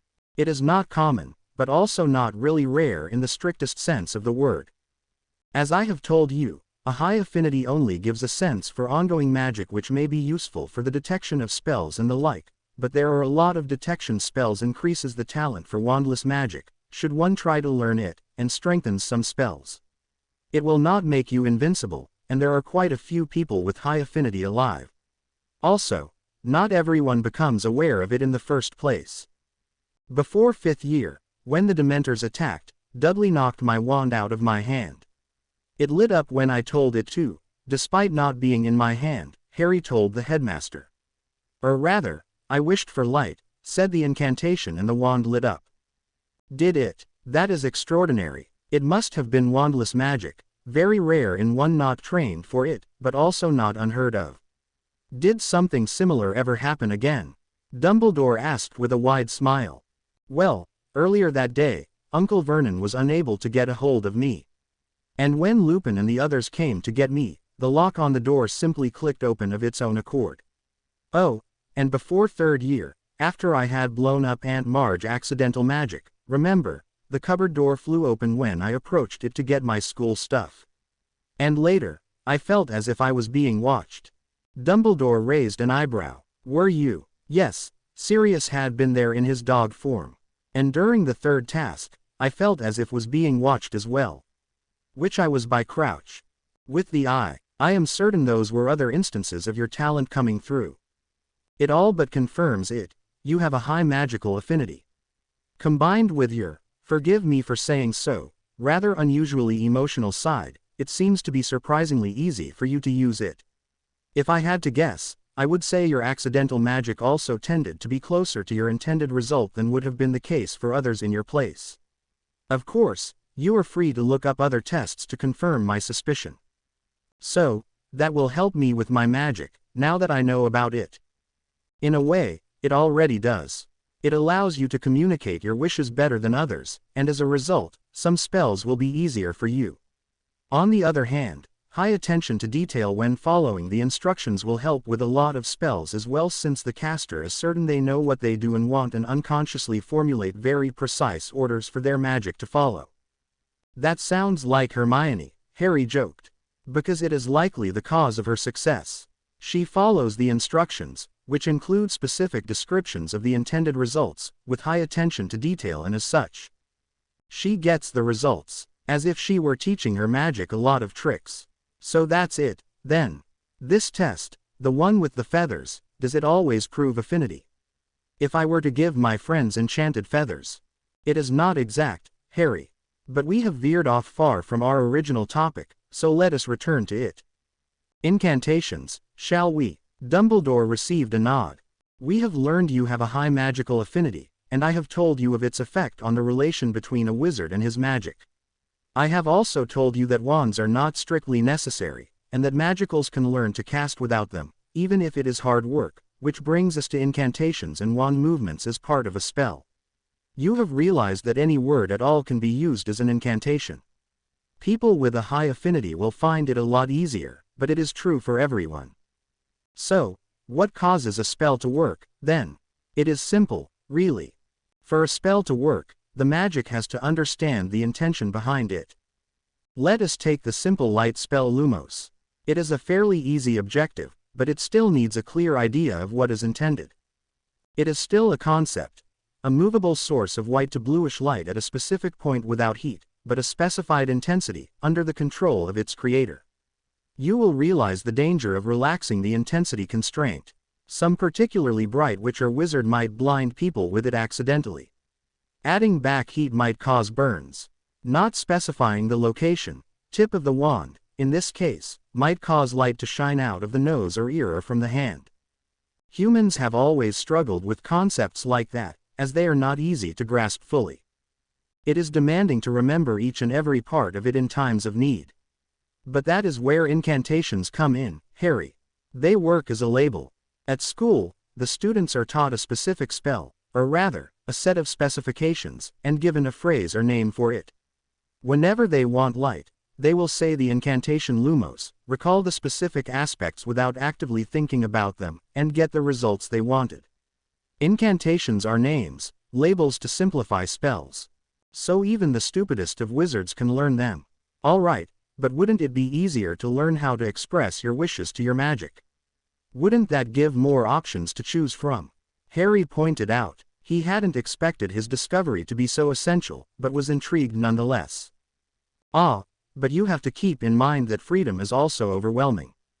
The absolute majority of wizards and witches simply cannot work with it. That is why everyone is taught a set of predefined spells with predefined results. And keep in mind that it is usually not possible to communicate the intentions clearly to your own magic. Instead, you learn simple signs, for example, the incantations. Whenever you speak them, your magic does as it has been taught. Teach it to create fire when you say or think incendio, and you will get fire. Do the same with the word burn, and if you are unlucky, every time you say burn in any context, you will set something on fire. That, Harry, is the reason for wand movements and the second purpose for incantations. Young witches and wizards are taught to say the words and do the wand movements before expecting the result. As such, they do not expect the result without either. Both incantations and wand movements are, in that sense, a safety for the caster. It is something like a muggle gun, I have heard. They can be secured so they cannot fire a bullet, but having such a safety is not necessary for the function of the weapon as such. Removing it would in fact speed up the use in times of need, but at the risk of accidents. Dumbledore threw Harry a meaningful glance. So, all right, the young man said, buying himself time to think it through. So, it is possible to learn how to use magic without incantations. Or with nonsensical ones. Yes, it is possible, Dumbledore confirmed. Dropping them would speed up the casting, but at the same time increase the risk of accidents. Or haphazard spellcasting, yes. Wand movements and incantations are crutches to successful spells for most. They say or think the words, move the wand like they learned it and expect the result. It leads to a clear signal for the caster's magic and is such a defined intention, which the magic can then interpret. Yes, incantations are as much labels to simplify the definition of spells and their effects as they are a safety to help control mishaps, Dumbledore closed. The minuscule increase in casting speed is paid for with the drastically increased risk. So, not a good idea, then? Harry asked. That is the reason I wanted you to promise me to stop experimenting with the spells for the foreseeable future. Harry thought about it. When he looked at it like that, he could see his reasoning. While it might have been a useful skill to have, it would have meant walking around with a loaded and armed gun. Not a good idea indeed. All right. I promise not to dabble with spells for a while, and be careful if I do try something. Thank you, Harry, and if you might be so kind as to not tell anyone else about your discoveries. The knowledge I have imparted on you might prove too tempting for some who are not ready for it. Do many people know about that? Harry wondered. The way you were talking about it, it sounded as if it wasn't exactly kept secret, just not something that was advertised. Well, those who looked into magic and the powers in this world usually understand it. In recent generations, the numbers have been dwindling unsurprisingly. Hardly anyone travels the world anymore, sadly, Dumbledore said, receiving nods from the paintings in the room. It was once tradition for young witches and wizards to travel the world after their graduation and see the wonders of other countries, learning about foreign magic. It was a journey of self-discovery much like the one you made on your own here at Hogwarts. By witnessing foreign magic, those who traveled often realized the true nature of magic. And yet the incantations we are taught and asked to memorize don't help us do the magic. We could learn any old wand movement or incantation and the spells would still work, Harry reasoned. Great, all those hours trying to get them right, and for what? For the betterment of your skills, Harry. Most people can work very well with the set incantations. Let us take a look at Miss Granger. Hermione, what about her? How does she perform in class? Harry frowned, wondering what the headmaster was thinking about. She's very good, usually the first to get something. Oh, and she's also following the instructions very closely, which shouldn't make much difference since the instructions are nonsense. Dumbledore nodded slowly. I have heard similar things from the teachers. So she is very good in class and has little to no problems with the coursework. I would wager it is something she is used to and has been able to all of her life. Yeah, that might very well be, Harry agreed. So we can agree, I hope, that she is known for her exemplary work, and to not expect anything less. When Dumbledore didn't continue, Harry thought about it. It didn't take long for him to understand. So she is confident that by following the instructions she will get the results she wants because they worked in the past, and she is confident in her skill to follow the instructions well enough to get the results. In other words, she expects to succeed. And since she doesn't doubt her skill with magic, she communicates her intentions clearly. And her magic reacts to the well-defined intentions and gives her what she asks for, yes. Young witches and wizards are told magic relies on intent. They are just not usually told about the extent. But Harry was already focusing on something else. So someone who doubts his skills would not expect success, and that can slow him down considerably or even completely. You are thinking of young Mr. Longbottom, Dumbledore spoke up. You are likely correct in that assessment. Yes, I have noticed it as well, and some of his teachers did too. Ever since he realized he was not a lost cause and could learn the magic just like everyone else, he has gained confidence in his skills. Since he no longer doubts his every move, he will have an easier time at school. And yet you didn't consider helping him with his issues? Harry asked pointedly. If Dumbledore had known about it, why had he not acted? I did consider to help him. I delegated it to the teachers, from kindly Professor Sprout who took it upon herself to show him his talents, to stern Professor McGonagall who encouraged him to try, and patient Professor Flitwick who was always happy to assisting any way he can to guide children on their path. Some trees need a lot of time to grow before they can bloom, Harry, but once they do, they are the delight of proud and happy gardeners. Some people are the same. Unsure of what to say to that, Harry returned to the original topic. So, is that true for all magic? He asked curiously. Can incantations be dropped from every spell, then? Is everything we learn at school only to keep us in line, or do some of the lessons actually teach us more than those crutches to hobble through life? What do you think, Harry? Dumbledore countered. Can you think of any magic that would not be a case of what I have outlined? Can you think of any magic that might need a specific language to understand the intentions? Harry frowned at the old man in front of him. How should he know that? Or, better yet, why should he answer his own question? It wasn't as if he had studied magical theories and subjects. How should he know all possible spells or, wait, he thought, as he remembered something from an earlier lesson. Runes. You said something about them using a different power. Well, if incantations are all about telling your own magic what to do, but runes are different, and you said the course is a lot about writing the rules for something. Correct, Harry. Yes, runes, potions, herbology, and care of magical creatures all rely on ambient magic, either in other beings, ingredients, or the magic that surrounds us. As such, it is not up to the caster to work with their own magic, which might understand a different language altogether, but with what is given to them. That is why rituals have specific instructions. For example, over the years, Ambient magic has learned to react to certain signals in a specific way, much like a river settling into a bed. Magic learns. You said something like that earlier, but I thought that I was giving a colorful explanation. No, it is true, and for all kinds of magic as well. The more a spell is cast, the more established and set in its ways the magic becomes, which is why rituals cannot be altered quite so easily, they are already set in their ways. And the fact that magic learns is also the reason using common words for incantations is not a good idea. If magic learns to react to them, it is dangerous, even if your magic is the only one to recognize the signal you use. You do know that sounds completely crazy, right? Harry asked. Dumbledore's eyes twinkled. Oh, yes, I do, but that doesn't make it any less true, does it? Despite her nervousness, Daphne forced herself to walk slowly and as relaxed as she could manage. It wouldn't do to draw attention to herself, not at this critical moment. Still, her eyes jumped all over the corridor, looking for an ambush or someone spying on her. She didn't think anyone would, of course, but she had been a Slytherin for over 5 years.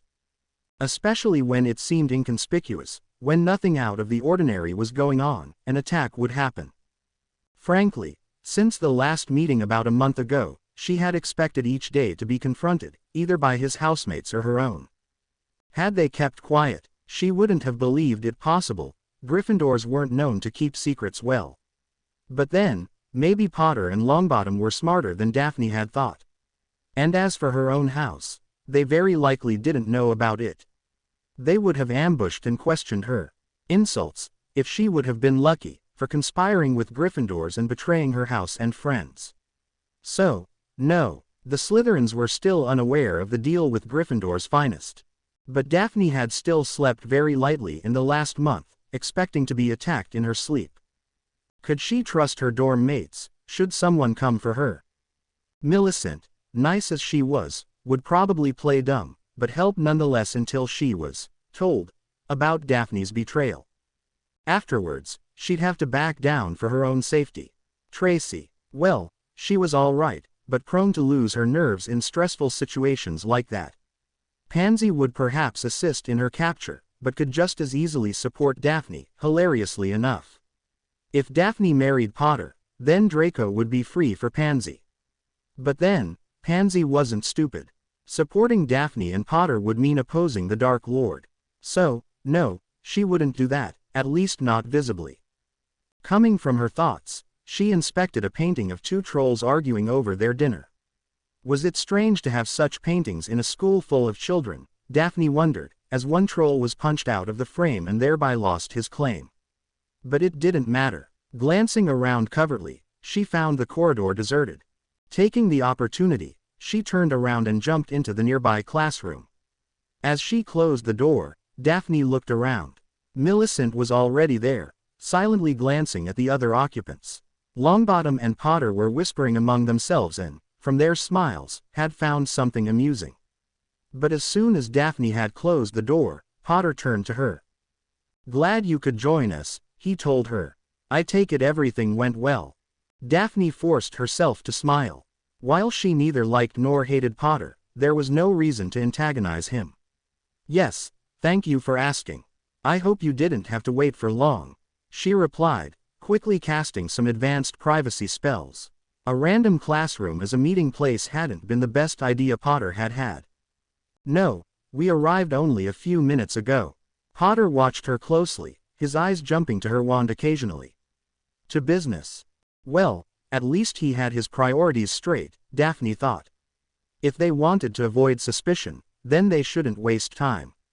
"Agreed. Since you asked for us to meet again, I'm guessing you have something you want to tell me and that it will be about the business deal I suggested." Potter nodded. "Yes, in principle, I agree to the terms we outlined last time, the air clause, the timing, the handling of our accounts. They seem reasonable enough." "Glad to hear," Daphne told him with an insincere smile. Of course these terms were acceptable. If she wanted him to help her, she needed to offer him something in return. And if she had wanted to trick him, she'd have thought of a plan he wouldn't have seen through. "I want to add 3 points, though. Well, 4, technically, but... The first is the referral to a will for each partner concerning our respective inheritance. That way, whatever we decide to leave to our heirs will not be influenced by the contract. I don't want any conflict because the contract demands something to be given to you that I'd prefer to go to someone else. Also, the less we put into the personalized contract, the less can go wrong due to it. No actual mention of inheritance in the contract. Daphne frowned at him. It wasn't such a big request. In fact, it had become the norm to deal with the issue in the past 100 years in common marriages, and it did fit her own plans rather nicely. The less the contract connected Potter and her, the better. Well, fine, I guess I can live with that. Your other condition? A minor one, from what I've been told. Each partner retains the right to choose his or her living arrangements. I know traditions dictate the. He turned to his housemate for help. Year of Yen, Longbottom supplied. Yes, that one. But then, we aren't in the Middle Ages anymore, and those restrictions aren't in either of our interests. No offense, but I don't want you hanging around for a year just because tradition dictates it. We both have our own lives to take care of, after all. Daphne pursed her lips, frowning, as if she would have wanted to respect that part of the traditions. Also, he was as good as dead, from what she could tell, and she had intended to stay away from him anyway. I agree, although I have something to add as well. Since this is only a business arrangement, I want the bothersome infidelity clauses stricken. Potter smirked for a moment, as if finding it funny. Daphne had to keep herself from rolling her eyes. Boys could be really tiring sometimes. So what if she considered finding herself a lover during her marriage to Potter? She expected. No, she hoped, he'd try the same. If he was busy elsewhere, he'd have less time to be a bother for her. But before she could comment, he nodded. Agreed. I hadn't intended to have one there anyway, so no worries. Shouldn't be much left of the contract, right? It's not an honest attempt at marriage. If it looks cobbled together, all the better. We're not supposed to have thought about it beforehand, and we certainly shouldn't look as if we wanted to have anything to do with each other. And since we expect it to last for no more than 7 years, I see no reason to complicate things, Daphne reasoned. Or deny us any chances at finding love, or, if not that, then the next best thing. Apart from the glint in his eye and the twitch in the corner of his mouth, Potter showed little reaction. As for my last 2 adjustments, he said, this deal you offered is currently not that appealing to me. I don't seem to gain that much from it, you see. You'd get gold, and quite a bit of it even, Daphne countered. Gold is cheap. I have enough of it as well, and I would only get it after all is said and done, after I've done my part and did what I'm supposed to. You on the other hand would get your freedom the moment I'd activate the contract, and it's difficult to put a price tag on that. She narrowed her eyes in suspicion. So what is it then? What is your price?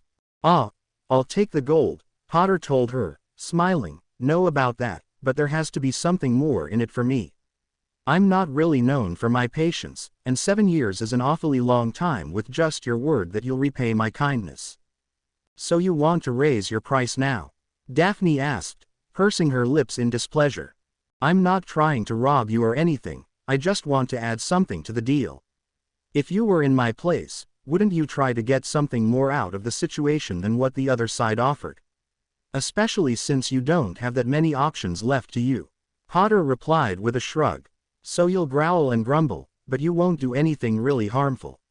Weren't those your words? Well, you were right, of course. Swallowing the first reply that came to her mind, which would have been disastrous to her plan, Daphne forced herself to ignore the amusement in his eyes and smiled.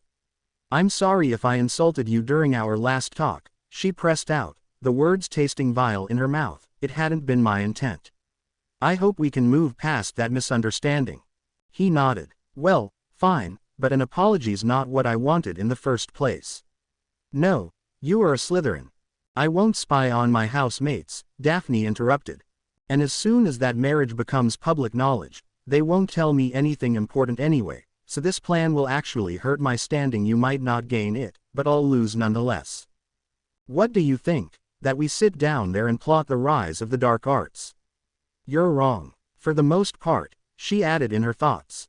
Technically speaking, they occasionally did sit down and thought up plans, It was the first lesson if one wanted to get ahead in life, to know what to expect in the future and be prepared for the plans of both sides.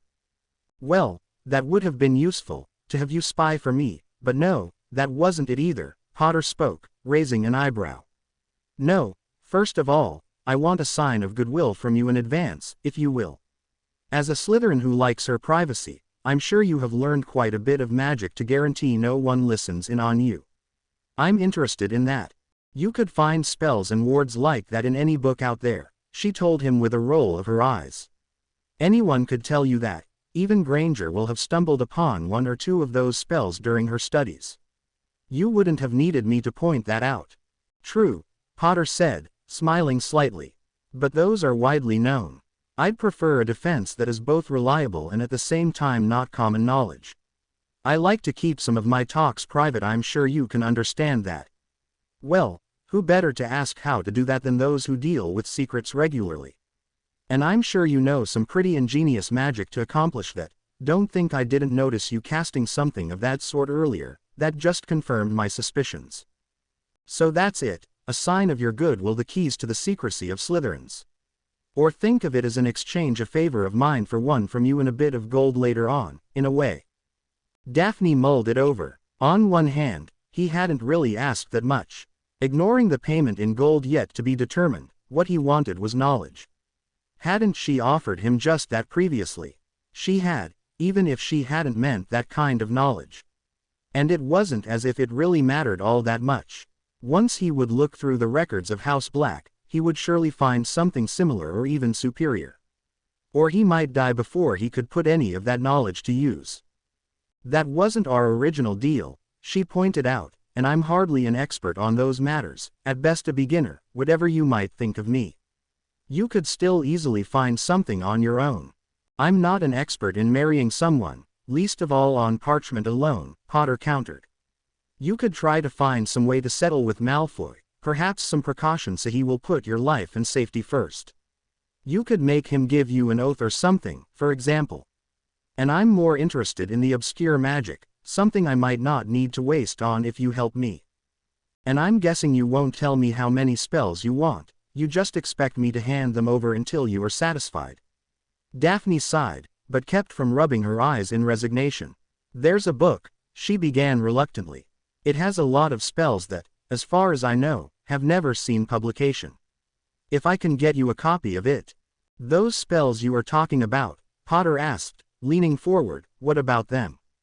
Did they fit my description? Daphne nodded. It's what you want and no trick. There are both secrecy spells and some counters to popular ones. I've seen a copy in our common room, so I know it exists. So, if I get you a copy of it. Narrowing his eyes, he watched her closely, likely waiting for a sign of a deception that he wouldn't find. Finally, he spoke up. I won't sign anything and equally won't activate the contract until I have that book and have confirmed it's what you just told me and not fake or something similar. With a roll of her eyes at his not entirely unjustified distrust, Daphne asked him, the book is in advance, then? You will sign once you've confirmed the book is what you asked for. If he had noticed she hadn't said anything about the book being useful to him, just that it would be what he asked for, he didn't show it. If I have it, I'll activate the contract. Your family will still have to pay the gold after the contract has run its course, naturally, but at least I'll have something to entertain myself with until then. She sighed, but nodded. Fine, I'll get you that book in time, just make sure you hold up your end of the deal. The tension in the room lifted, and Daphne sat up straighter. Let us talk about timing, then. Actually, Potter interrupted, raising his hand, there is one more addition I have. I want a token, something of personal value to you, Greengrass, as a guarantee until you do pay the gold you owe me. Daphne sent him a nasty glare for suspecting foul play on her part, but before she could speak up, he continued, that way, the procedure is like that. You send me that book on secrecy spells, a small favor in turn, I activate the contract and lock us both in a big favor. You hand me that security, which will be returned to you after we're done. And what will you do in return for the token? Daphne asked him, pursing his lips. It's more to keep both of us in line, he elaborated. I have no use for the token, but binning it would lose me the gold. I'd stay in line and keep it until I could return it. You on the other hand want whatever it is back. You'd stay in line as well until you get it back. Daphne sighed, not wanting to lose her opportunity over something so minor. She needed him more than he needed her. There's a ring, she began hesitantly. My grandmother gave it to me. After I had dropped it accidentally and she had picked it off the ground, Daphne added in her mind, but she had no intention of telling Potter that. When he didn't speak up, she continued, I'll hand it to you only after you activated the contract, and so much as a speck of dust is on it when I get it back. You'll, what, growl and grumble? Potter chuckled. She sent him a cold stare, and it seemed he had gotten the message, as his face fell. Fine, you'll give me that ring after I activate the existing contract, but before we sign the personalized one. Daphne nodded, in part already regretting ever approaching Potter. Now then, if you are done with your interruptions, I'd like to continue. As you know, you will have to wait a few more days, at least until after my birthday, she began, focusing on moving the talk along and feeling slightly better after deceiving Potter about the ring's worth. She hadn't lied, after all, and had told the truth, just from a certain point of view. I've already planned what I want to do, Potter interrupted yet again. Since I have to activate the contract after your birthday and therefore during the holidays anyway, there's little to do in that respect. My plan to activate it will work and does seem like something I'd do anyway, don't worry, but we'll have to act fast after that. Since we will be at Hogwarts come January, we will have to write the personalized contract before that. I can't pull off having one just lying around, but I thought, maybe you could, I don't know, set something up and have a rough outline. Ask your friends on what to write in a contract you don't really want to enter. Not a bad idea, Millicent said, smiling slightly. Perhaps she was just trying to keep the peace in the room. You'd best approach Pansy, I think. Something along the lines of your birthday coming up and you wanting to be prepared. Yes, that is what I was talking about, Potter continued with a nod in the big girl's direction.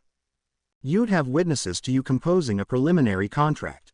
Add a clause or two we can strike without consequences. We'll meet sometime around New Year's Eve, put the final contract into writing red, amend it to our outline we have now complained to everyone who can hear us about the injustice of it all, marry, and come back to school with everything done and over with, well before anyone can do much about it. Actually, Neville spoke up, I've been thinking about that. Wouldn't it be better to, I don't know, wait a few weeks? Wouldn't it look suspicious to have you marry so shortly after her birthday? Rushed. Well, what do you suggest, then? Potter asked with a raised eyebrow. Daphne sighed. Hadn't they talked it through beforehand? What did they do with all their time? If the stories were true, Potter had had enough time to burn a few beds down and have a tryst with either an unnamed girl, possibly a 7th year, or a teacher, Professor Trelawney being the prime subject. Of course, knowing the rumor mill, it was without a doubt exaggerated. Longbottom shifted uncomfortably in his seat. Well, I thought, maybe, you know, a spring wedding or something. It's just, finishing it over the holidays will look like you were prepared. Remember, Harry, normally, you shouldn't know what to write in a contract. And getting the actual wedding done before we return, that is a lot of work. Once the existing contract is active, we cannot back out, Potter mused, pursing his lips, so as long as we write up something along the lines of marrying in, say, spring. Better make that summer, Daphne pointed out, British spring is still rather chilly. If you set the date of the actual marriage for sometime in summer, Millicent added, you will have enough time to come to terms with it. I think Longbottom is right, getting the actual marriage done before we return to school is too ambitious. Don't forget, a lot of people will protest and try to intervene on your side. Potter snorted. Not just on my side, I think. Well, Daphne told him, my family already knows about the looming contract and the traditions connected to it. They are already prepared somewhat, even if they don't like it. But your people. All right, I get it. Fine, I'll still activate the contract during the holidays, you just have to make sure you can make time for the actual negotiations, Potter said, that is, our meetings where we will formalize our agreement in here. Millicent grunted, and everyone turned to her. Maybe arrange a dinner with the Malfoys or a visit to Pansy or something like that. It's easily cancelled, but will look genuine. Fine, Daphne nodded. So, I'll set up some rough draft of a contract. I'll plan some outings I can cancel to make time. You get your act together and put your plan in action, preferably early during the holidays to give us some leeway, all right? Yes, she said, slightly exasperated, before he could, assuming I'll send you that book, and yes, during those negotiations, I'll slip you that ring. I'll keep back, Millicent threw in. For the actual negotiations, I'll better not be involved or it might look suspicious. The same is true for you, Longbottom. Daphne, I guess your parents will want to deal with that. Likely, yes. Potter, you will have to plan for someone to help you on your side as well. Think so. I'm supposed to be surprised by it. Since I'll be staying with the Weasleys, I'll probably have one of them come me. But that reminds me, Neville, if you're free, I'd like you to come with me to Gringotts when I start the whole mess. Have you by my side? Said boy almost fell out of his chair. What do you mean, by your side? I've thought about what I want to do, Potter answered with a smile. You know, what I'd sign to activate the contract, and I think you'll like it and may follow my example. Neville didn't seem to understand what his friend was talking about, but returned the smile. Daphne cleared her throat. As touching as your bonding is, maybe we should return to the topic at hand. We're short on time as it is. Well, I think we have the important stuff down, Potter told her. I'll set everything in motion, you'll act surprised, we'll write up the actual contract, wedding set for the summer. Bulstrode will keep out of the spotlight. Do you think your parents will protest against any of our conditions? They might try. Of course, keeping my name will calm them somewhat. No, I don't want to become Daphne Potter for a few years only to change back.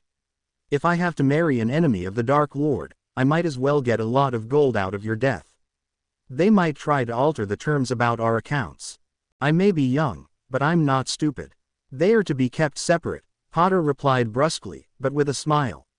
Separate accounts, and that's that. Actually, Neville spoke up, you will have to think about the heir dowries. Traditionally, a house, furniture, rudimentary necessities.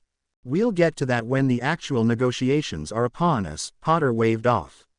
It's not as if either of us really cares about that small stuff anyway, and we'll need something for the grown-ups to add as well, or they might get suspicious if we already have everything in place. And it might be a good idea to have a shared account, Longbottom continued. For living expenditures, you know.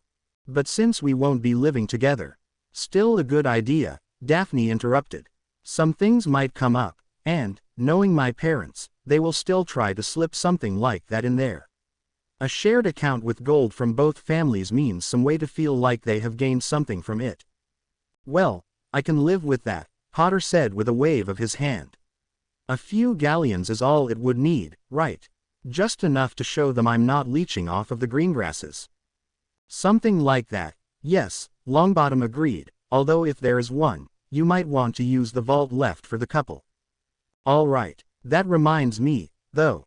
We haven't discussed the repayment down the line. You'll get your freedom with the contract, but somehow I doubt we can include a clause about House Greengrass paying House Black money in exchange for a ring the Blacks shouldn't have in the first place.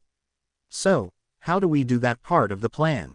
Simple, really, Daphne replied with a smile, happy to be ahead of him in that respect. Do you have a galleon? Harry blinked, but handed her the money. She pocketed it. Once I'm 17, I'll sign this. She handed a piece of parchment to Harry, who read it. Meanwhile, she continued, it's really straightforward, obligating House Greengrass to pay back the loan I just received from you on the 19th of December, 2004, should I not have done that until then. You will notice the high interest and the punitive terms for late payment. I'll add that bit about the ring's safe return, but otherwise, we'll use this. Since it is not part of the marriage contract as such, no one has to know about it. If I am alive on that day, I will have to pay the sum. If I am dead, it won't concern me anymore and my family will have to do it nonetheless. Either way, you'll get the money. Or House Black, at least. I'll send it to you once I have signed it. You only have to file it with the goblins. If you don't activate the contract, I'll only return the galleon. Don't let it come to that, though, Potter, she warned him with another glare, not after all this trouble getting everything in place. Pays the sum of. How much, then? How much is your freedom and life worth, Greengrass? She pursed her lips. It had been a tricky topic for a number of reasons. Just how big of a risk was Draco really? And just how much could she reasonably expect to have available by the time the obligation would be due? I'm still at risk, although a smaller one. Yes, even with this deal in place, so you aren't insuring my life, rather, you increase my chance to survive the next years, if my guess is about. How much, Greengrass? Potter asked once more. Glaring lightly, she said, 25,000 galleons. You're kidding, Potter replied with a wave of his hand. It's quarter the price of the original buyout and half of what House Black would have to pay, Daphne pointed out. It is more than fair, seeing as how the marriage still takes place. She didn't mention that even that sum wasn't something her family had lying around. If we are arguing with the buyout price, then half the price would be more appropriate. And then, 75,000 would be more appropriate, or did you forget the 50% penalty in case one side wants out? I think it's pretty much obvious you want out, while I don't have to get involved at all, despite all our talk. I'll still have to fulfill the contract, so the terms of settlement aren't fulfilled, Daphne sighed, this time indeed rubbing her eyes. Did he have to make it so complicated? Millicent cleared her throat. How about a compromise? 25,000 galleons if you activate the contract, and another 25,000 should Daphne still be alive if this obligation is due. Both to be paid on her 26th birthday and in exchange for the ring from your grandmother, Daphne. The whole reason for this was to keep you safe, wasn't it? That is still a lot of gold, and it rewards the intention of the agreement, not simply the entering of the marriage. For about a minute, everyone was silent. Then, as if on signal, Daphne and Harry nodded, but she wasn't happy at all. 50,000 galleons were definitely not something she'd be able to have on hand. She'd have to speak with her parents, or maybe set something aside. Perhaps she could invest in some up-and-coming business. That's that, then, Millicent spoke up. Daphne will sign that on her birthday, you'll file it, and everyone will be happy. Fine, Potter grumbled. Did we forget anything? He looked at each of them, but they stayed quiet. After a moment, he jumped to his feet. Well, that's it then. Best not to linger too long or we might get caught. Greengrass, until we meet again. Bulstrode. He bowed sharply to both and backed out of the room, Longbottom on his heels. You know, Millicent said into the descending silence, he could have been a lot worse, I guess, and he's not as stupid as I thought. That part about the safety was quite clever. If I didn't know it any better, I wouldn't have thought he's a Gryffindor, more like a Ravenclaw. He tried to make it needlessly complicated, Daphne pointed out. Almost as if he didn't trust me. Can't imagine why, Millicent chuckled. Still, cleverness aside, I pity you, having to put up with him for 7 years. Until the Dark Lord kills him, Daphne corrected dispassionately, trying to decide what to hope for. Mid-December, the school allowed for another Hogsmeade weekend, again under heavy protections. To lessen the workload for the Aurors and simplify the protection, the weekend had been split, with students only allowed on one of the 2 days. It had put Harry in an unsettlingly cheery mood no one had been quite able to place. But he was happy for the very welcome excuse for another training session with his team while about half the school were gone. With all the comings and goings, it had been very difficult for the rival teams to get pointers. He had a perfectly good excuse to get his players motivated to distract them from their lost time in town, and with already half the school missing, it would be even easier to drop off the face of the earth for a few minutes here or there. Had anyone noticed his repeated absences, they might have believed a charming young lady to be the cause, but they would have been far off. For the first time in a while, Harry had felt real accomplishment. While still not perfect, he had reached the moment during his occlumency lessons from which only continuous work would offer progress. In effect, he had finished one of his tasks for the year. Spurred into action, he had begun to sneak in short exercises over the course of a day, working on the strength and speed of his defenses and spells. Unless he was very much mistaken, Harry was ready to switch to defensive magic in earnest in January. Its review had been another of his side projects in the last week, but he had had very few opportunities to work on the actual magic. Very grudgingly, he had to admit Snape had done at least part of his job. He had set a decent book. The lessons were still laughable, explanations non-existent, and the so-called teacher just as biased as ever, but at least the book provided enough for Harry to go on. With it and practical defensive magic and its use against the dark arts, the joint gift from Sirius and Lupin from last year's Christmas, Harry was sure he'd progress incredibly fast. However, ever since he had learned about the true nature of magic, he found the practical side of classes easier. On the downside, the theoretical work had gotten worse. Knowing it didn't matter all that much whether he kept to the official instructions or not meant he had less inclination to memorize what he knew to be unnecessary anyway. Additionally, Neville had received an unmarked package 2 days ago, which he had passed to Harry without a second thought. It had contained an old book about secrecy spells as well as some pieces of parchment with handwritten explanations that seemed to replace missing pages of the book itself. Greengrass had delivered, but if Harry had to guess, she had picked the worst copy she could find. He didn't mind, happy with the small concession he had gotten from her. If he had to deal with her regularly, it was better to have a victory to back him up. After a very tiring training on Saturday, he trudged up to the common room. The team had of course already left, the captain having to lock away the balls. Peeks and Coot had developed splendidly, Harry mused. They worked well together and in a year or two would easily dominate the games, even if they didn't quite have the same teamwork as the twins. Ginny and Demelza were also very strong, the latter providing very good passes, the former playing very aggressively. With Katie and Ginny alternating as the lead and decoy, their plays would be impossible to predict. Ron was, well, he tried. Whenever he lost his nerves, his skills were equally gone, just as it had been before. But if he stayed calm, Ron really did play marvelously. Maybe Harry should ask the house to come to practice. If he could get Ron to perform in front of an audience, he might play more consistently in the actual games. Physical training had done wonders as well.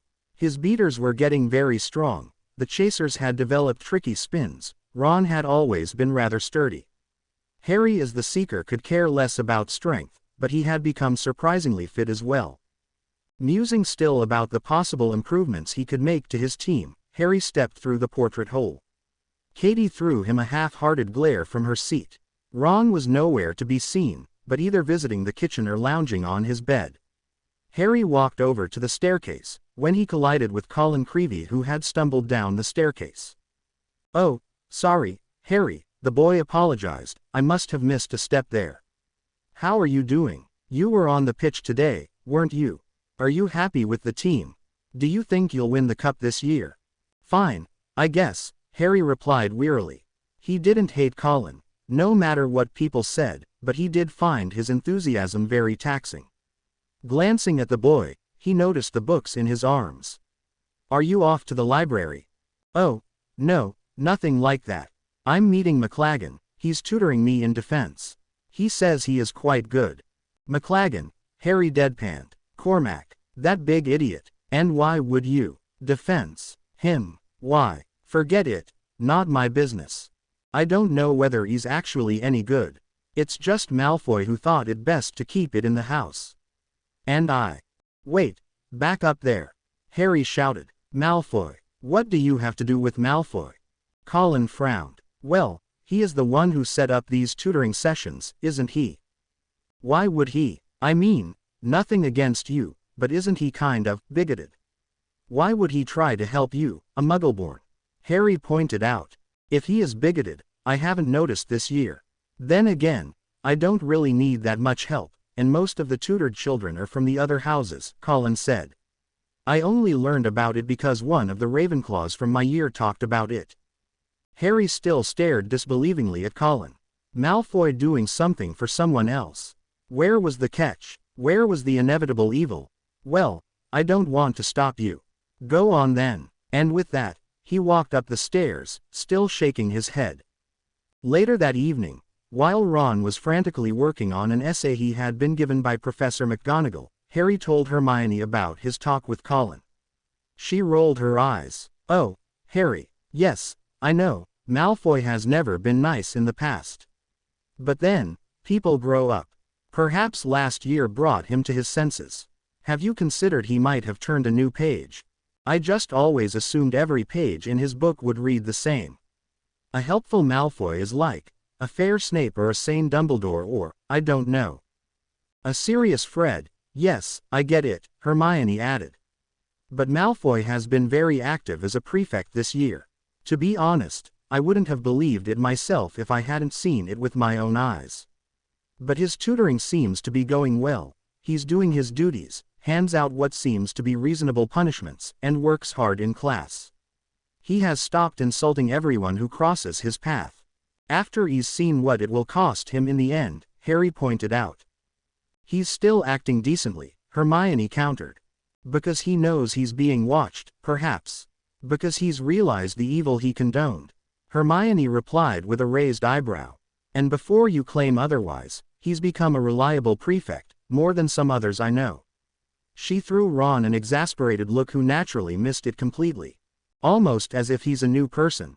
Harry suggested. Not surprising, if I'm correct, Harry told his friends in a low voice. He waited for a moment, throwing both meaningful glances, before continuing, it's someone with Polyjuice Potion doing a bad job of impersonating him. Hermione shook her head. Oh, Harry, don't be ridiculous. Malfoy has changed. There is no secret behind it. He might not be my favorite person in the world and will probably never be, but he's not the evil incarnate you depict him as. For once, we have a normal school year, without conspiracies or attacks or beasts or lousy teachers. Except Snape, he's still here, Ron threw in, looking up. For once, Hermione carried on, all we have to worry about is schoolwork. Harry pursed his lips in thought. Is it just me, or does that sound kind of boring? Ron supplied. Yeah, not having something around puts you on edge, always expecting something dangerous to happen like normal. You consider something dangerous to be normal, Ronald? Hermione asked with a raised eyebrow. Around here, it kind of is, Harry said. It was true, in a way. Maybe that's why a nice Malfoy just doesn't make any sense. A peaceful school I can deal with, a reformed bully is just a bit too much. Am I really meant to believe he would just change completely over the summer holidays? Instead of being what he was taught to be for all his life, he is suddenly a new person. Very funny. So, tomorrow Hogsmeade? Hermione asked. If I get this done, then fine, Ron spoke up. McGonagall really did go all out with this one. Hey, Hermione, if transfiguring into separate, but connected parts, the more distinguishable elements an object has, the more restrictive, what's the second law of Dumont? Honestly, she told us just last year. Dumont, founder of St. Ives, stated that the more complex transfigurations will always require, first of all, more concentration, second of all, a higher purity of intended materials. Harry tuned her out and went over his list of gifts he would have to buy the next day. Sunday came bright, clear, and frosty. Once in the village, Harry quickly separated from his friends and started his small shopping trip. Most were fairly easy. For Ginny, he had managed a signed copy of Gwenog Jones' Guide to Professional Quidditch. Ron would get a high-quality pair of working gloves. He might not like herbology much, but he did like his fingers for some reason, and since they were handling increasingly dangerous plants and potions, the present should be fine. For Hermione, he had arranged with Tonks, help a framed wizarding picture of her parents. For Neville, he had planned a book on the rare plants of the Northern Sea with actual seeds. Luna would hopefully enjoy the book about rumored, extinct animals. All that was left to do was actually getting them, something he had little trouble with. Oh, and something nice for Dobby. An hour later, his purchases all packed away, he was torn between buying the color-changing socks or the shirt with the twitchy frog for his smallest friend. Or maybe he should get them both. Neither looked like something any sane person would reasonably buy, but Dobby wasn't sane. Or Harry could use the shirt to practice the switching spell on Malfoy. Or Snape, might be funny, he mused. In the end, he went with the socks, knowing the elf's love for that piece of clothing, and left the shop to brave the icy winds. After a quick glance into tomes and scrolls and not finding who he was looking for, Harry continued to Honeydukes. Even a week before the train ride home, Ron would still have to restock. Just as a particularly nasty gust hit Harry and chilled him to the bones, he ducked into the store. Maybe it was Harry's imagination, but it looked even more packed than usual. Then again, with Christmas so close, the store had quite a few displays around the room. Harry wasted some time watching the miniature Hogsmeade the store owners had put in a case, and wondered just how long it had taken to recreate all the details. Madame Rosmerta's double threw some drunk from her pub who reminded Harry of Mundungus. The post office had even smaller owls flying around town, and shady people lingered around the Hog's Head. Finally, Harry had seen enough and began his search around the store. Of course, with the many shelves in the way, he had trouble getting anywhere. Just when he was considering simply climbing on one of them to gain higher ground, he heard the whiny voice of Parkinson from the next aisle. "You sure? You know how much I would love to have you around." "Yes, I know," came the reply, and Harry fought back a smile at Draco's weary tone. "But I have already told you I have important business at home to deal with. I doubt I will have the time for anything else." "Well, once you have done that you could always come over," Pansy tried again with a slightly hopeful note in her voice. She was walking to the end of the neighboring aisle. Harry backed up to keep close to them and listen. "I could, but I won't have time to spare. Mother will have me running around. And didn't your parents also have plans for you?" "Well, yes, but they like you. The last time my family visited, we had to leave before dessert, or it'd have become violent," Draco pointed out. "Auntie isn't there this year, and my parents still want you over," Pansy simpered. "I already told you, I will be very busy over the holidays. Should I miraculously have some free time, I will see what I can do, though." Even Harry could hear the lie in his rival's voice, but Pansy sounded happy nonetheless. "Excellent. I'll be waiting for you. You know how much I missed you this year." Fighting down his gag reflex at the images the girl's voice conjured, Harry heard Draco reply in barely more than a whisper, "Yes, I know. But I'm taking my duties very seriously. I have told you that, haven't I? I'm lucky I didn't lose my prefect's badge. Without Professor Snape's intervention, I wouldn't have kept it. This is my chance, and I intend to take my job seriously." Silence reigned for a moment, and then Pansy grumbled, "Yes, you were right. I still would have hoped you had found some time for me." More brightly, she added, "I'll go pay for these and meet you at the door." She skipped away just as she left the shelves behind. Malfoy sighed loudly, and Harry snorted at his expression. "Potter," his rival acknowledged. "I didn't smell you. Weasley not around?" "Not right now. No Crabbe or Goyle. Are they off to the maternity ward for dinner?" Harry replied. "No, they are trying to chat up some girls." Trying being the key word there. "I couldn't stay and watch. Too horrible a sight, and too little time." "Yes," Malfoy answered. "Be glad you only have to deal with Weasley. Can't be that fun to watch, either. Although he speaks, so that's another downside. And Granger never seems to stop." "You could always send Pansy their way," Harry replied, too stunned about the lack of insults to really think about the absurdity of him talking with Malfoy civilly. "Please. As if they'd survive her. And, strange as it may sound, but I may still need either of them one day." "Ah, yes, the heart-warming friendship of Slytherins," Harry smiled. "Ah, yes, I forgot. The mind-numbing idealism of Gryffindors. But then, Slytherins are lauded for their life, Gryffindors for their death." Spying Pansy returning, Harry said, "Your girlfriend is coming back." "Ah, so she is coming back. Well, I will see you at Hogwarts, then," the buddy boy said and left. Harry shook his head, smiling to himself, and went to check the rest of the store. Ron wasn't there, strangely, but he ran into Susan Bones and Ernie Macmillan, both deciding on some treats in a corner. He found Seamus with a rather red cheek, indignantly complaining about testy girls and seasonal spirits.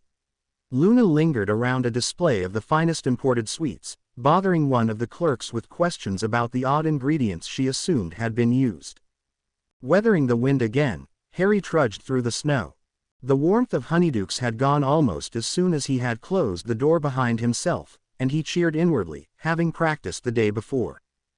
He would have hated going out in the weather he was faced with. The 3 broomsticks, once he had entered, was divine warm, cozy, and with the smell of rich food in the air. In a corner of the room, a group of 7th years bellowed a rather naughty song, to general applause, while Madame Rosmerta weaved through the room. Ignoring the hubbub, Harry went to a table in the secluded corner, and sure enough, he found Hermione and Ron glaring at each other. "Hello," he greeted, "how long have you been here? I thought I'd have to drag you out of one of the stores." "Not that long," Hermione replied, smiling tersely, "it was simply too loud, I couldn't find any peace." "Oh well, there's always a next year." A few minutes. They raised their prices. "Harry, can you believe it? How am I supposed to get what I need now?" With a smile of his own, Harry took a seat. "Well, you could always eat more fruits. They're supposed to be healthy, or so I heard. You sound like Mum, you know. Fruits aren't sweets, and a well-rounded diet needs both. Preferably more of the latter." Harry guessed. "Well, yeah, fruits, really," Ron replied. "If you don't pay attention, the diet isn't the only thing that'll be round," Hermione spoke up. "Yeah, you can laugh all you want, you'll know a lot about that stuff, I bet," Ron grumbled. As the daughter of health experts, "Yes, you are right, Ron," Harry jumped in before Hermione could start in on him. "Anyway, do you have enough reading material to last you the holidays?" "I guess so, yes. I'll have to try to finish my homework as fast as possible, of course, and I'll spend as much time as I can with my parents. They were so happy when they told me about it. It's been forever since we were skiing the last time. I'm sorry I can't come with you guys, but you'll have fun, right? I mean, Ron, you'll have lots of time to trounce Harry at chess, and Harry, well, you'll see the twins again. They're always fun." "Says you," Ron complained. "They're always fun for people who can take a joke." Then, Hermione amended with an irritated roll of her eyes. "And Ginny'll be there. She's fun, too. You can talk Quidditch all day long, and I won't bother you. Isn't that nice?" Harry fought back a grin. "So, the twins, Ginny, and I in the same house as Ron. I think, you're right, that might be fun. And now I know I'll lock myself in my room and won't come out," Ron groaned. "Cheer up, if we can get Bill and Fleur to join," Harry told him, and ignored the frown from Hermione. "It'll be a brilliant snowball fight. Just think of all the awesome strategies with all the nooks and hiding places and stuff around the house." "Yeah, I guess that sounds fun," the redhead said, cheering up slightly. "Yes, and 3 of those in that fight will have it in for you specifically, Ron," Hermione pointed out. "Harry'll help me," the boy declared. "You wish. Dozens of balls thrown at you. That'll be a wicked reaction training for you." "You won't help me, you're my best mate. I'm your captain as well. Have to get your lazy bum moving somehow," Harry told him with what he hoped was an ominous grin. "So make that 4 out for you specifically." "Well, Harry, do me a favor, please," Hermione said. "You know I helped Ginny a bit over the year, could you take a look at her defense against the dark arts homework? I trust your skill in that subject, if nowhere else. Don't know why she bothers Snape'll never give her a fair grade." "She's a Gryffindor," Ron added. "He never does." "Well, she'll have her OWLs at the end of the year, so I think she'd be happy if you did. She might need the reminder to continue her studies, and who better than you to teach her?" "Fine, I'll see what I can do," Harry told her. Honestly, he didn't mind looking over an essay or two, especially if it was for defense, his strongest subject. "Any new idea on how I might get the memory?" Hermione smiled at him apologetically. "Well, I don't know. Loath as I am to admit it, Professor Slughorn is very hard to crack." "Still didn't invite you?" "No," Harry admitted, "I think he'd rather keep me away when he's about to have a party. He'll be pretty tanked at the end of it, I think." "Could you?" "No, Harry, I don't think so. I shouldn't know about them any more than you, and if I try it he'll suspect a conspiracy, and with good reason even. I promise I'll think about it over the holidays, but your best bet might just be another talk with him. Try to appeal to his selfless side." "Does he have one?" Ron asked idly, his eyes fixed on the swaying barmaid. Thursday morning, Daphne woke with a jolt. Something was different, she knew it, but she couldn't quite remember what it was. The bed seemed just as soft as it had always been. Millicent grunted in her bed. Tracy was apparently already in the bathroom, early riser that she was. Pansy would certainly follow soon, simply to look as good as she could for the day. Then Daphne nearly jumped. It was Thursday, her birthday. She was 17, an adult in the eyes of the wizarding world. Part of her had always wished to be born just a few days later so she wouldn't be stuck in school on her birthday, but it didn't matter all that much. She was an adult, she could use magic outside of school now, she was locked irrevocably in the contract. Oh well, she wouldn't let it get her down. She was an adult now. And if she wanted to be responsible for her own life, she needed to act that way. Glancing around to make sure none of the other girls watched her, she quickly grabbed a quill from her bag and, checking once more that no one was watching, pulled the piece of parchment from her bag. Not a lot had been written on it. Not a lot needed to be written on it, but it would suffice. Just as she was about to sign it, she hesitated. Her mind screamed at her, urging her to do it. Yet at the same time, she knew just how tremendous of a decision it was. But then, she had already decided, hadn't she? And as far as she could see, she had done a good job, prepared for a lot of possibilities. And it wasn't for all eternity either. At most, she would have to live with him for 7 years before they could go their separate ways. Realistically speaking, she would only have to endure it until the Dark Lord came for Potter. And with the way the war was going, it couldn't really be that long, could it? Ignoring the anxiety she felt, Daphne signed. Once she was finished, she looked around. Strange, she had half expected the world to crumble around her.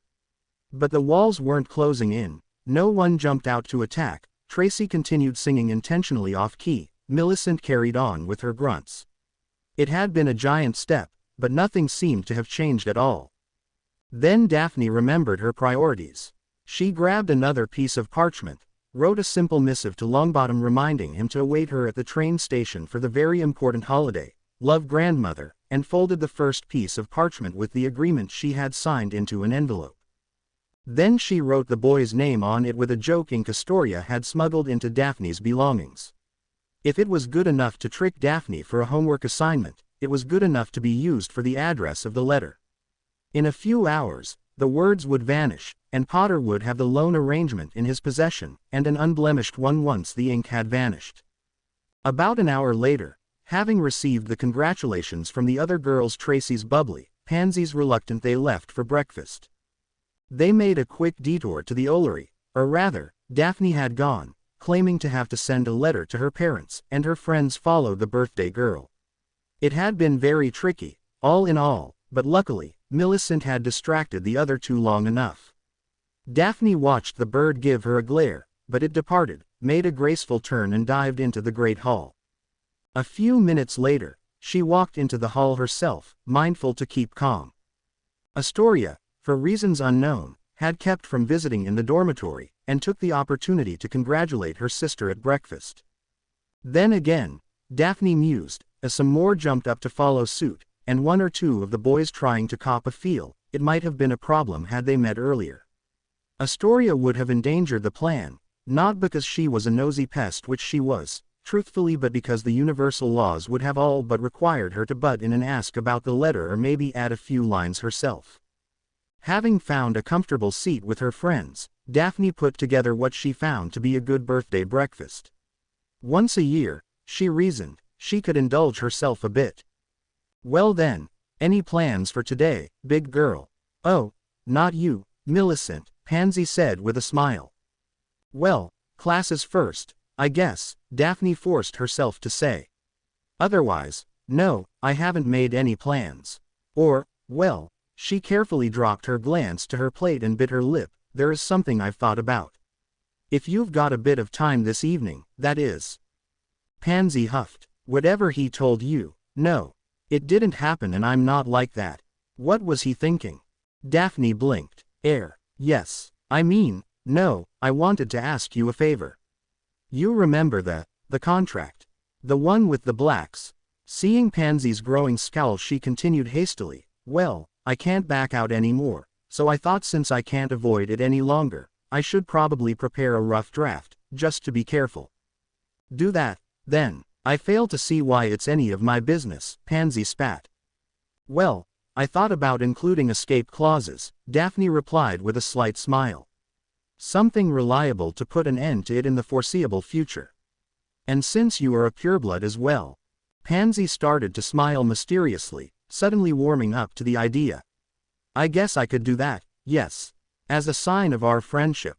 Sure. What did you have in mind, then? Ah, nothing much, to be honest. Perhaps something about criminal records. You know, only accepting those with flawless records so as to not besmirch an upstanding family. Oh, and an heir clause, of course. That one should be easy enough to trip. I've already outlined a few things, but I'd like your input. Daphne forced herself to keep her voice steady. The last thing she needed was tipping someone off. And with who Draco was, there was a good chance of him getting a criminal record soon enough. Well, all right, I'll have a look later. Not a bad idea, Pansy commented. Luckily, she missed Millicent sitting up a bit straighter. Daphne meanwhile returned to her meal. How did professional spies do that? She hadn't lasted half a day and was already not sure whether she could play her role for any extended period of time. Too many lies were going around to keep track of them at the same time. Her eyes wandered through the room, part looking for an escape route and part distracting her from the stress, when they happened to come to rest on the Gryffindor table. Potter and his friends were there, Weasley and Longbottom with their backs to Daphne. Potter was sitting between the female Weasley, easily recognizable by her hair and size, and Granger who seemed to prattle on about something. Irritating as she could be occasionally, Daphne didn't hate her. There were worse people after all, and in 18 months, they'd be out of school. Potter looked up, and their eyes met for just the tiniest of moments. Strange how Daphne could tell from across the room. But he just nodded slightly and turned away. Well, it wasn't as if she had any need to speak with him. He had received the letter, or envelope, more like it, and that was all that mattered. Happy birthday, Daphne, Draco drawled. Speaking of worse people than Granger, Daphne thought wryly. Yes, thank you. Now I can finally curse people outside of school as well. Tracy laughed out loud. As long as it's nothing illegal. Or as long as I'm not caught, Daphne pointed out. There was this really mean hex, almost impossible to detect, very inconvenient, that I've been dying to try and see. Which reminds me, what are your plans for the holidays, Pansy? Anything fun planned? Hardly, the girl sighed. My parents want us to visit a few of our relatives, great-granduncles and the like, to bring us back to their attention. Only, they can't remember their own names, so how much good it will do is debatable. Tracy, what about you? Nothing, really. Or, well, I'll be skiing with extended family. My parents have set up some tutoring, apparently, Millicent added. Mother was adamant about me going there. I think she wants to set up something with foreigners. She might want to marry me off to someone from the continent, she has friends there. Still, it doesn't need to be bad. I might come to like them, right? Out of the corner of her eye, Daphne saw Draco sitting down a few seats down the table, and sighed. She could understand her friend somewhat. Arranged marriages weren't fun. Don't worry, Pansy whispered to Daphne. I'll look over it tonight and we'll figure something out. I wouldn't be of much use, but... Tracy began apologetically. Millicent, Pansy asked. I don't know. I do have a bit of homework left for tomorrow and... Well, all right, I'll be there as well. She looked about as downtrodden as was appropriate. Daphne smiled at them. Thanks, I really appreciate it. And she did, seeing as they gave her a good cover story. Shortly after noon on Christmas Day, Harry walked up the stone steps of Gringotts. He had been very surprised at how easy it had been to convince Mrs. Weasley to agree to this outing, but then, Harry had put a lot of planning into his preparation. He knew which strings to pull, and aided by his improved control over himself, he had been able to play the part. Neville was already waiting in the bank, nervously fingering his robes. Tonks left after a quick glance around, her part done, while Harry approached one of the goblins in the hall. Hello. I'm Harry Potter. I had requested a meeting with my account manager, he told the grumpy creature who looked at the ledger in front of him before nodding and gesturing to one of the guards in the room. Harry wondered, watching it come over, whether the books on each desk were connected somehow to allow the exchange of information. How else had the goblin known Harry indeed had an appointment? "Potter, A7, the first goblin said, and the guard nodded curtly, leading both teens away. "Had a fun holiday so far?" Harry tried, addressing his friend. "It was all right," Neville replied, glancing around. "Mind telling me why you wanted me here? I told Gran I'd be with you and she was happy, but—" "Ah, yes, I thought I'd do something nice for once. You know, now that I have a bit of gold, I don't want to have it lying around in my vault when it could be put to good use instead. At first, I thought about donating to a wizarding orphanage. It would fit, considering my own history, wouldn't it? Sorry if that's tactless, but—" "I get it," Neville replied with a weak smile. "You thought I would want to follow your example." "Yes, well, turns out there aren't any orphanages in Wizarding Britain. See, all half-blood or pureblood orphans are normally placed with a family. Well, purebloods usually have a bit of gold to their name, so taking them in is naturally an honor and profitable." "Gits," Neville added calmly. "The same is true for half-bloods. They come from wizarding stock, so they usually have at least some relative who'd take them in. And with the obsession the wizarding world has with familial ties." "Yes, I know, right. Well, Muggleborns are placed in Muggle orphanages, because they can't learn about magic until they get their letter. Figures. So I thought what else might be nice if I can't give to orphanages, and I remembered something I once heard Hogwarts has a fund for students who have trouble paying for their stuff." "And you want to donate?" "Yes, I get it. Something like that. I thought, well, we both should have a bit to spare, so why not help those who might need it? Turns out the fund has been struggling to make ends meet for over 2 decades. What with the war, many of the purebloods preferred to keep their money close, and helping those in need, well, it didn't really factor in at all. Let's say, 50 galleons. That's roughly a first year. And since all had 2 houses, that'd be 2 first years." "Yes, I get it," Neville said, cottoning on. 50 galleons really isn't all that much, come to think of it, not for us purebloods. We could try to start a trend or something, get others to do it as well." "Not a bad idea." In a whisper, Harry added, "Not a bad cover story as well. Do-gooder Potter donating money." "Yes, that too." "Room A7, the goblin announced, pushed a nondescript door open. "Senior Account Manager Paletooth." Walking in, Harry noticed the stacks of folders littered around the room, placed on almost every surface he could see. "Potter," an especially grouchy goblin greeted. "For black, I do hope it is worth the time." "We won't be long," Harry promised. "We will see." "What is it then?" "A donation to the Hogwarts Fund for Underprivileged Children. Actually, I want to donate 50 galleons from my Potter Trust vault as well as another donation from the black account." "Easy enough," the goblin grumbled. "As acting head, I'm assuming." "Yes," Harry answered, "which is why I'm here. Incidentally, how much do I have at my disposal for such frivolities?" The goblin frowned. "By the current rules governing the black account, 1837 galleons, 9 sickles and 14 nuts." "And there'd still be something left after that?" Harry asked. "Naturally," Paletooth scoffed. "The Blacks are a very prestigious family and highly respectable customers." Harry smiled. "Well, I think I have changed my mind. I'll donate all of that, then." Neville gasped and started shaking his head. "You are mad. Completely out of your mind. Harry, that's a lot of gold we're talking about." "Well, I'm guessing the fund will have use for it. Now then, Paletooth," Harry continued. "Do you think you could arrange that?" "Of course," the goblin sneered. "What do you take me for? I have been working here since the times of your grandparents." He pulled an old piece of parchment out of a drawer, filled some lines on it and handed it to Harry. "Sign down there, then." But Harry placed it on the table without a glance.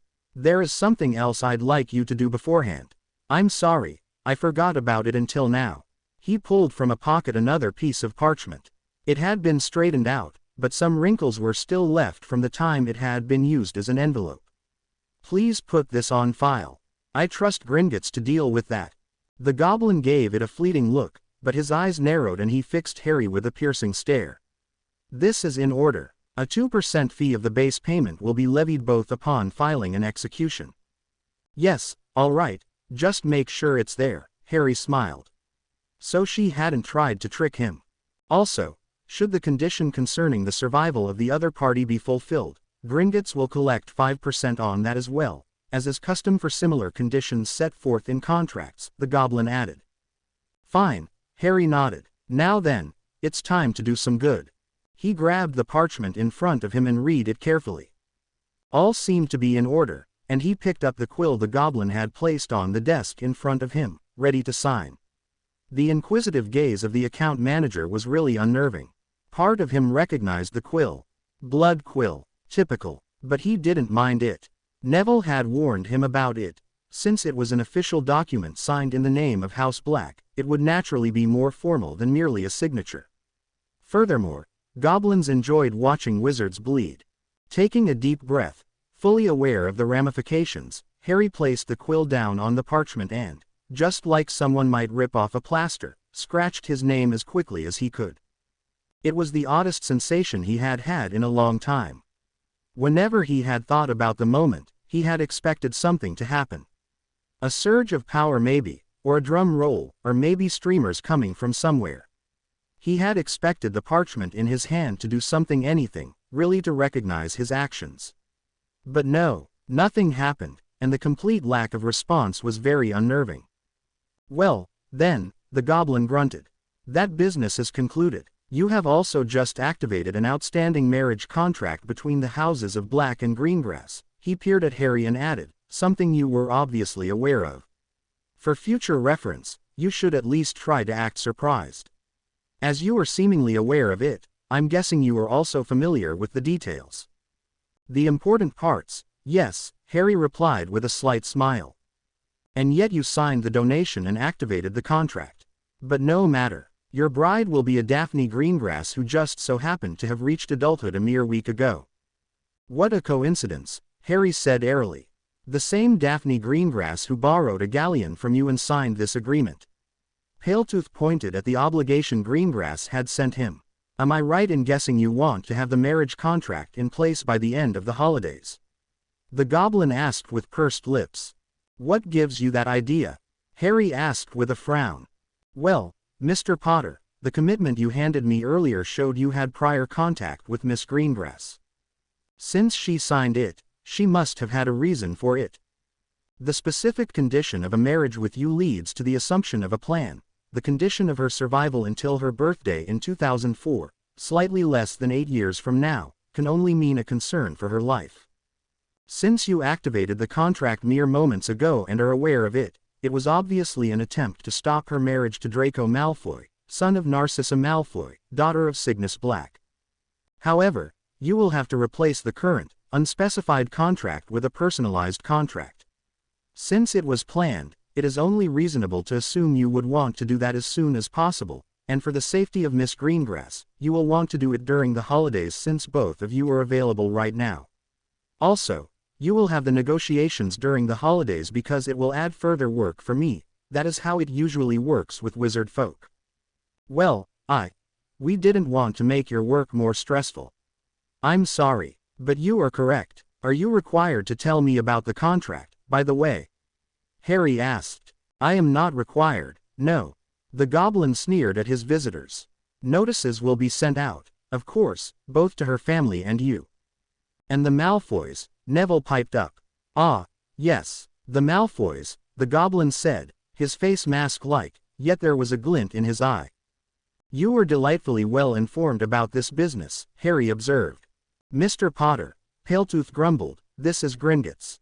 I am the account manager of House Black. Naturally, I was informed about the upcoming contract as well as your rise in status in June. Now then, to business. I am guessing you will want to negotiate at Gringotts. Yes, though for what it's worth, Miss Greengrass and I already decided on a rough outline. That will help, although I would still advise you to brush up on your acting skills. Now then, you are also locked as acting head of house until your own birthday. The marriage contract ensures you cannot resign from the post. He nodded shortly. Back to the business at hand. You wanted to make a donation from your trust vault. I wanted to donate something as well, Neville added. The goblin peered at him for a long moment. Name: Neville Longbottom, Vault 2133. The goblin pulled 2 pieces of parchment from the drawer, just as old as the first had been, filled some of the lines again and placed them on the table in front of his visitors. Then be quick about it. I don't have all day. Harry quickly signed, ignoring the itching on the back of his hand. Any urgent business for the acting head of House Black? He asked the goblin. None, came the reply, as he collected both parchments. Anything else? The goblin asked. Harry shook his head. All done, thank you for your time.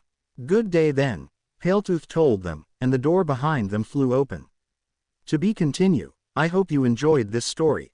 Also remember to subscribe and like this video. See you in the next video.